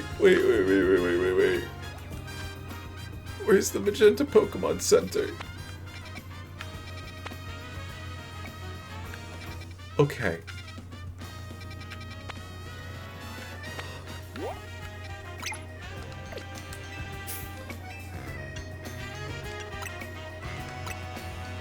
Gosh, my first ever fare, even if I'm not charging you anything. Guess only having one destination makes this one-of-a-kind cab, you don't you think? Sorry if I sound flippant, I know I should be able to find more than one place without getting lost.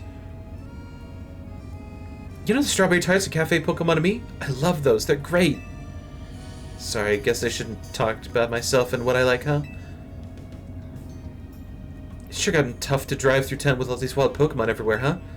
But that makes you want to ask why I bothered becoming a taxi driver in the first place, right? Yeah! Mr. Turn, gonna have to circle back around now. This was explaining why I became a taxi driver. Ah! We've arrived at your destination, the Magenta Pokemon Center. As promised, you don't owe me a thing. I'll pay like normal.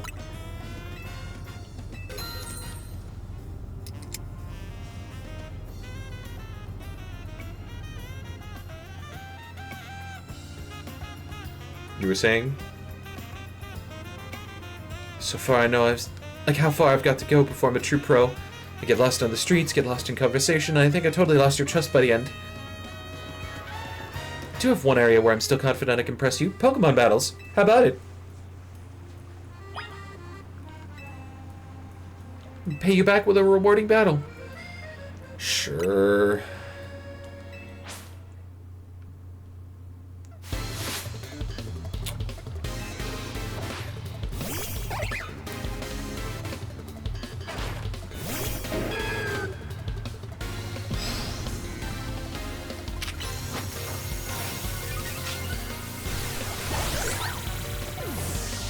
Obliterates you with a beam.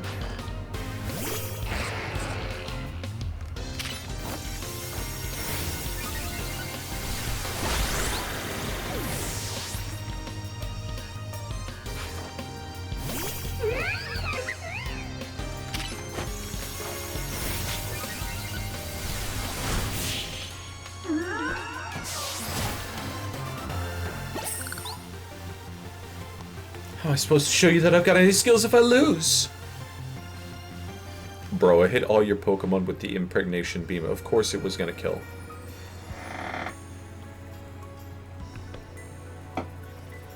Turns out that battle taught me how far I've still got to go as a trainer, too. Doesn't mean it wasn't fun. Really enjoyed battling you. I'm glad I've never given up on Pokemon battling. Not the best, but it still gives me confidence. And if I don't give up as a taxi driver, I bet I'll build up confidence over time there, too. As long as, I don't lose my job or anything. Thank you for being my first ever fare, and for the great battle today. Gotta go see it. Have a good night!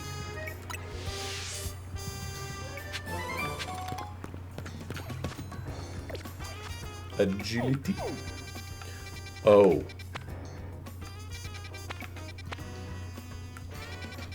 Alright. Well.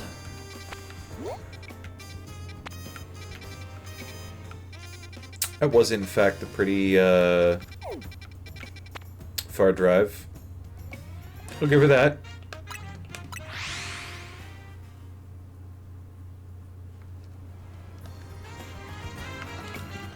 So scratch the back of my skull. Mimi, why are you offering me a quest? Mimi seems interested in your Diane site. You can't use that rock. Maybe I must be sensing some kind of psychic energy. Can telepathically pick up thoughts and feelings and transmit them to another person. Using telepathy takes a lot out of Mimi, so I've asked it to hold back. But even so, sometimes it happens to pick up on something, like just now. Wonder what it's detecting. Maybe that Diane sight you've got is imbued with some kind of strong emotion?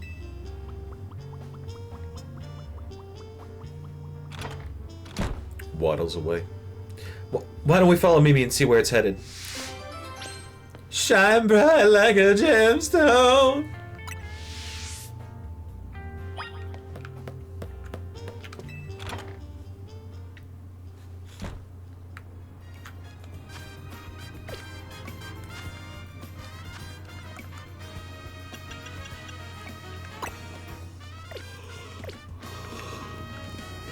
Oh, Mimi booked it.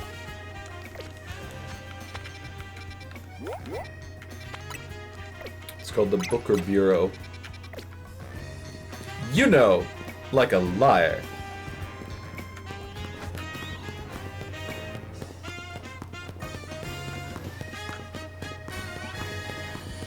If you couldn't pay your fare due to it being above the base rate, the driver would engage you in battle. Ah. No, I knew that. Hi, Sedna. Mimi and I are in a case right now, and we might need your help. Yeah, if you could let Eris and Nyx know, that would be great, too.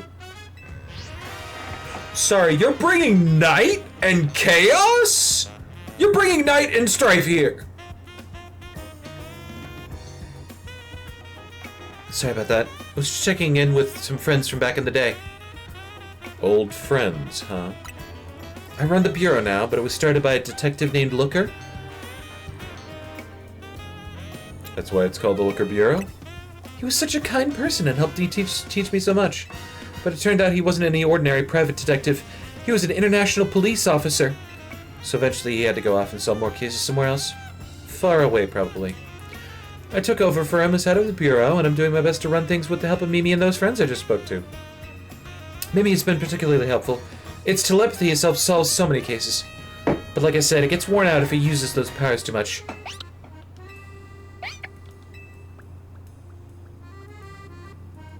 Follow Mimi.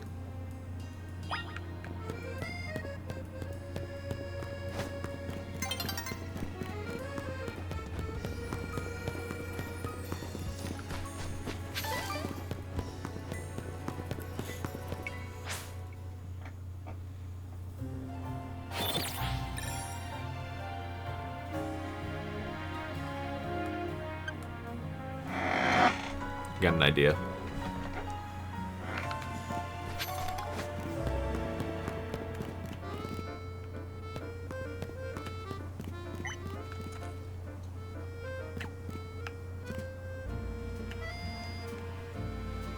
It really just wanted a loaf of bread. Were you picking up on my own feelings?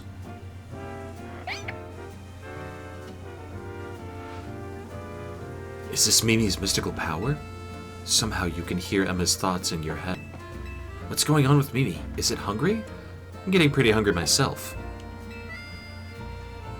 You alright, Emma? Oh yeah, I was just thinking I could go for a little bite to eat. Thanks for looking out for me, Mimi. What do you say we make a little pit stop to refuel?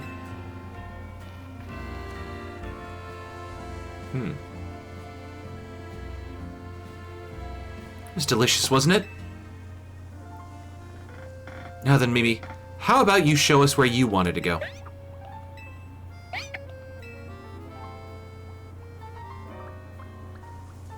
Come on, follow.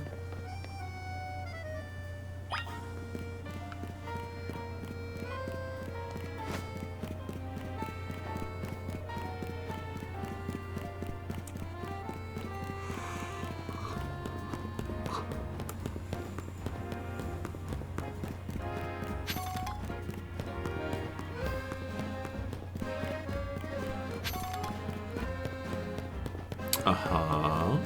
Uh-huh. Uh-huh.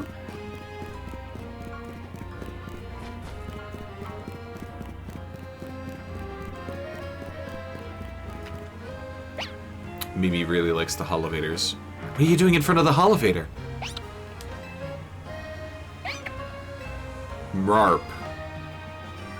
You want to go up, don't you? I think we're close to finally unraveling the truth. I'll go first. See you up there. Does Mimi know how to operate a Holovator? How do I know how to operate an elevator?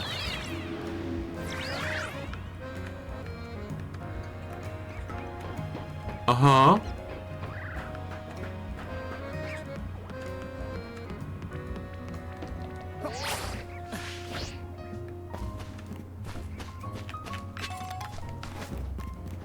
Because, like, these things got installed, what, minimum 3 months ago?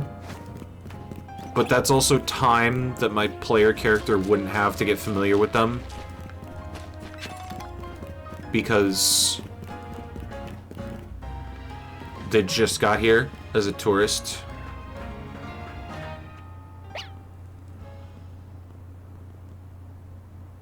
Whatever you were sensing is around here, right, Mimi?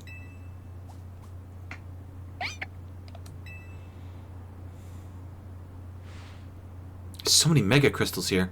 Too many. It's not normal.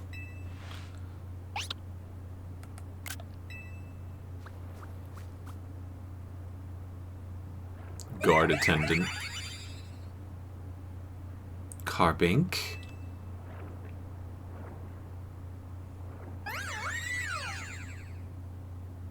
Wife. And what's that other Pokemon? Maybe it's related to your Megastone somehow? The only way to find out is whether it's connected to your Megastone is catch it.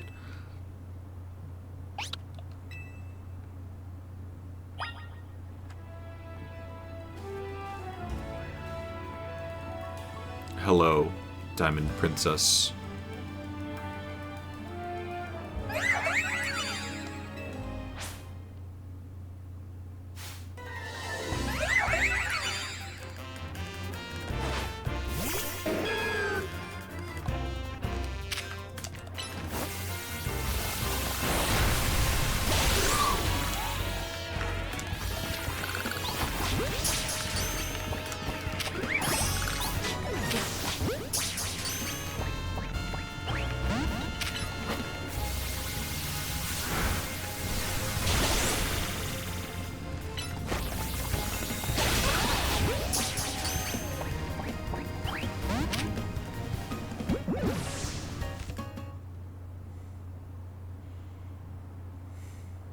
Don't defeat it, you need to catch it!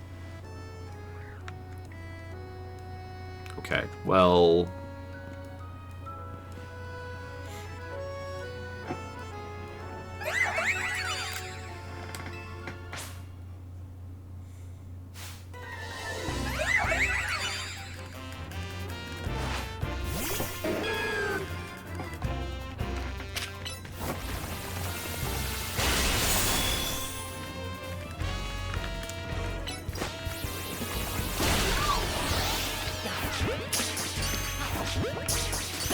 I didn't mean to put those two in the,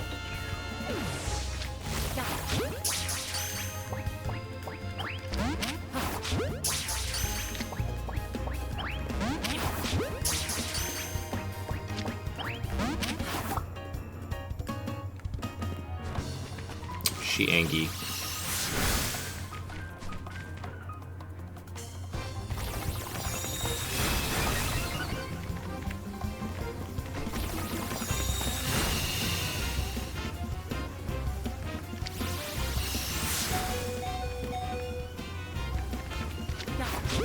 I don't have infinite time to try here like I did with Mewtwo. Because...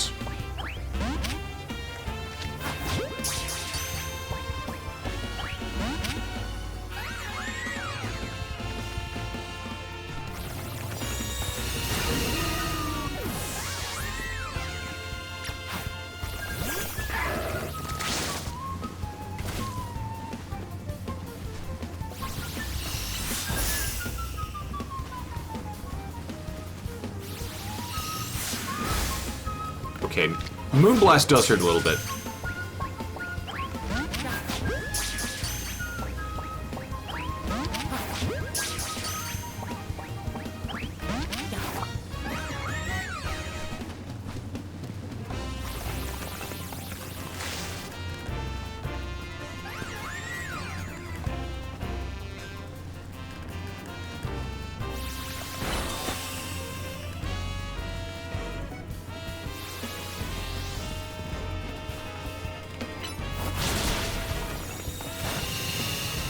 That's the one that I wanted the Diamond Storm, that I wanted to protect against.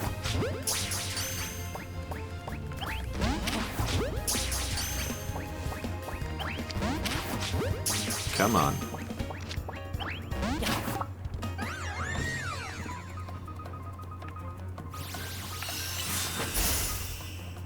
Hee hee.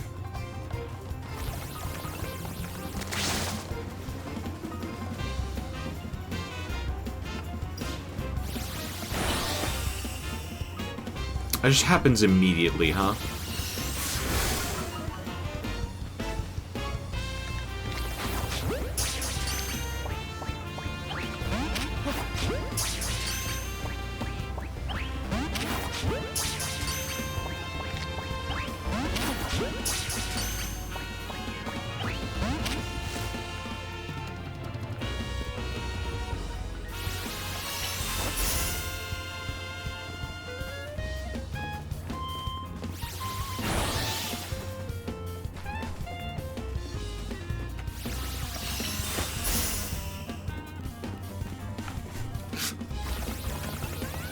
I feel like I'm getting away with something. This is just mechanics as written.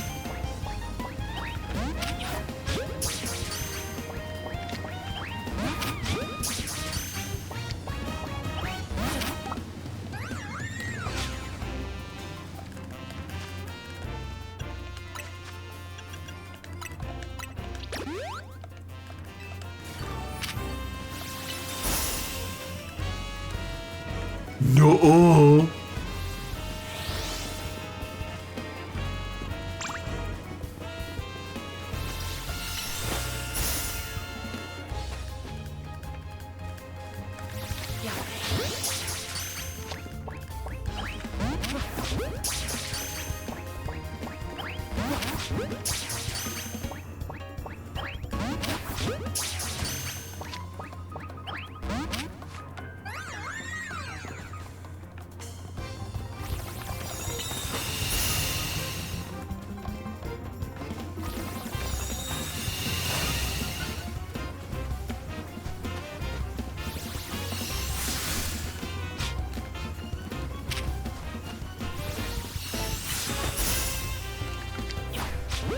My turn.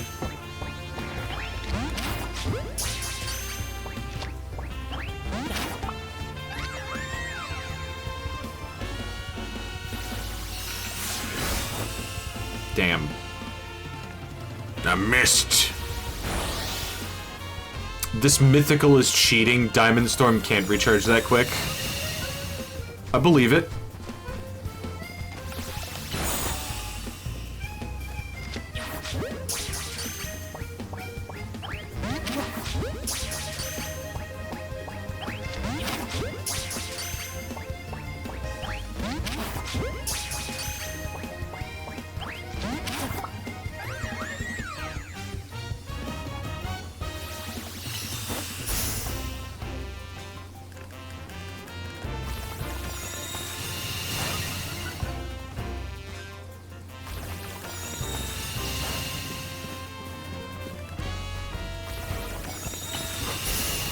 It really is cheating. I give it that. I'm cheesing. It gets to cheat a little bit too.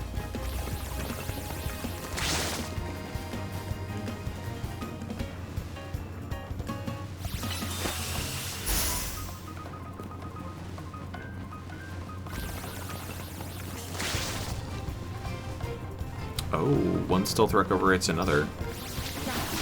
Nope.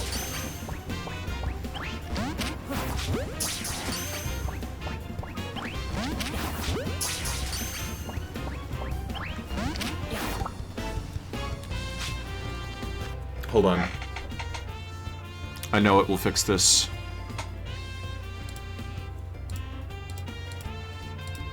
There we go. That should fix my luck.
Ball!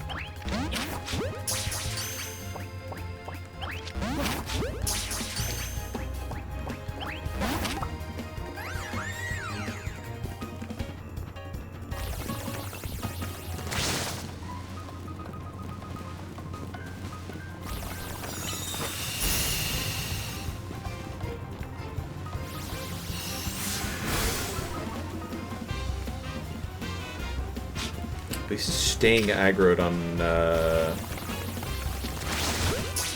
on my boy. My boy!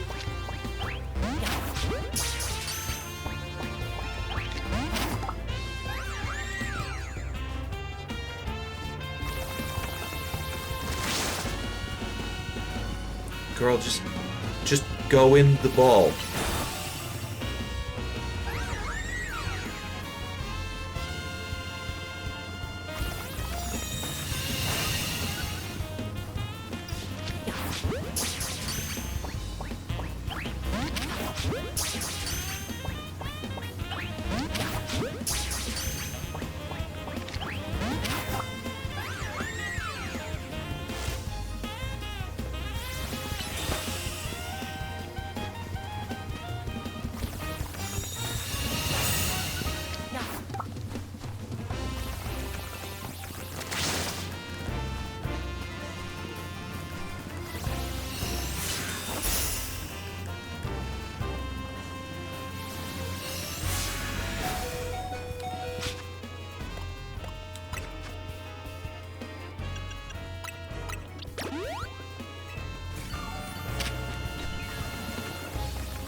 Shit.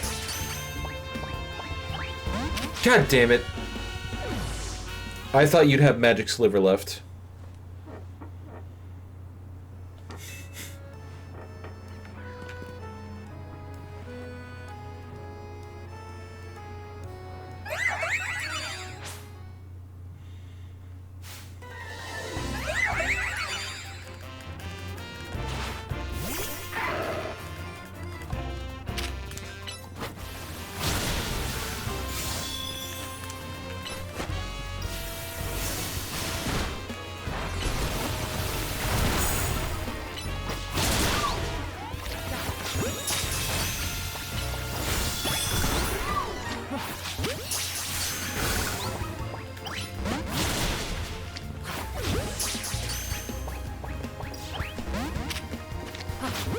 Alright, so begins the cycle anew.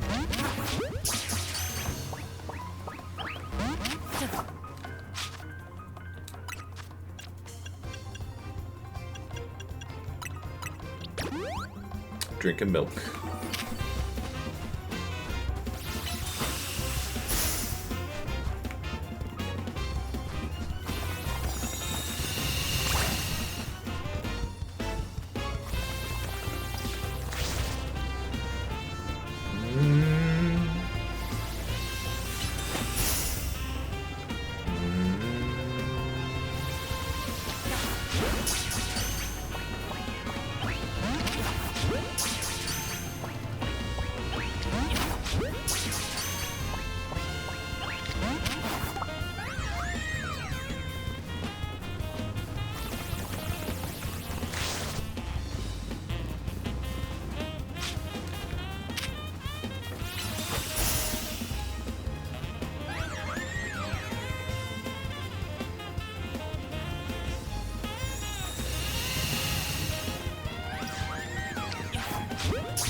Yeah, I don't have to hit the protect button to make sure that you don't get healed.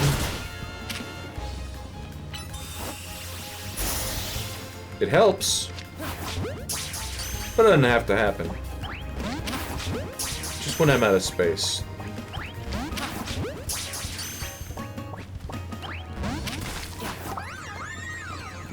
Alright.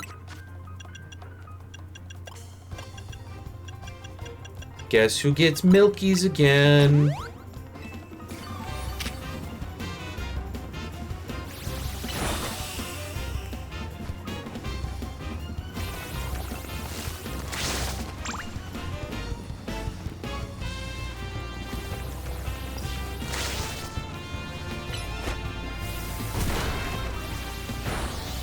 Cut.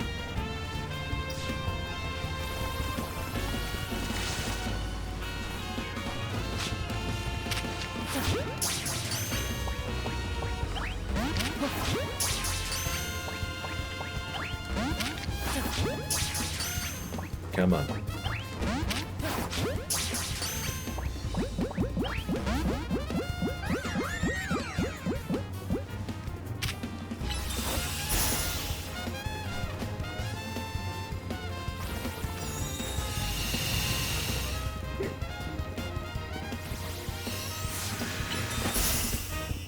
Yeah.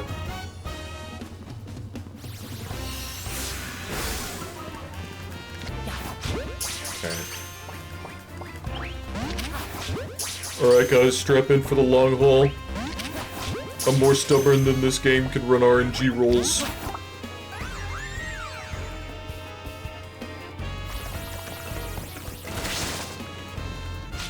Oh, I forgot the most important part of this. Milk!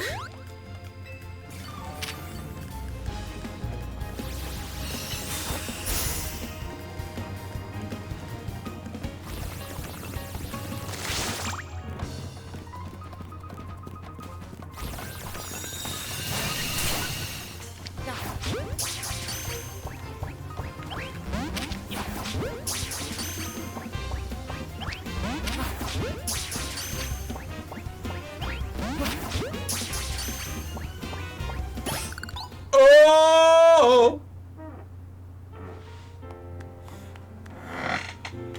Good job. I knew you could handle it, Salasabim. And thank you for the help, Larry. You certainly were lucky. Thanks. Can I go back to sipping my drink underneath a coconut tree now?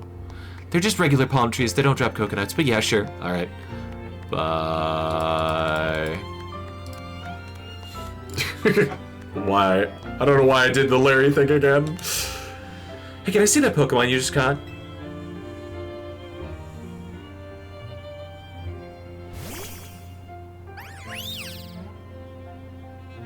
It's so pretty. Its glimmer reminds me of the Anistar sundial. Anistar? Yeah, there's a strange sundial in Anistar City said to have something to do with Megastones.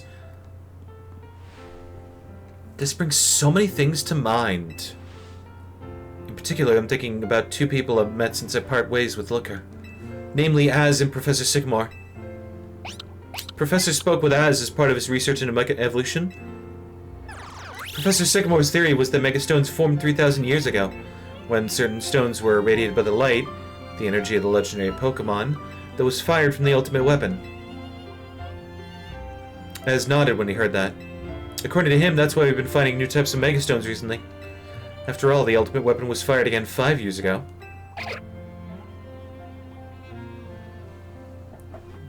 Bullshit.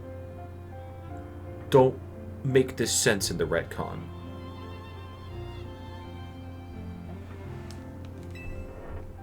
It's okay, Mimi. I'm here to keep Lumio safe. And Celestimum is here to help too. Make sure you take good care of this Pokemon, okay, Celestimum? Limios needs people like you. People who can really bond with all sorts of Pokemon. Oh, I'll show you how much I bond with her in bed.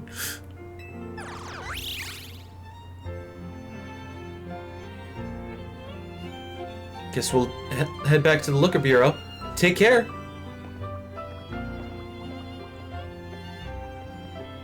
I just remembered that Az mentioned something else. He said during his long journey searching for Floette, he saw a phenomenon in Hoenn that may have been the beginning of all Mega Evolution.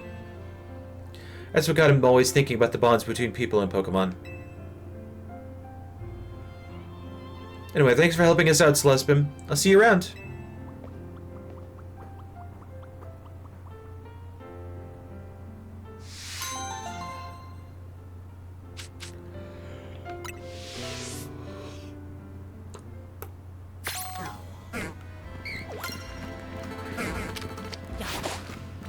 Screw you.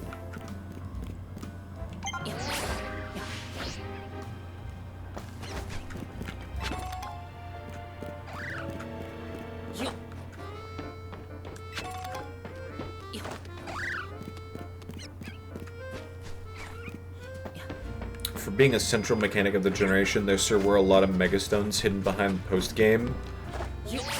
Most of those post-game stones involve the sundial. Yep! I was there! You wanna know what's even better?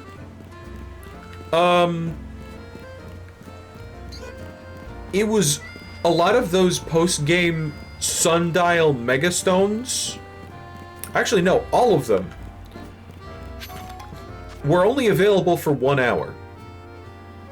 So the thing with the Anistar Sundial, you go to Anistar, I believe it was like 5 p.m. to 6 p.m. Activate the sundial, and God help you if you waited a single minute, cause that was it. You get 1 hour. You activate the sundial. I think there's like a little bit of a like 8 p.m. to 9 p.m. system time. Yeah, okay. So, but like you've got 1 hour to search for Megastones, and it just says Megastones across all of Kalos started appearing. Didn't tell you where.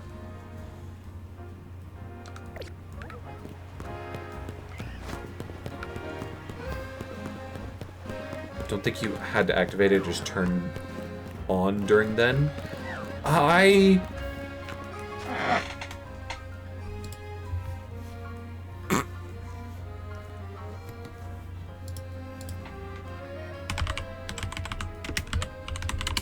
Anistar City.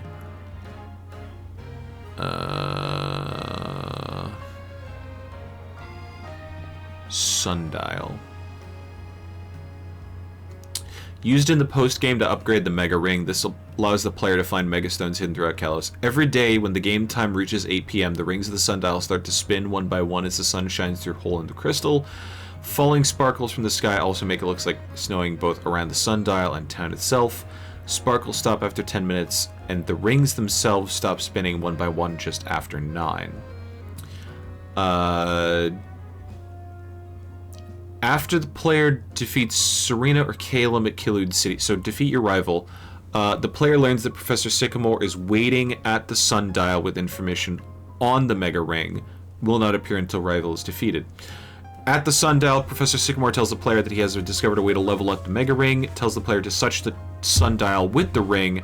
After doing so, he reveals the Mega Ring will now resonate with Mega Stones that are underground, can only be found while the sundial is active between 8 and 9 p.m., will not work at any other time. Okay, so you had to go there the once. Yeah, you had to go there the one time. But you still had between 8 and 9 p.m. system time. And my young, naive kid ass did not understand the concept of lying to the machine. So I only looked between 8 and 9 p.m. And only like 3 days a week? Because it was 50-50 on whether or not I would remember and still be doing homework at that point.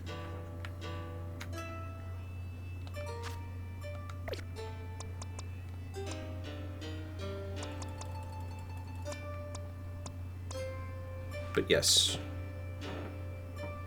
You could theoretically stretch it for longer by, like, at 9 p.m., rolling the system clock back to 8 p.m.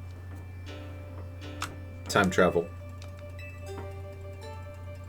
But I think even then, it'd take you, like, 2 hours with a guide?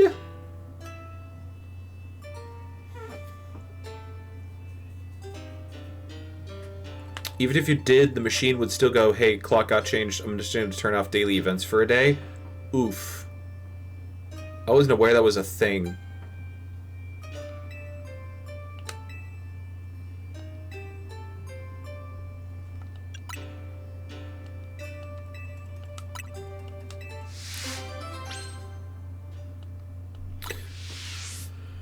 Hyrule. I know of a video that did round up all the Mega Stones in the span of an hour. Nice. Enjoy the sampling of bug Pokemon with a meadow pattern garnish.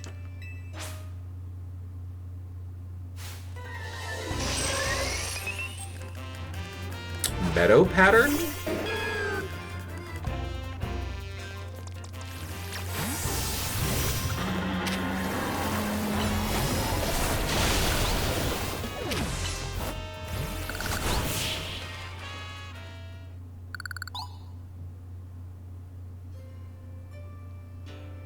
Enjoy this selection of Pokemon from Mirror Way.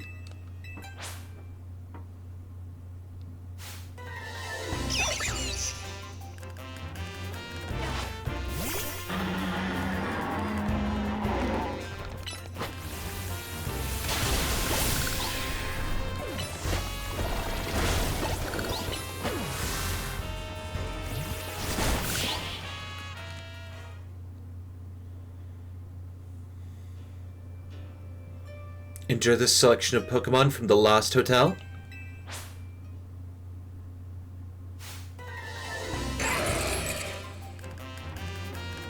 Steel types, huh?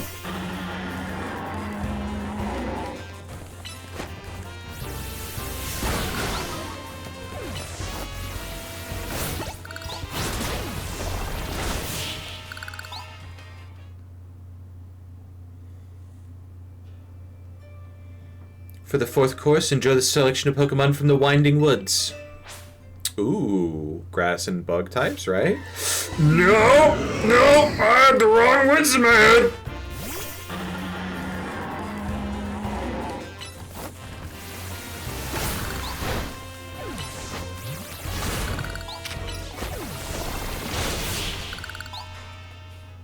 Right, Winding Woods is the late game one. Enjoy the selection of Pokemon that like evolution stones. That could be literally anything. Ah!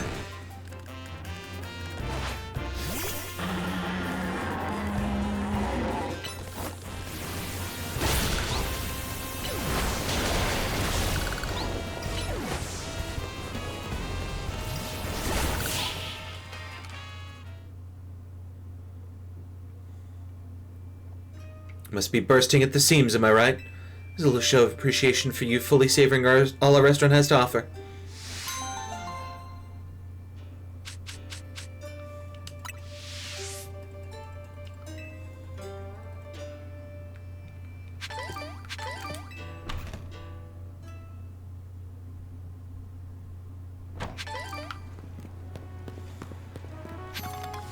Strike a Pokemon in the back with a Pokeball for a better chance. This is called a backstrike. Backshot. It's called a backshot.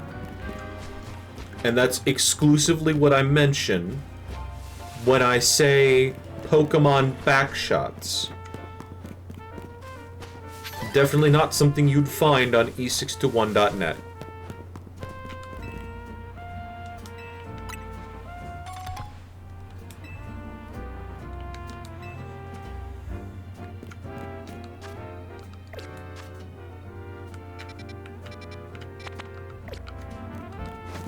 Muse Museum.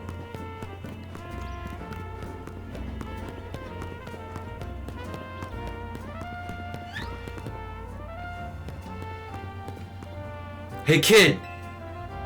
You got a second?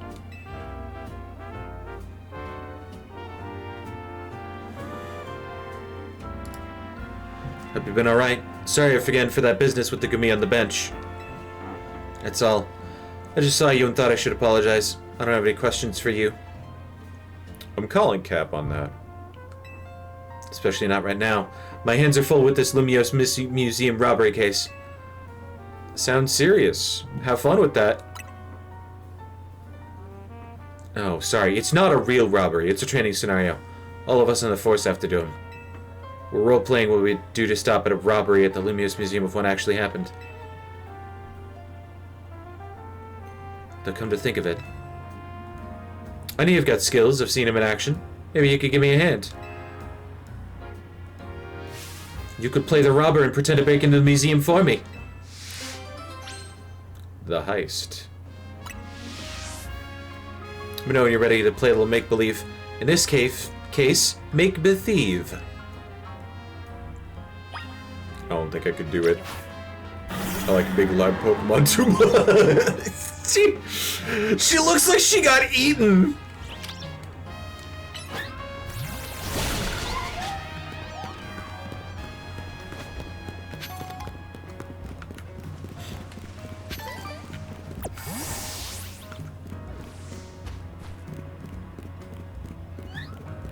Help me with my job, homework, random person from the street. You know what? Yeah. Fuck it. I'll do it.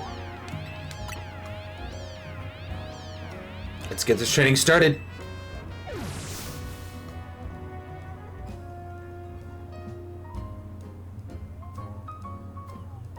Your first task is to storm the museum. Just walk on in through the front door. Once you're in, you'll steal an outfit from the ancient Sinnoh exhibit on the second floor. As you go, officers will try to stop you. When they challenge you to battle, take them on. Just watch out, the officers you'll be up against are some of Lumio City's finest. When you're ready to go, you can leap down from this roof to start the training scenario.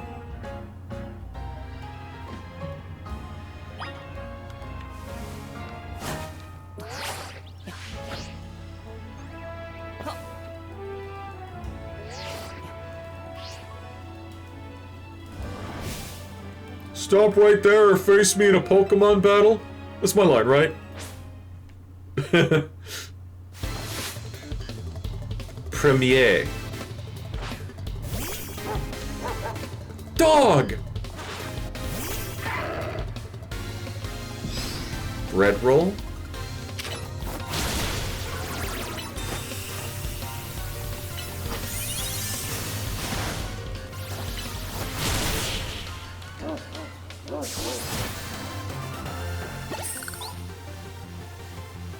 Broke right through my defenses. That's my line, right? Hi, Bim. Hi, Conk. Robbers breached the front door and is storming the museum. And see.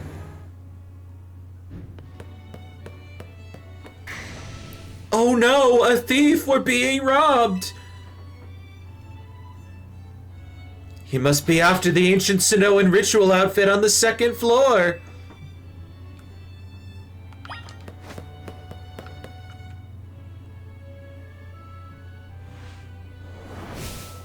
Halt, lawbreaker. You may have gotten past the guard at the front door, but your spree ends here.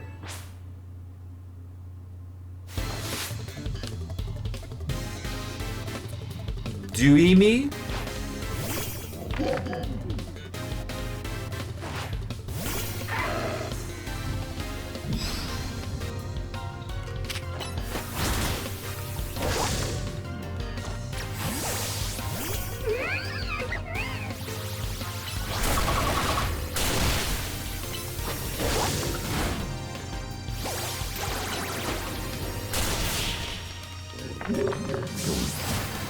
Ghost dog. Bread dog, ghost dog. Losing stings even when it's scripted. The intruder has broken through another line of defense. He's past the reception counter. It's supposed to be pretend, but I sure hope the chief doesn't ask for my badge for real. Excuse you? It's easier to go from the other end. Oh no, I had it backwards.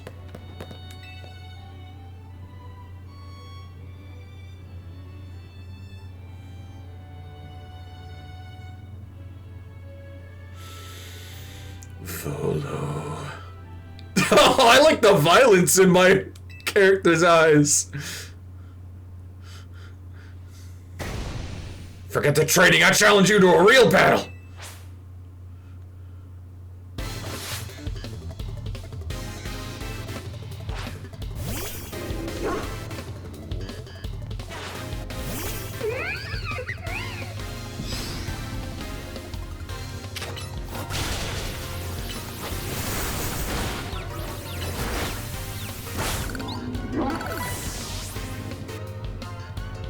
Dark Dog. Fire Dog.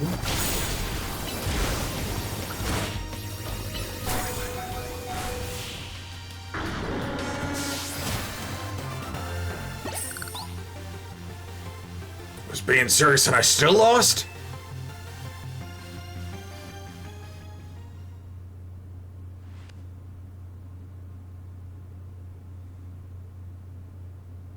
You stole the ancient Snow and outfit. Torius Selesabim is mistaking with the priceless ancient Snow and outfit. Set up a perimeter. I can't let this master criminal make it out of Lumios and escape justice.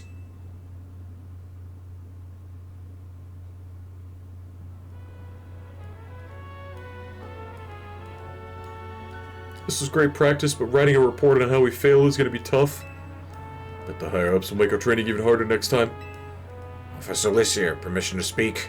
This training would have gone a lot smoother if you hadn't recruited us as a strong trainer. Yes. That was the point.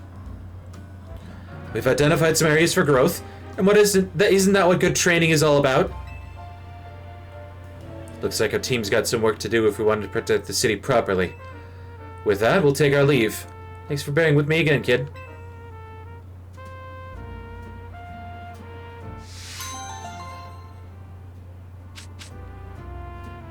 Do I get to keep the outfit, or,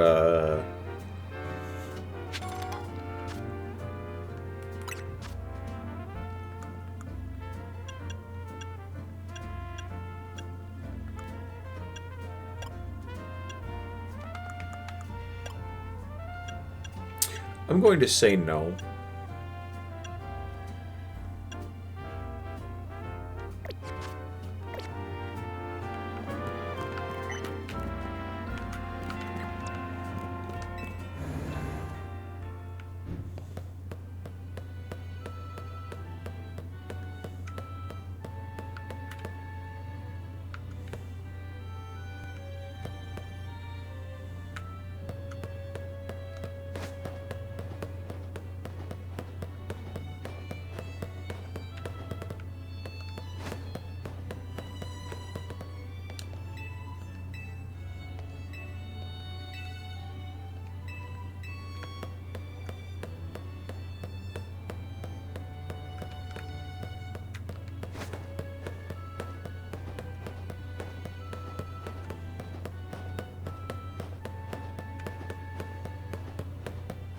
Un, deux, trois.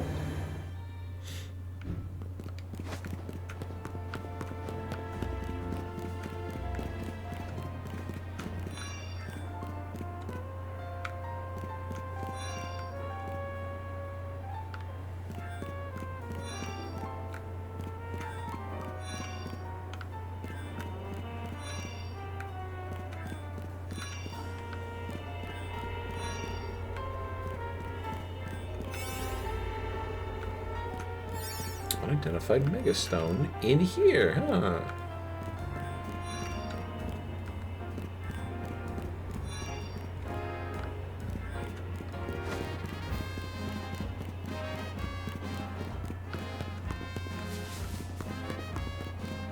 Don't mind me, I'm just window shopping.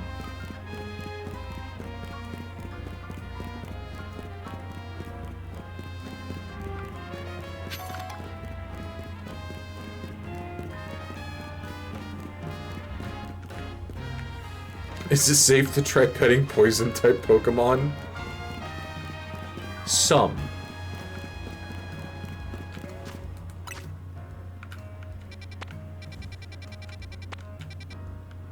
Wait, where am I? Okay.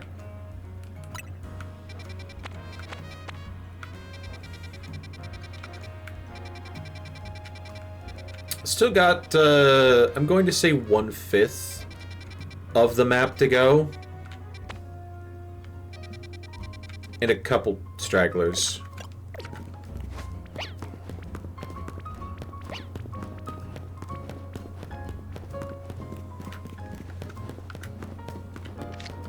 Cause like, what is it? I really couldn't find that guy's Stunfisk.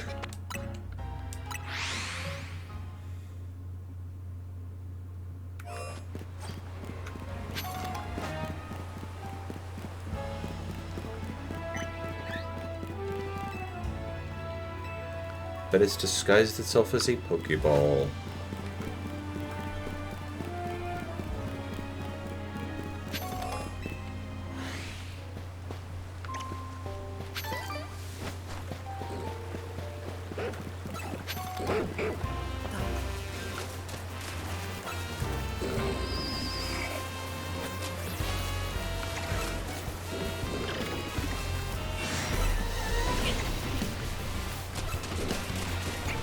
Oh, there it is.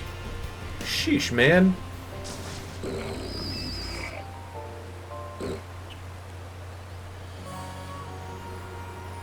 That's my Stunfisk. You didn't get your leg bitten or anything, right? You seem unharmed. You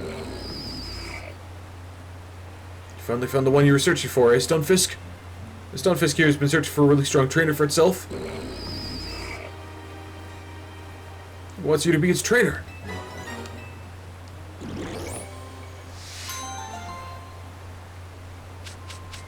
Uh-huh. Okay. I got the weird little guy.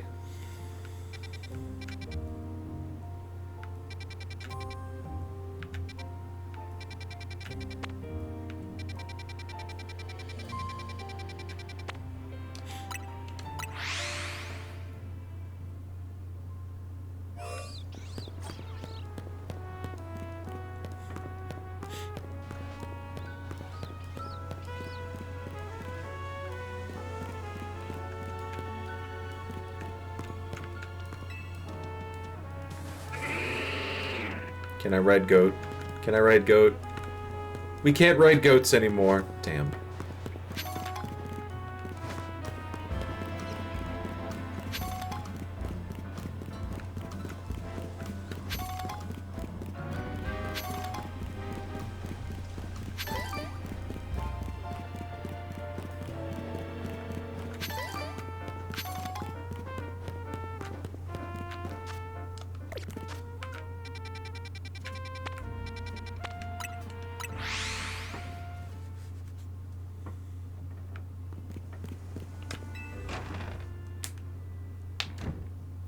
Ah.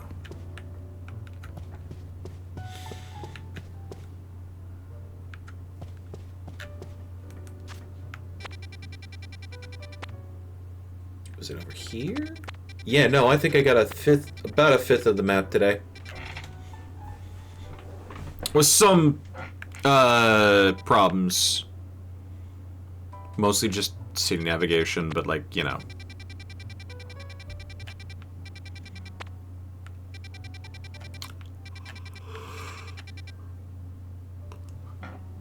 Last time I thought, last time I wrapped up, I thought I could do it in like 2 more streams.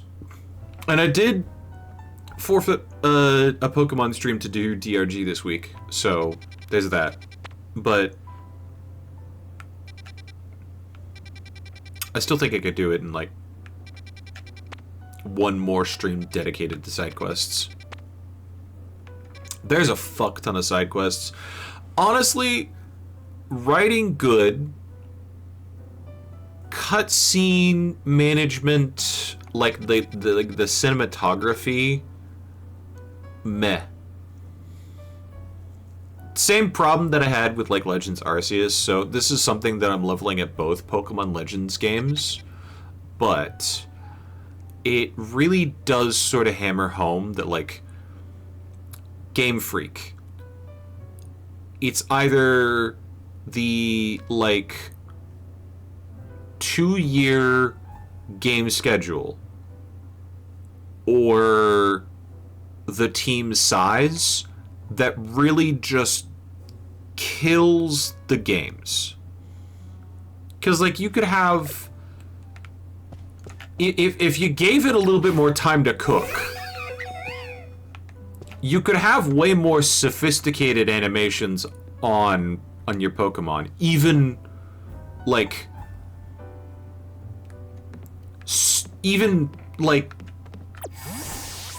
having 1,000 of them. Because, like, this... I'm just going to make one donut here.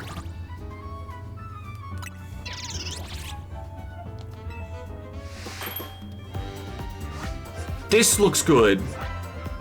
This cutscene.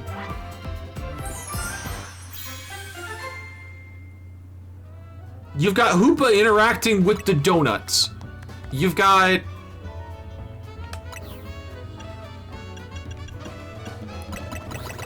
You've got effects out the wazoo. You reuse some animations.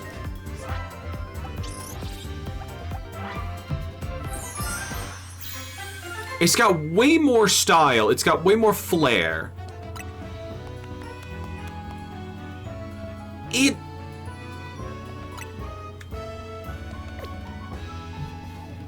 I wish this cutscene... I wish the quality of this cutscene extended to almost all of the side quests that they had in this game.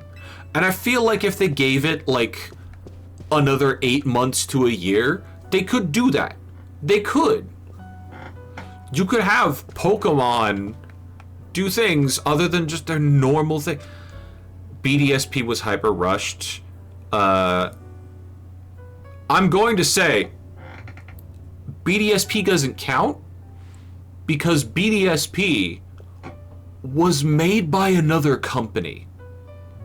Even Game Freak was like, yeah,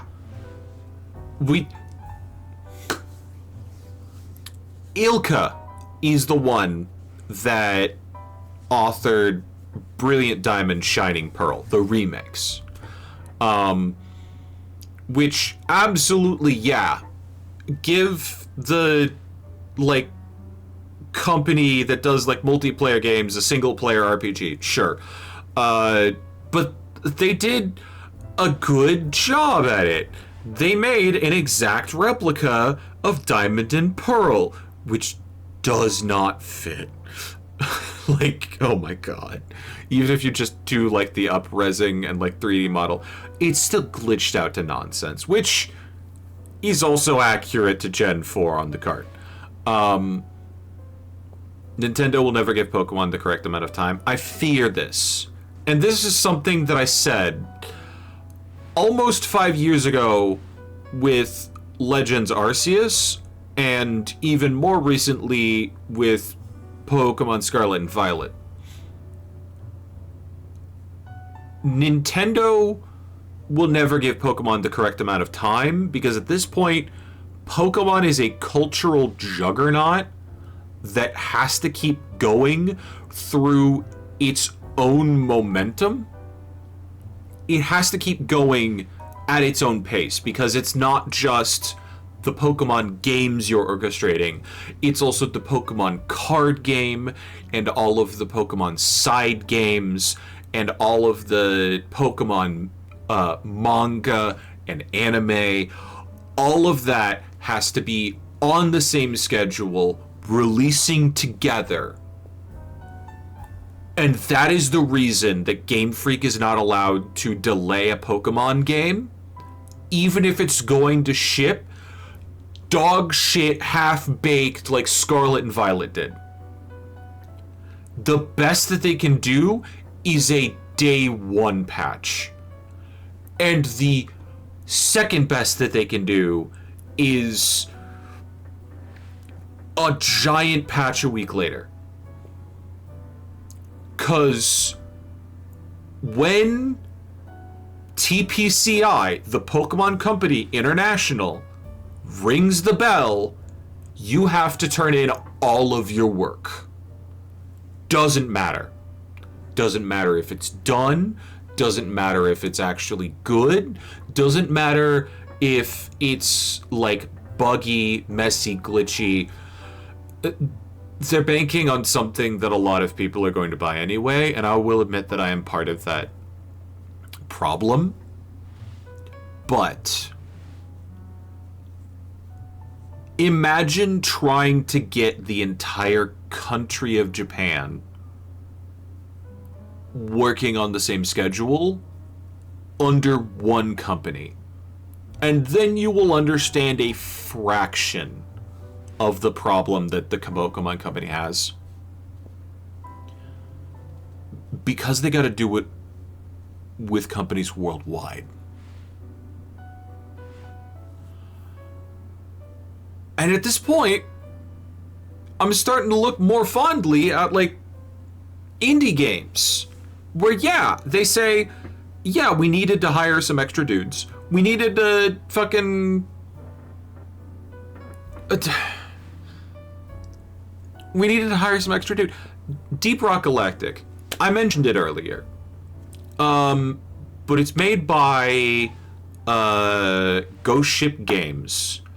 And they recently subcontracted out to another local games company.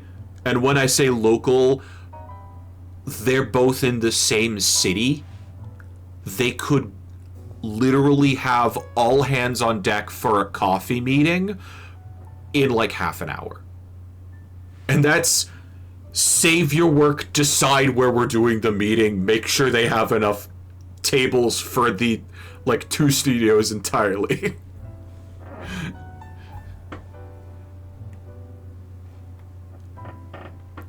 That's kind of what I love. Because I love Deep Rock Galactic. I'd never heard of the, what was it? I want to say Red Banner Games, but the guys that helped with Season 6. And I was like, absolutely amazed when it came out. And it looks amazing and it fits the vibe. They didn't, the assisting developers did an amazing job with Season 6. The only gripes that I have are with, like, enemy balance. And, like, that's something that you just gotta, like... It's a new season. They throw a bunch of mechanics at you at the same time. You need some time to get used to it. I realize that I'm having to get used to it. Because, like, Jesus fucking Christ, the Scrabs, they're so fidgety.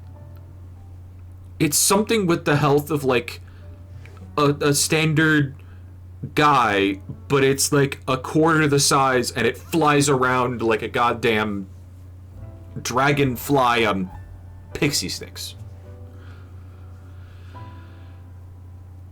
I need some time to get used to the new bugs. But I digress.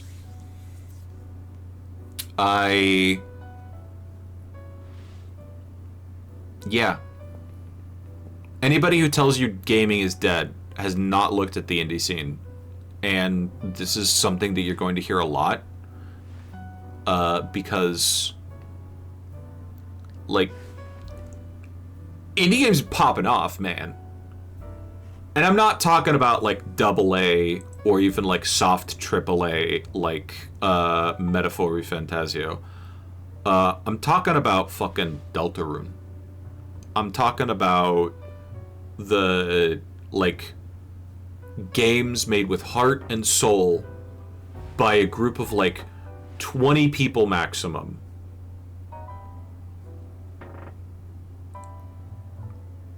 By a group of, like,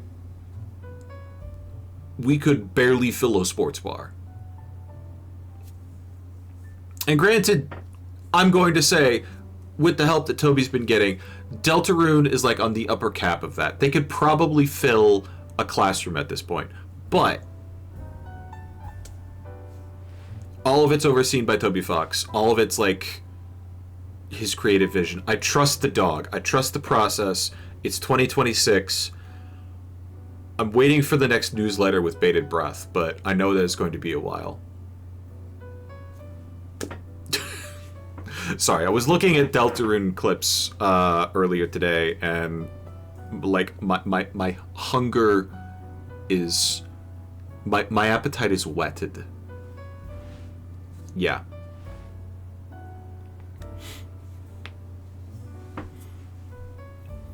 I gotta go.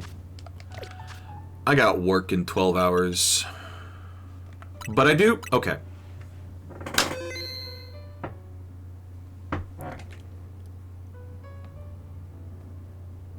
I feel like Monday is going to be an interesting day for streaming. Cause I got a busy weekend. I've got 8-hour shift at work tomorrow. And then I've got a full day fucking around with friends on Sunday. No, I'm not even going to do the Super Bowl. Not gonna happen. But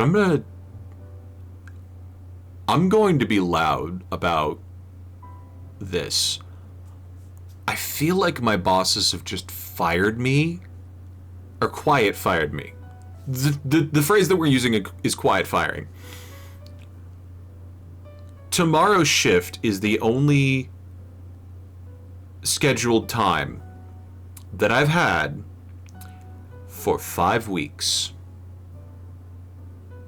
The last 2 weeks, I have had 0 shifts at work.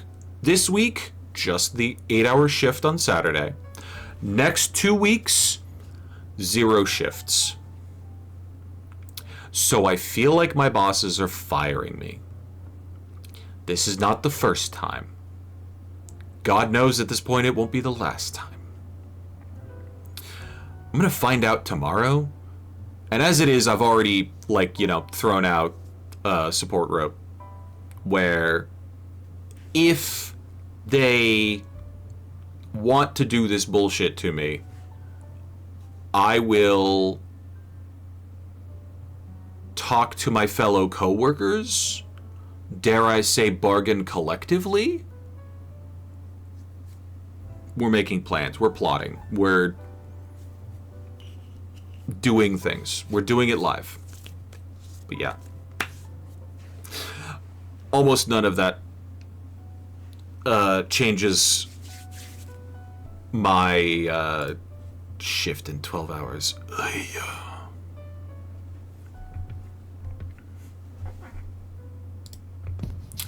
Ladies and gents, if you like what you've seen here tonight, follow me here on Twitch. You get notified when I go live. Plus, on Sunday, through perhaps even magical means, I will post my schedule on Discord and Blue Sky, but like I said, I've got a busy weekend, so no stream on Saturday and no stream on Sunday but that's the usual, so expect that.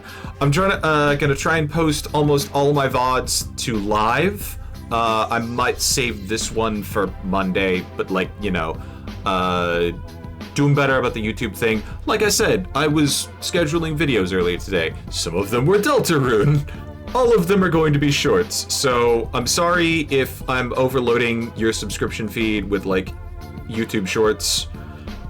There's still more to go. Yeah. Can I go raid Tsunamiko Ryan? Is he still going? Is he still going? You know what? I will. Let's go raid Ryan. He's doing art. I might even get in there in the raffle again, so I can. If you're a new guy, you can join the art raffle too. You'll even get a bonus. You might even get one before I do. Anyway, go have fun with Ryan. See you tomorrow. Or no, I will not see you tomorrow. I will not see you for the whole weekend. It's reflex. Bye-bye.